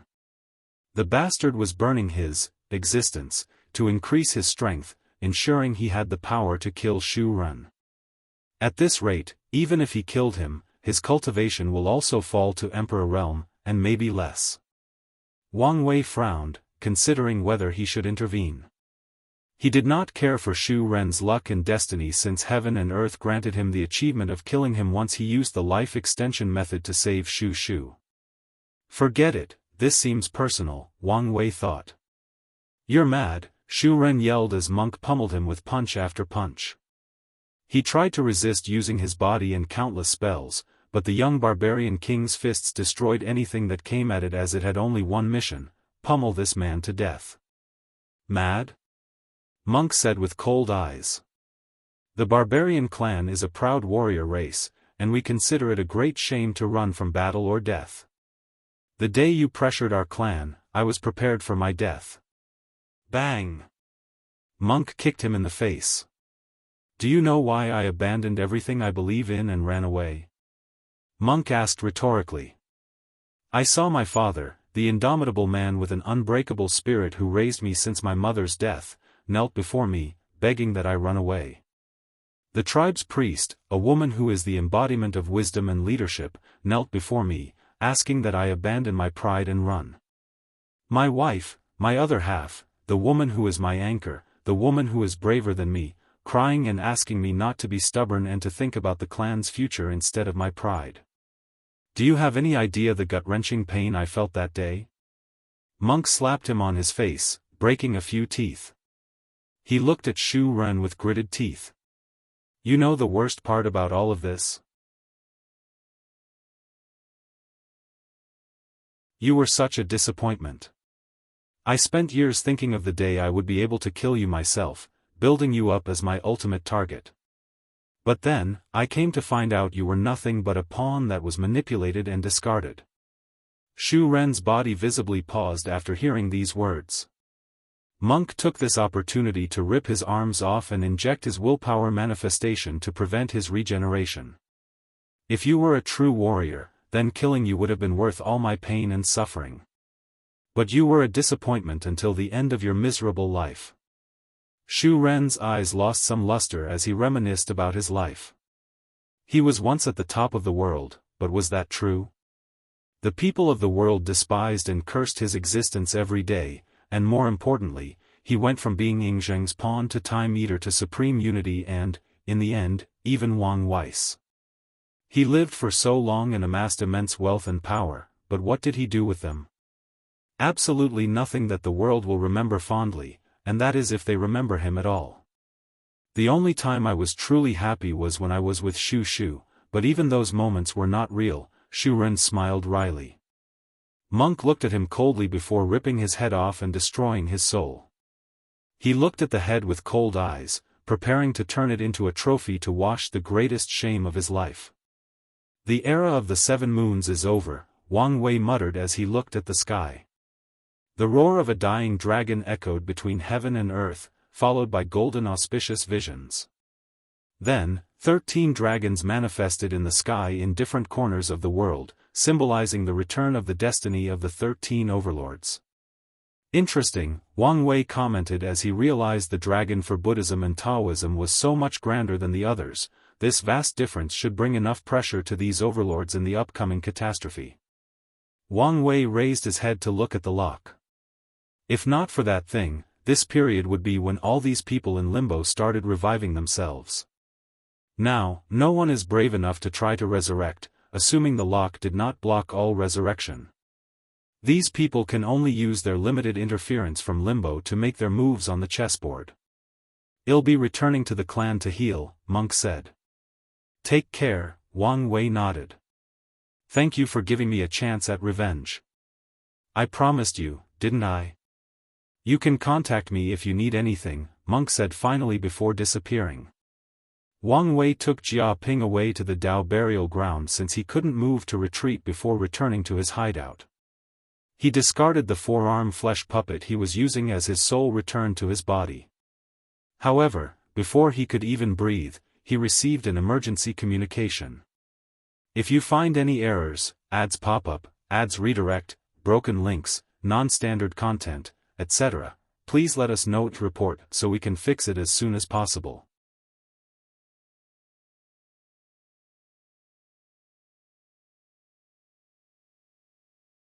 Chapter 14:10 Invader and Hurry. Someone had broken through the barrier of base number 1475837, Wang Wei frowned after hearing these words. He knew the existence of the bases could not be hidden forever, but according to his calculations, it should have taken a lot longer. He no longer hesitated and sent a projection. A handsome man with luscious black hair and golden eyes floated above the sky, observing the base with amusement, interest, and hidden greed. As soon as Wang Wei appeared, his aura suddenly changed to become arrogant and noble. "Are you the owner of these mortals?" asked the golden-eye man. "Hand them over and how you cultivate them to be so wise, and I'll offer you a decent price." Wang Wei looked up and down at this man, a god. "Oh. It seems you have a good eye. Are you from the divine faith heaven?" Wang Wei continued. "Also knowledgeable," the god said with a frown, realizing he was not dealing with an ordinary person. "Who are you?" "Wang Wei, Dao opening sect." The god paused. It was apparent the wheels were moving around his mind. "You know, it's taboo to lie about being part of the overlords. Now that our destiny is back, there are consequences." Wang Wei did not say anything else as a marking with 4 stars appeared on his forehead. The god looked at it, trying to control his emotions. "Fellow Daoist, my name is Divine Zhu, and it's an honor to meet you," he said before saluting. "Our 2 factions have been in cooperation for many years." Wang Wei wanted to roll his eyes. The relationship between their faction was neutral. The divine faith heaven's primary source of confrontation is competing with Great Qin for mortals and Buddhism and Taoism due to their use of faith. "I know what you want, but the answer is no," Wang Wei said directly. "Leave this area at once." Divine Zhu's pleasant expression became stiff. "Fellow Daoist, it's only a few mortals. We can negotiate a fair price." "You heard what I said." Wang Wei understood why this bastard desperately wanted the mortal civilization development method. These mortals have longer lifespans and happier lives, and the enlightened ones have high spirit powers. If they become believers, the amount of faith/incense would be so high and pure that no god could resist. Divine Zhu became cold. "Do you want to ruin our faction's relationship over these ants?" Wang Wei looked him in the eyes and released his killing intent. "Leave while you still have your dignity and limbs." Divine Zhu's soul and body felt chill, and he almost trembled. However, his pride as a god forbade him from revealing fear before an enemy. So, Divine Zhu took one last look at him and these mortals before teleporting away. Wang Wei calmly watched him fly away. "The tree has bore fruit, and now is the time to harvest," he sneered. Now that mortal civilization was cultivated to Tier 9, it was time for Grand Dao to spread the result, and the first attempt was made by this bastard god. Wang Wei knew, in fact, that the spread was inevitable. He shared the method of cultivating a Tier 4 mortal civilization with many people in the lower dimension so these people could start from this aspect. He was never worried because he knew he would always have the advantage for a multitude of reasons. The first is culture. The cultivation world is exceptionally conservative, not liking changes to the status quo. Their immortal lives and godlike strength ensured they kept society similar for trillions of years and more.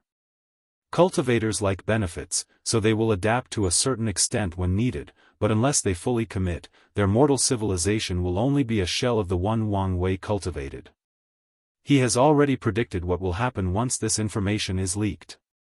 The constant worship will mean that the civilization that the gods cultivate will lack any innovative spirit. Why create new runes when you can pray for answers? Their god doesn't give them an answer? That's fine. Anyways, their lives are already filled with gods in their minds, so why is there a need to innovate?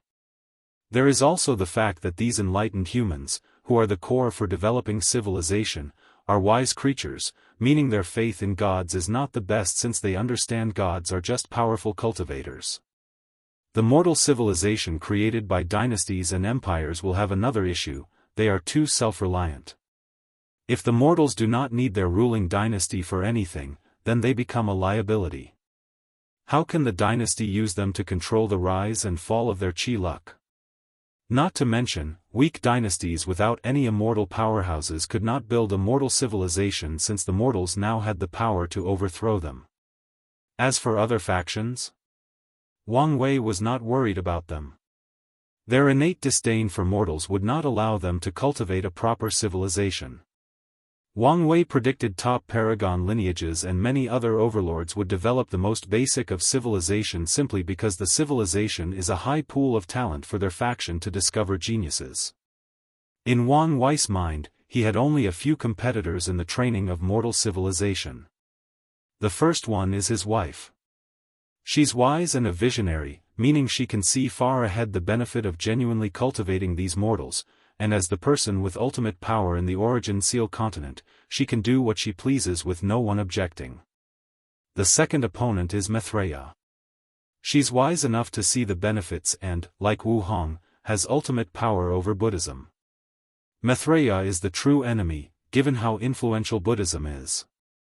Wang Wei also added Taoism to the list as a maybe. After supreme unity is gone, Taoism will return to its original track, and Wang Wei feared they might cultivate a proper civilization just for the sake of keeping appearance against their competitor, Buddhism. Finally, the last opponent is Emperor Kong. His main goal is to enlighten all sentient beings, meaning he will have a key mindset to train a proper mortal civilization, show the mortals respect for their craft and achievement. The academy is the best environment to nurture the academic minds of enlightened humans. Of course, despite calling these people competitors, Wang Wei would not take them seriously. The crux of this civilization is the idea from Earth, and he's the only source. With such an overwhelming advantage, how could these people compete with him? If I remember correctly, the first primal of the divine faith heaven is from the Deva race that I was just thinking about. Is this a coincidence, or am I being paranoid? He contemplated this question from every angle, and it seemed to be a coincidence, but he kept his suspicions. Wang Wei started overseeing the relocation of not just this base but all 3 million of them. He did not want to take the risk. He oversaw everything and increased the protection he previously provided to them. Although he knew this would only delay the time the information leaked, he would accept any advantage. I can no longer hesitate, Wang Wei said as he opened his eyes in his hideout. He summoned the Heaven Secret Crystal and sighed deeply before activating it. It was now a priority to find Sage Pure Flame and end this plague curse. Wang Wei did not know what to expect since this was the first time he was using the crystal. He found himself floating in this endless void with stars shining around them. After a brief observation, his expressions show a look of understanding. Are those stars physical embodiments of truths? Interesting. He focused his mind on indicating the truth he wished to acquire, the location of Sage Pure Flame. Wang Wei expected the crystal to lead him to one of the stars that contained the answer he wanted. However, he was wrong. The thing brought him to a specific area of this endless dimension. Wang Wei was puzzled, so he approached a random star, and as soon as he got close, it turned red. He chose a few more, and the result was the same. So, the truth around Sage Pure Flame is hidden by someone with a myriad of falsehoods, and if I want to find him, I must search for the correct star, Wang Wei summarized before smiling wryly. The good news is he now had concrete proof that Supreme Unity was manipulating fate and the secrets of heaven and earth. If he did not enter paranoid mode and did not rely on these things, he would have been long dead. The bad news is it'll probably take a while before I find the right star, Wang Wei sighed. The situation outside was volatile, and time was not on their side.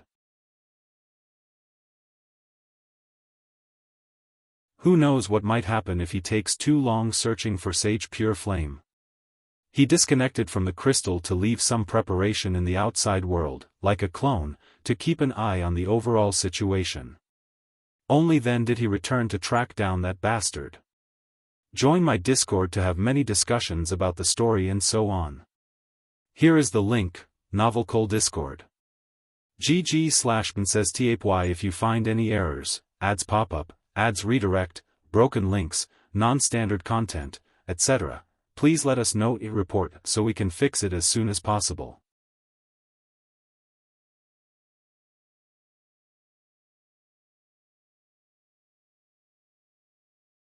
Chapter 1411 Pig Teamate Wang Wei opened his eyes and immediately checked how long had passed. 300 years is not as bad as I thought. He synced with his clone and had a quick update on the major events. The mortals built their Gundam and the Law World, officially becoming a Tier 9 civilization. However, they haven't given up and have been studying the power of immortal venerables and the Tao source of Tao ancestors. Wang Wei did not comment on this endeavor. Whether they succeed or not is entirely up to Grand Tao. However, one day, once he is powerful enough to confront the latter, he might be able to remove all the obstacles blocking their way forward. The plague has spread a little too fast, hasn't it? Wang Wei thought as he reviewed the memories. He analyzed everything and soon had a reason. The spread did accelerate, but the primary reason it was so exaggerated was that these overlords were too busy dealing with the aftermath of the return of destiny and thus did not allocate as much time or effort as before. Are they trying to find ways to revive their ancestors while still under the suppression of the lock? These people always run to their ancestors every time things get serious. What a bunch of fools, he cursed. The priority should be the curse, as the lock will not allow these ancestors to return. Unfortunately, these people do not like the uncertainty or lack of security in dealing with world-ending events with the protection and guidance of their ancestors. These fools might not be able to see the situation, but these people in limbo are not stupid. So, why didn't they say anything? They are silent? According to the info Wang Wei had, these people desperately contacted their ancestors in limbo, but almost no one received an answer. They must be plotting something. I hope it's useful, Wang Wei sighed before focusing on the last major news, and he finally smiled. At least there is one good news. The sage council he used to lure pure flame did proceed as usual, with his clone participating. As Wang Wei expected, there were quite a few level 1 and even level 2 sages hidden in these ancient sections. After everyone pooled their knowledge and experience, they devised a solution, an evolving purifying power. No matter how terrifying the plague is, this purifying power can analyze it and evolve to counter it. The council released this power, curing the plague for cultivators below Tier 10.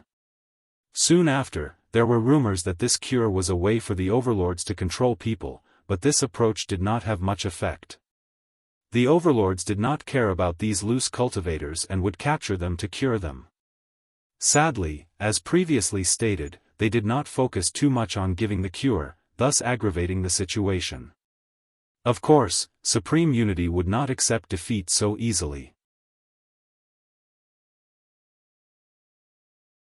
Countless new strands of the plague appeared, but it was useless, until a brand capable of affecting immortals appeared. The thing spread like wildfire, and in less than 25 years, it affected Tao ancestors. Truly a bunch of pig teammates, Wang Wei cursed, and that included his sect. Ancestor Xianxia also mysteriously disappeared, making the Tao opening sect freak out, and these idiots started acting like the other factions. Wang Wei's clone urged them repeatedly, but his words had little to no effect. Luckily, Buddhism and the demon race still have some smart people. Otherwise, the situation would have been worse. Wang Wei exhaled to calm down. The situation was not looking good. The Sage Council was confident they could make Tier 10 and higher cures, but the rate at which they could create the cures was not comparable to the rate at which this plague was mutating. Luckily, I found Sage Pure Flame, Wang Wei sighed. There were a few minor events, so he focused on them to ensure he did not miss anything special. What a persistent bastard, Wang Wei thought. Divine Zhu sent an envoy to the Tao opening sect, trying to get his hands on the mortal civilization through diplomacy. Once that approach failed, the Fate Shadow Guard soon discovered they had the method as someone from the lower dimension sold it. However, these bastards were not satisfied with this and started kidnapping the pilots, puppets, and legions sent from those bases when they were on a mission. Divine Faith Heaven, if your faction still exists in the Transcendent era, then my name will no longer be Wang Wei thought with gritted teeth. He was already in a bad mood. Unfortunately, these bastards became the last straw. He controlled his emotions as he needed to be calm for his upcoming action. Capturing pure flame is a must, but he will not just rush into it without any preparations. Wang Wei will not wholly trust the heaven's secret crystal and prepare for many possibilities. The process took him 3 days. Limbo, a handsome man with luscious black hair adorned in golden robes, opened his eyes. They had no pupils but glowed like stars. This man was the first primal of the divine faith haven, Supreme God Tian.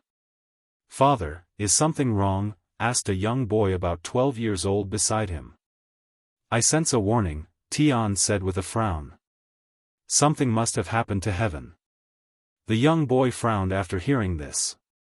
He knew his father was a deva, meaning he was extremely loved by heaven and earth, thus granting him extreme senses.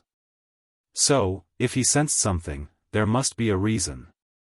"I'll go check it out." "Father, you can't. Remember? We already signed the contract." Tian paused. If he returned to the world of the living, he might indeed ruin the plan. However, he only accepts out of the interest of his faction, so what would be the point if the plan succeeds and his faction is no longer? "I'll go talk to Qiyuan and the others to see if they can compromise."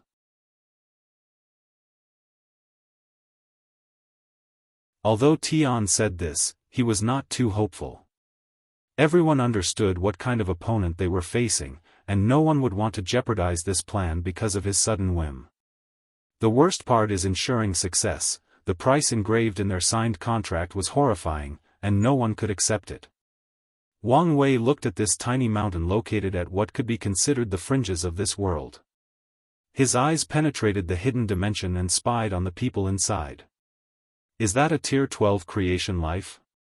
No wonder no one could catch him. Wang Wei thought. His gaze turned to Pure Flame, who was purifying countless cultivators with a look of anger and madness. Wang Wei sneered. The status of sage does not have a morality restraint, at least not from heavenly Tao. If someone meets the merit requirements, they can condense the golden body of merit and the status will not be revoked. Wang Wei loves his freedom, meaning he would have never accepted the restriction of morality for the golden body. Despite what Pure Flame did, he was still a sage. However, Heavenly Tao was unhappy with his shady move of helping Supreme Unity and locked his golden body at level 1. He might really be mad, Wang Wei said as he observed. Pure Flame behaves like his golden body should have improved as long as he purified these captures. However, that's not how it works. It's all about merit, and he should know this. Something is definitely wrong, Wang Wei thought, feeling he may have overlooked something significant. If Supreme Unity wanted the source of the virus that made Pure Flame into a sage, he already has it. So, why is he still alive? That virus is the last piece of 5 feathers plague formula. Anyone with some wisdom will understand how necessary that knowledge is, so why does Supreme Unity keep anyone with the information alive? Is he trying to lure me here? Possible, but without direct intervention, the chances of him killing me are low, Wang Wei thought as he raised his alert to the highest level. He observed Pure Flame's every move while trying to hide his presence from the Tao ruler. Something is wrong with that dimension. The entire layout is a strange formation, Wang Wei thought with squinted eyes. No, not a formation, a ceremony. To be precise, a sacrifice. Wang Wei had dabbled in ceremony magic in the lower dimension, and he had read much in his future wife's library, so he swiftly put the pieces together. The madness of a sage, symbolizing the transition from glory to decadence, from light to darkness, in other words, a yin-yang transition. There is a second core that seems to be self-sacrifice, that's obvious. Pure Flame is about to kill himself in his madness. Once these 2 requirements are met, this ceremony will release a devastating power, but what is the target? Why can I figure it out? Damn it, regardless, I can't allow this bastard to die. If you find any errors, ads pop up, ads redirect, broken links, non-standard content, etc. Please let us know to report so we can fix it as soon as possible.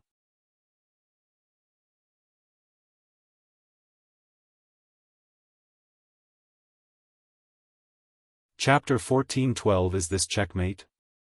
No, it's not. As soon as Wang Wei barged in, his mind quickly detected new aspects of this ceremony that he couldn't see from the outside. He saw a significant part involving destiny and a second aspect made for him. The act of trying to stop this ceremony and failing will convert into the power of regret that further boosted its strength. Damn it, he cursed before using a sure-kill technique he had recently developed, the Transcendent Sword Slash. Wang Wei took the fundamental essence of his transcendent luck and his perfection, allowing him to access the power of Transcendent. Of course, this power of Transcendence is not even 1/1,000,000th of the true power of half-step Transcendent, but it is a devastating attack for anyone in the Paragon realm. Wang Wei swung his sword, and with that one strike, he should have annihilated this dimension alone with this ceremony. However, things didn't go as he wanted. The Tao ruler protecting pure flame reacted to his attack by summoning a Paragon artifact, the 10,000-layer pagoda. So, the result of that devastating blow only did one thing: destroy the body Wang Wei was occupying and kill the Tao ruler. Wang Wei's soul looked at the pagoda that remained intact from his attack. I could never destroy the ceremony in the first place, Wang Wei thought with a grave expression. The pagoda contained even more power of transcendence than his attack. No, the comparison was like a river and a tiny mosquito, meaning this thing was created by Supreme Unity's vessel. It's you, Pure Flame yelled with a twisted expression. It's all your fault, everything is all your fault. Wang Wei glanced at him. It was impossible to get to him with this damn pagoda, and this bastard's mind was too far gone for any effective communication. My next step is containment, Wang Wei thought, feeling a sense of urgency. His intuition had risen to the highest level, telling him not to allow this ceremony to continue. Wang Wei disappeared from the dimension. Get back here, Pure Flame yelled. You bastard, don't you dare ignore me. Wang Wei had already isolated this area before coming, that's the most basic cautionary measure. Now, he was going to use that idea to the extreme. He did not hesitate to remove the limit on his soul to access his hidden soul power from his time in the void and use that energy to engrave ceiling formations. Pure Flame had about 2 to 3 minutes before he succumbed to his madness, and this was enough time for Wang Wei's Paragon soul to engrave billions of these seals. Boom! The dimension finally collapsed, turning into 33 red magic circles stacked on each other to form a funnel. However, before the circles could be fully deployed, a white shield composed of countless smaller sealing arrays formed a barrier to isolate their effects. Was it a success? Well, Wang Wei wasn't celebrating yet. His eyes remained closed, focusing on building more and more sealing arrays. His reaction was proved correct as the 33 magic circles started to fight back, creating cracks in the barrier. But as soon as a tiny flaw, countless new arrays would appear to make it up. Time was on Wang Wei's side, since the longer this confrontation lasted, the more sealing arrays he would have built. But would the person who designed such a brilliant ceremony let his work be destroyed so easily? Tao Beginning Palace, a red mist suddenly surrounded the entire place, followed by an order for all Taoists to return. It did not matter whether they were still fighting against Buddhism or had permission for a special retreat, they had to return. Although confused, these people had no choice but to follow. Who made their boss one of the two sons? People were intrigued by this sudden move. Ever since Shu Ren's death, corrupted Taoism had practically lost the war and was forced to guide a few areas. Neo-Taoism, who followed Maitreya, now controlled most of the former territories. After the corrupt priest returned to the Tao Beginning Palace, an intense blood light rushed into the sky, entering a spatial portal that everyone wanted to know led to where. However, before anyone had a chance to move, another vision appeared between heaven and earth. Taoism Chi Luck Dragon manifested in the air and roared in agony before its body shrunk to the same size as the other overlords. Everyone was shocked. wondering what the meaning of those two visions was. Wang Wei opened his eyes with an ugly expression and appeared a few kilometers to his right. He released the best protective shield he knew. A terrifying red light burst in that exact spot, instantly annihilating his shield. The red light headed toward him, and Wang Wei's expression immediately changed. He was currently in soul form, meaning it was easier to get contaminated by something. So, he distanced himself from this thing. Unfortunately for him, the red light seemed to have expected this outcome and immediately headed for his barrier. Wang Wei realized his mistake and rushed over, but it was too late. The red light freed the magic circles before fusing with them. Then, the world saw a third worldwide vision, 33 blood-red magic circles fused into one before dissipating. Wang Wei looked at the sky. To say he was gloomy was an understatement. Currently, his intuition was screaming, "It's game over, we have lost." He exhaled deeply, waiting for whatever this thing was, and he was not the only one. However, a few minutes later, nothing seemed to have changed. Am I overthinking? Wang Wei thought, but he hadn't finished his thought when he received an emergency call from Chancellor Du Tsong, so he accessed the Void Illusion realm. "Great Guardian, please save us," Du Tsong yelled, tears streaming down his eyes like a baby. The prideful and confident High Chancellor was panicking beyond words could explain. What happened? They are dying. More than 100 trillion every second, Du Tsong said with a choked voice. Wang Wei's face became ugly as he immediately teleported to the bases. "I should have thought about this, his original target has always been the mortals," Wang Wei said with gritted teeth. He was so focused on the fact that Supreme Unity wanted cultivators to kill the mortals as that would deal the greatest blow to Heavenly Tao that he ignored that Supreme Unity's ultimate goal is to wipe out all life, and how achieved it is just a bonus point.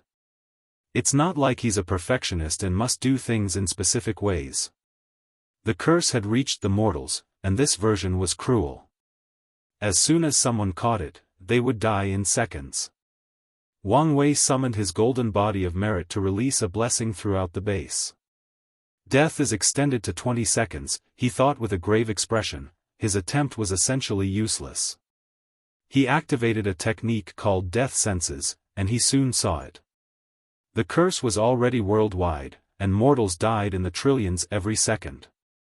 At this rate, we have less than 5 years before all mortals disappear from the eternal ascension world. Wang Wei was not angry, discouraged, despaired, or felt any desire to curse or vent. Instead, he felt remarkably calm. Red Mask contacted, so he answered. "I know about the mortals, so there is no need to report that part," Wang Wei said directly. "Use divine sense for the fastest communication speed." Yes. All the survival members from the corrupt Taoism side have been sacrificed in the Tao Beginning Palace, and Taoism no longer has the destiny of a Sunday. Oh? Red Mask showed him a recording of the vision. "So, that's how it is," Wang Wei muttered. He understood how far this bastard went to release this incurable plague to the world.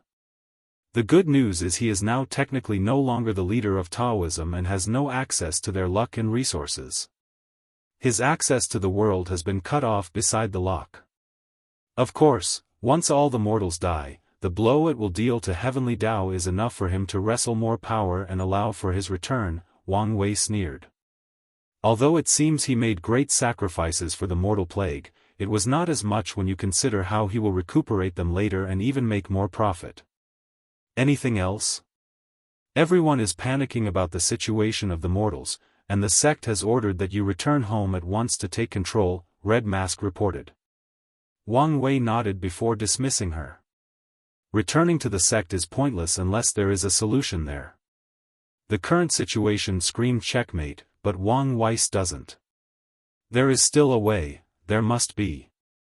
"Brother, things are getting out of hand," Xianxia said. "Don't worry about them. They signed the contract and must abide by it." "But that was before." "Nothing has changed," Qiyuan replied calmly. "Are you really leaving everything to that kid Wang Wei?" It's obvious that he failed. No, I agree with Big Brother, Battle Maniac added. Look at his eyes, this is not the eyes of someone that has admitted defeat. No, this is the eyes of a beast that has been cornered for the first time and is about to tear apart his opponent. Third brother is right, Chiyuan said. This kid has never meant his match intellectually until now. In a technical sense, this is his first time being cornered in an intellectual battle, and it seems to have sublimated him. That's why I insist we wait and continue with the original plan. If you find any errors, ads pop up, ads redirect, broken links, non-standard content, etc., please let us know to report so we can fix it as soon as possible.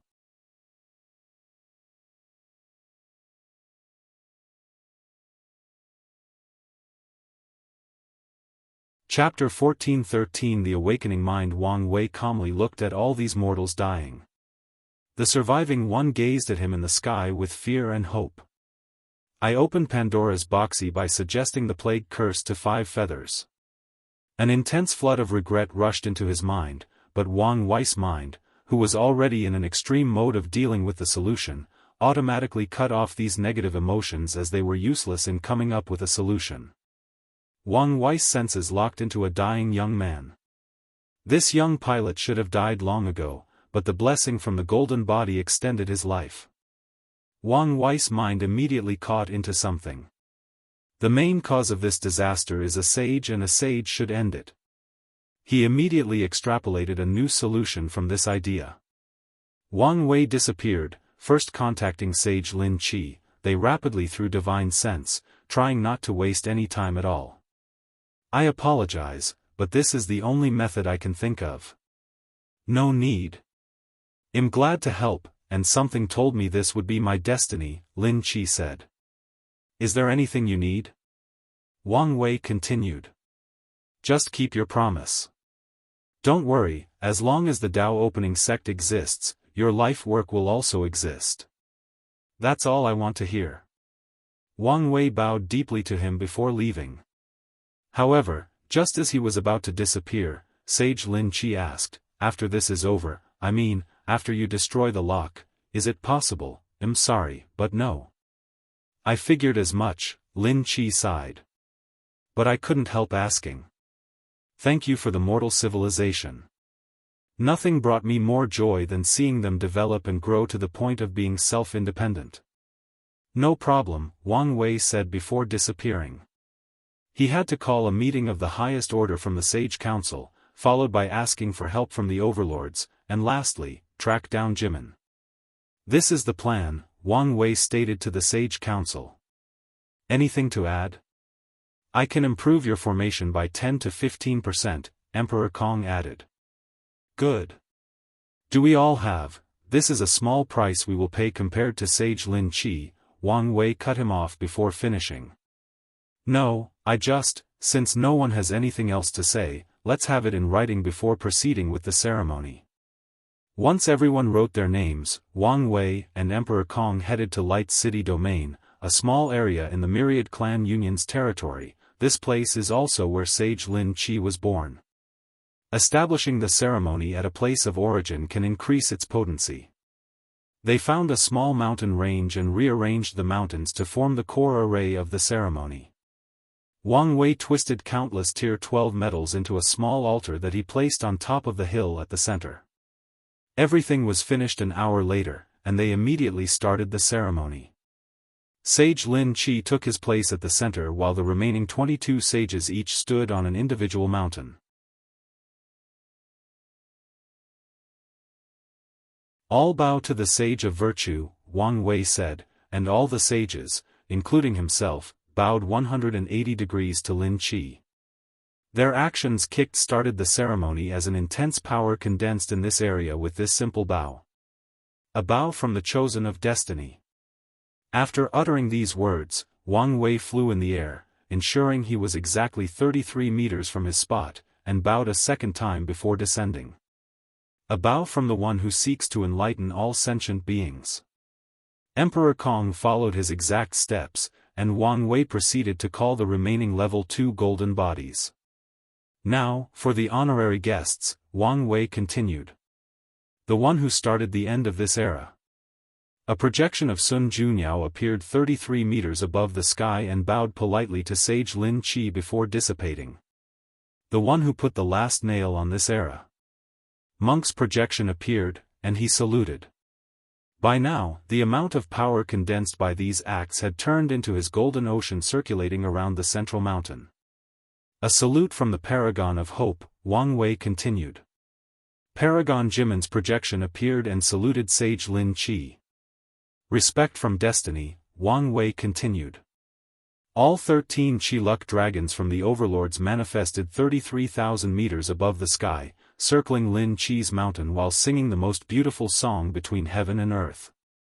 Next is the power of vengeance, Wang Wei stated as the dragons disappeared.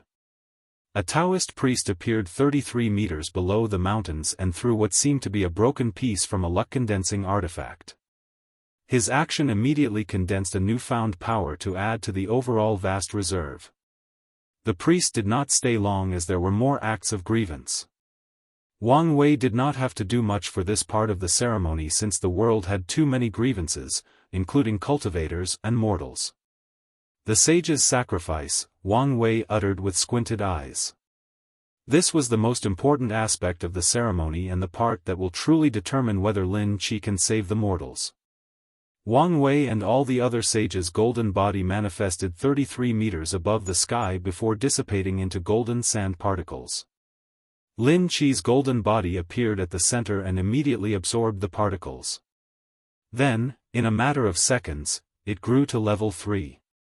Everyone calmly watched this happen, while some did not hide the pain of losing their golden body, no one hesitated. Finally, it's the ultimate sacrifice from a sage of virtue, Wang Wei said softly.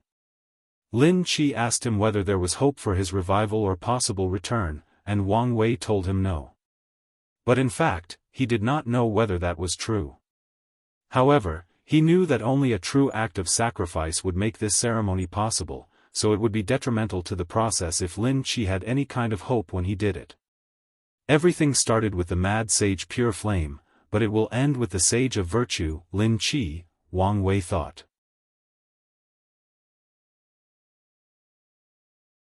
Among all the sages, Lin Qi is the only one who can bear the title of virtue.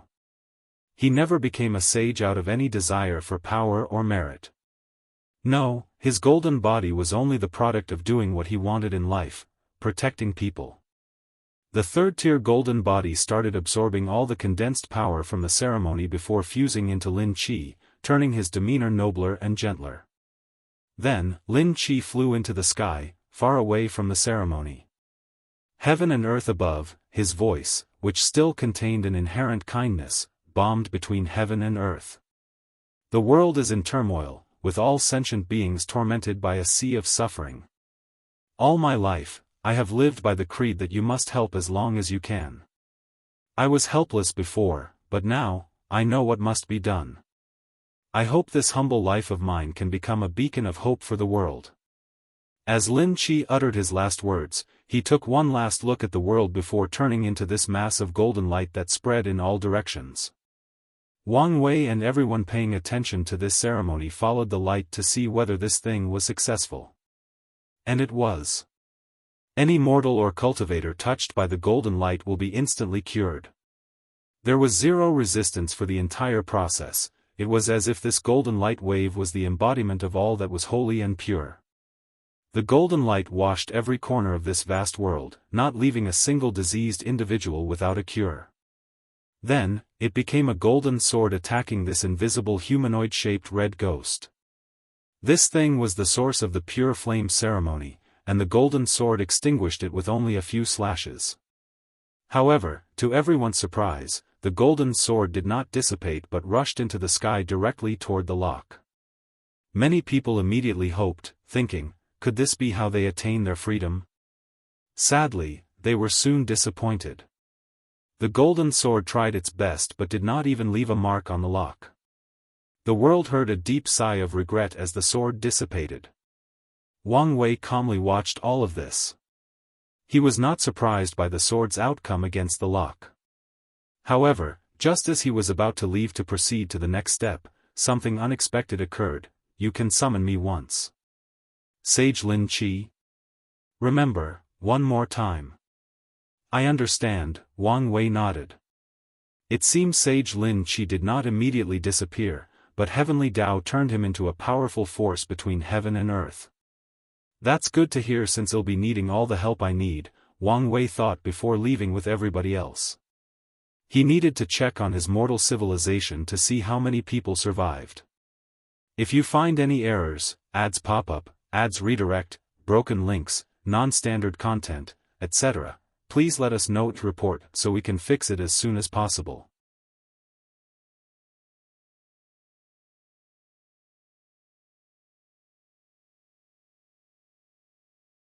Chapter 1414 Return Home Unedited Chapter of the 3 million bases, only 333 remained, meaning the number of mortals that died is simply incalculable.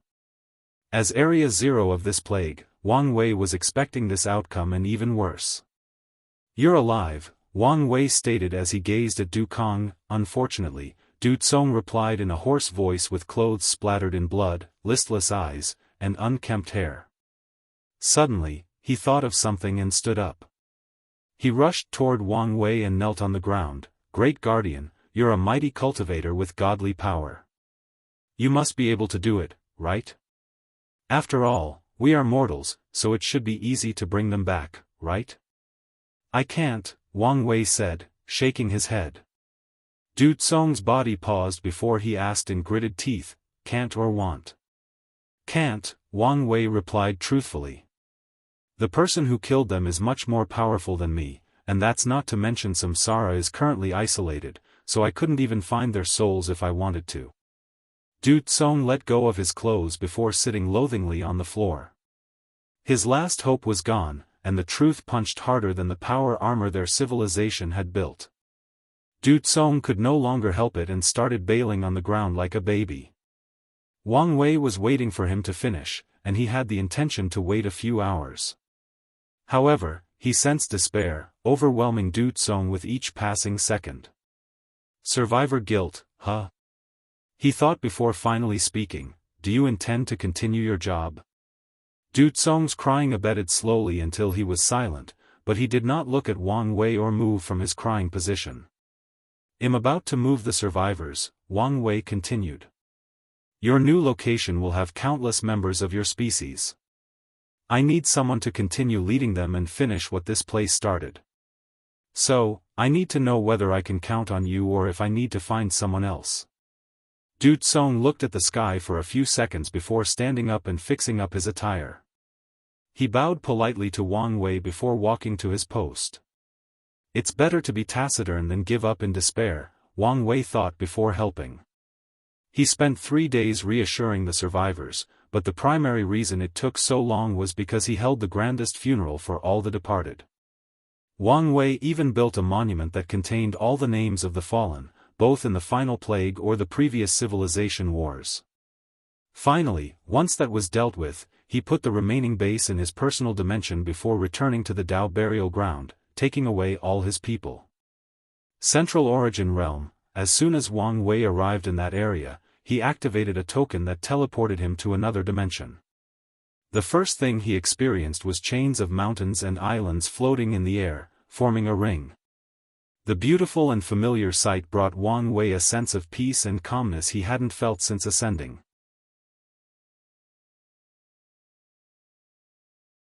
They should have kept the massive chains, Wang Wei commented. The main difference between this place and the lower dimension was not the vastness but the lack of chains connecting the different mountains. They were there long ago but became a liability at one point and were removed, said an elderly woman with a bright smile. You are? Wang Wei asked the woman leading the delegation. I'm Grand Elder Yan Shui, she said before introducing the man next to her. This is this generation's sect master, Yu Kai. Wang Wei cupped his hands and bowed to them. It's an honor. The honor is all ours, Yu Kai said with a smile, and he meant those words.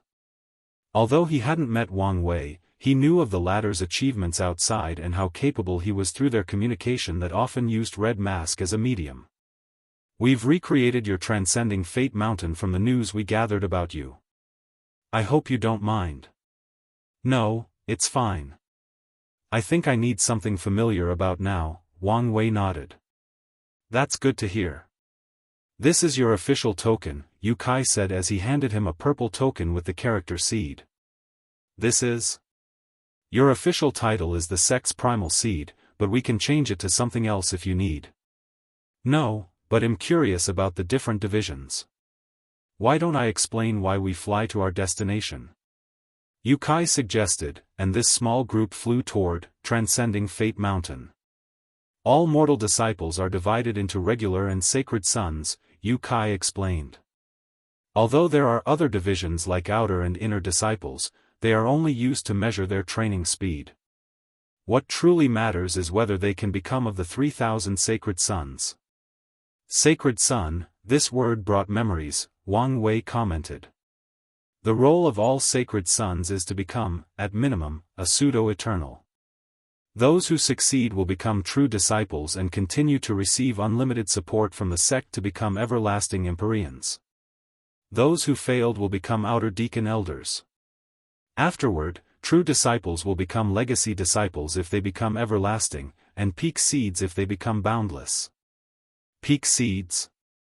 They have the potential to become peak paragons," Yu Kai explained. "Peak seeds, like legacy disciples, do not have to participate in the sect's management and have priorities over most resources. So, the two ascending paths of power in the sect are the disciple and elder way?" "That's correct," Yu Kai nodded.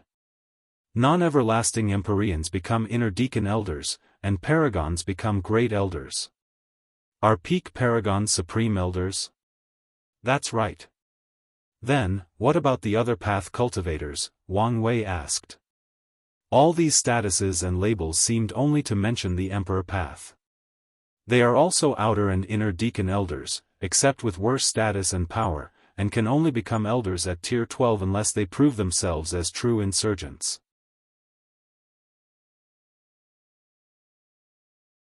"I can already tell how much these Emperor path people would complain," Wang Wei commented, and Yu Kai gave him the look of someone who understood his pain. "These rules have existed for a long time, but every sect master must handle these people's non-stop complaints." "What about the sect master position, how is that chosen?" Wang Wei asked. "From the legacy disciples," Yu Kai explained. "The luck from the position greatly increases the possibility of passing the paragon immeasurable tribulation, so many legacy disciples who are not too confident will compete for the position." "That makes sense," Wang Wei nodded. "I guess there are no longer any rules about the shadow being able to replace the sect master. That rule still exists for the mortal disciples. As long as their shadows show more promise than their master, they can take the sacred son position away." Wang Wei was surprised. This rule was not something Qiyuan or Yan Hai created, so he thought it would not have applied to the upper dimension. Shadow Ruler must have added it after his ascension. The team arrived, and Wang Wei observed his new home. It looked exactly the same, except this mountain was towering compared to the one at home. As he glanced at his small manor, a look of nostalgia flashed in Wang Wei's eyes. Maybe it was the wrong choice not to involve the sect in all this confrontation. He's been feeling like this, hence why he decided to return to the sect now. Of course, it's also because he had an outline of a plan in his mind and needed all the resources possible. Wang Wei walked through his manor, his mind full of memories of his parents, Li Jun, Yan Liling, and Wu Hong. He touched the walls, looking at every corner. "I didn't realize how lonely I was until I saw this place," Wang Wei sighed. Now was not the time to reminisce, so he summoned the people outside. "Thank you," Wang Wei said to Yu Kai. "The credit is not mine, but Grand Elder's Yan Shui," he swiftly explained. Wang Wei looked at her and thanked her sincerely. "I'm old, so I've experienced the ascension of a few of the Supreme Elders. One thing they have in common is they usually grow nostalgic for their time in the lower dimension and find any way to keep the memory of that time alive. I figured you would be the same. No matter how powerful we are, ultimately, we are humans and creatures of habits, Wang Wei sighed. Alright, let's get back to business. Why don't you introduce some of these people to me? Yu Kai and Yen Shui were accompanied by a small group, but these people didn't say anything during the entire journey. Oh, yes, Yu Kai said. Let's start with the 9 patriarchs, beginning with the Wang clan patriarch. A fat man with a bulging belly and the aura of a peak everlasting stood up and bowed to Wang Wei, Patriarch Wang Si. Please take care of me. If you find any errors, ads pop up, ads redirect, broken links, non-standard content, etc.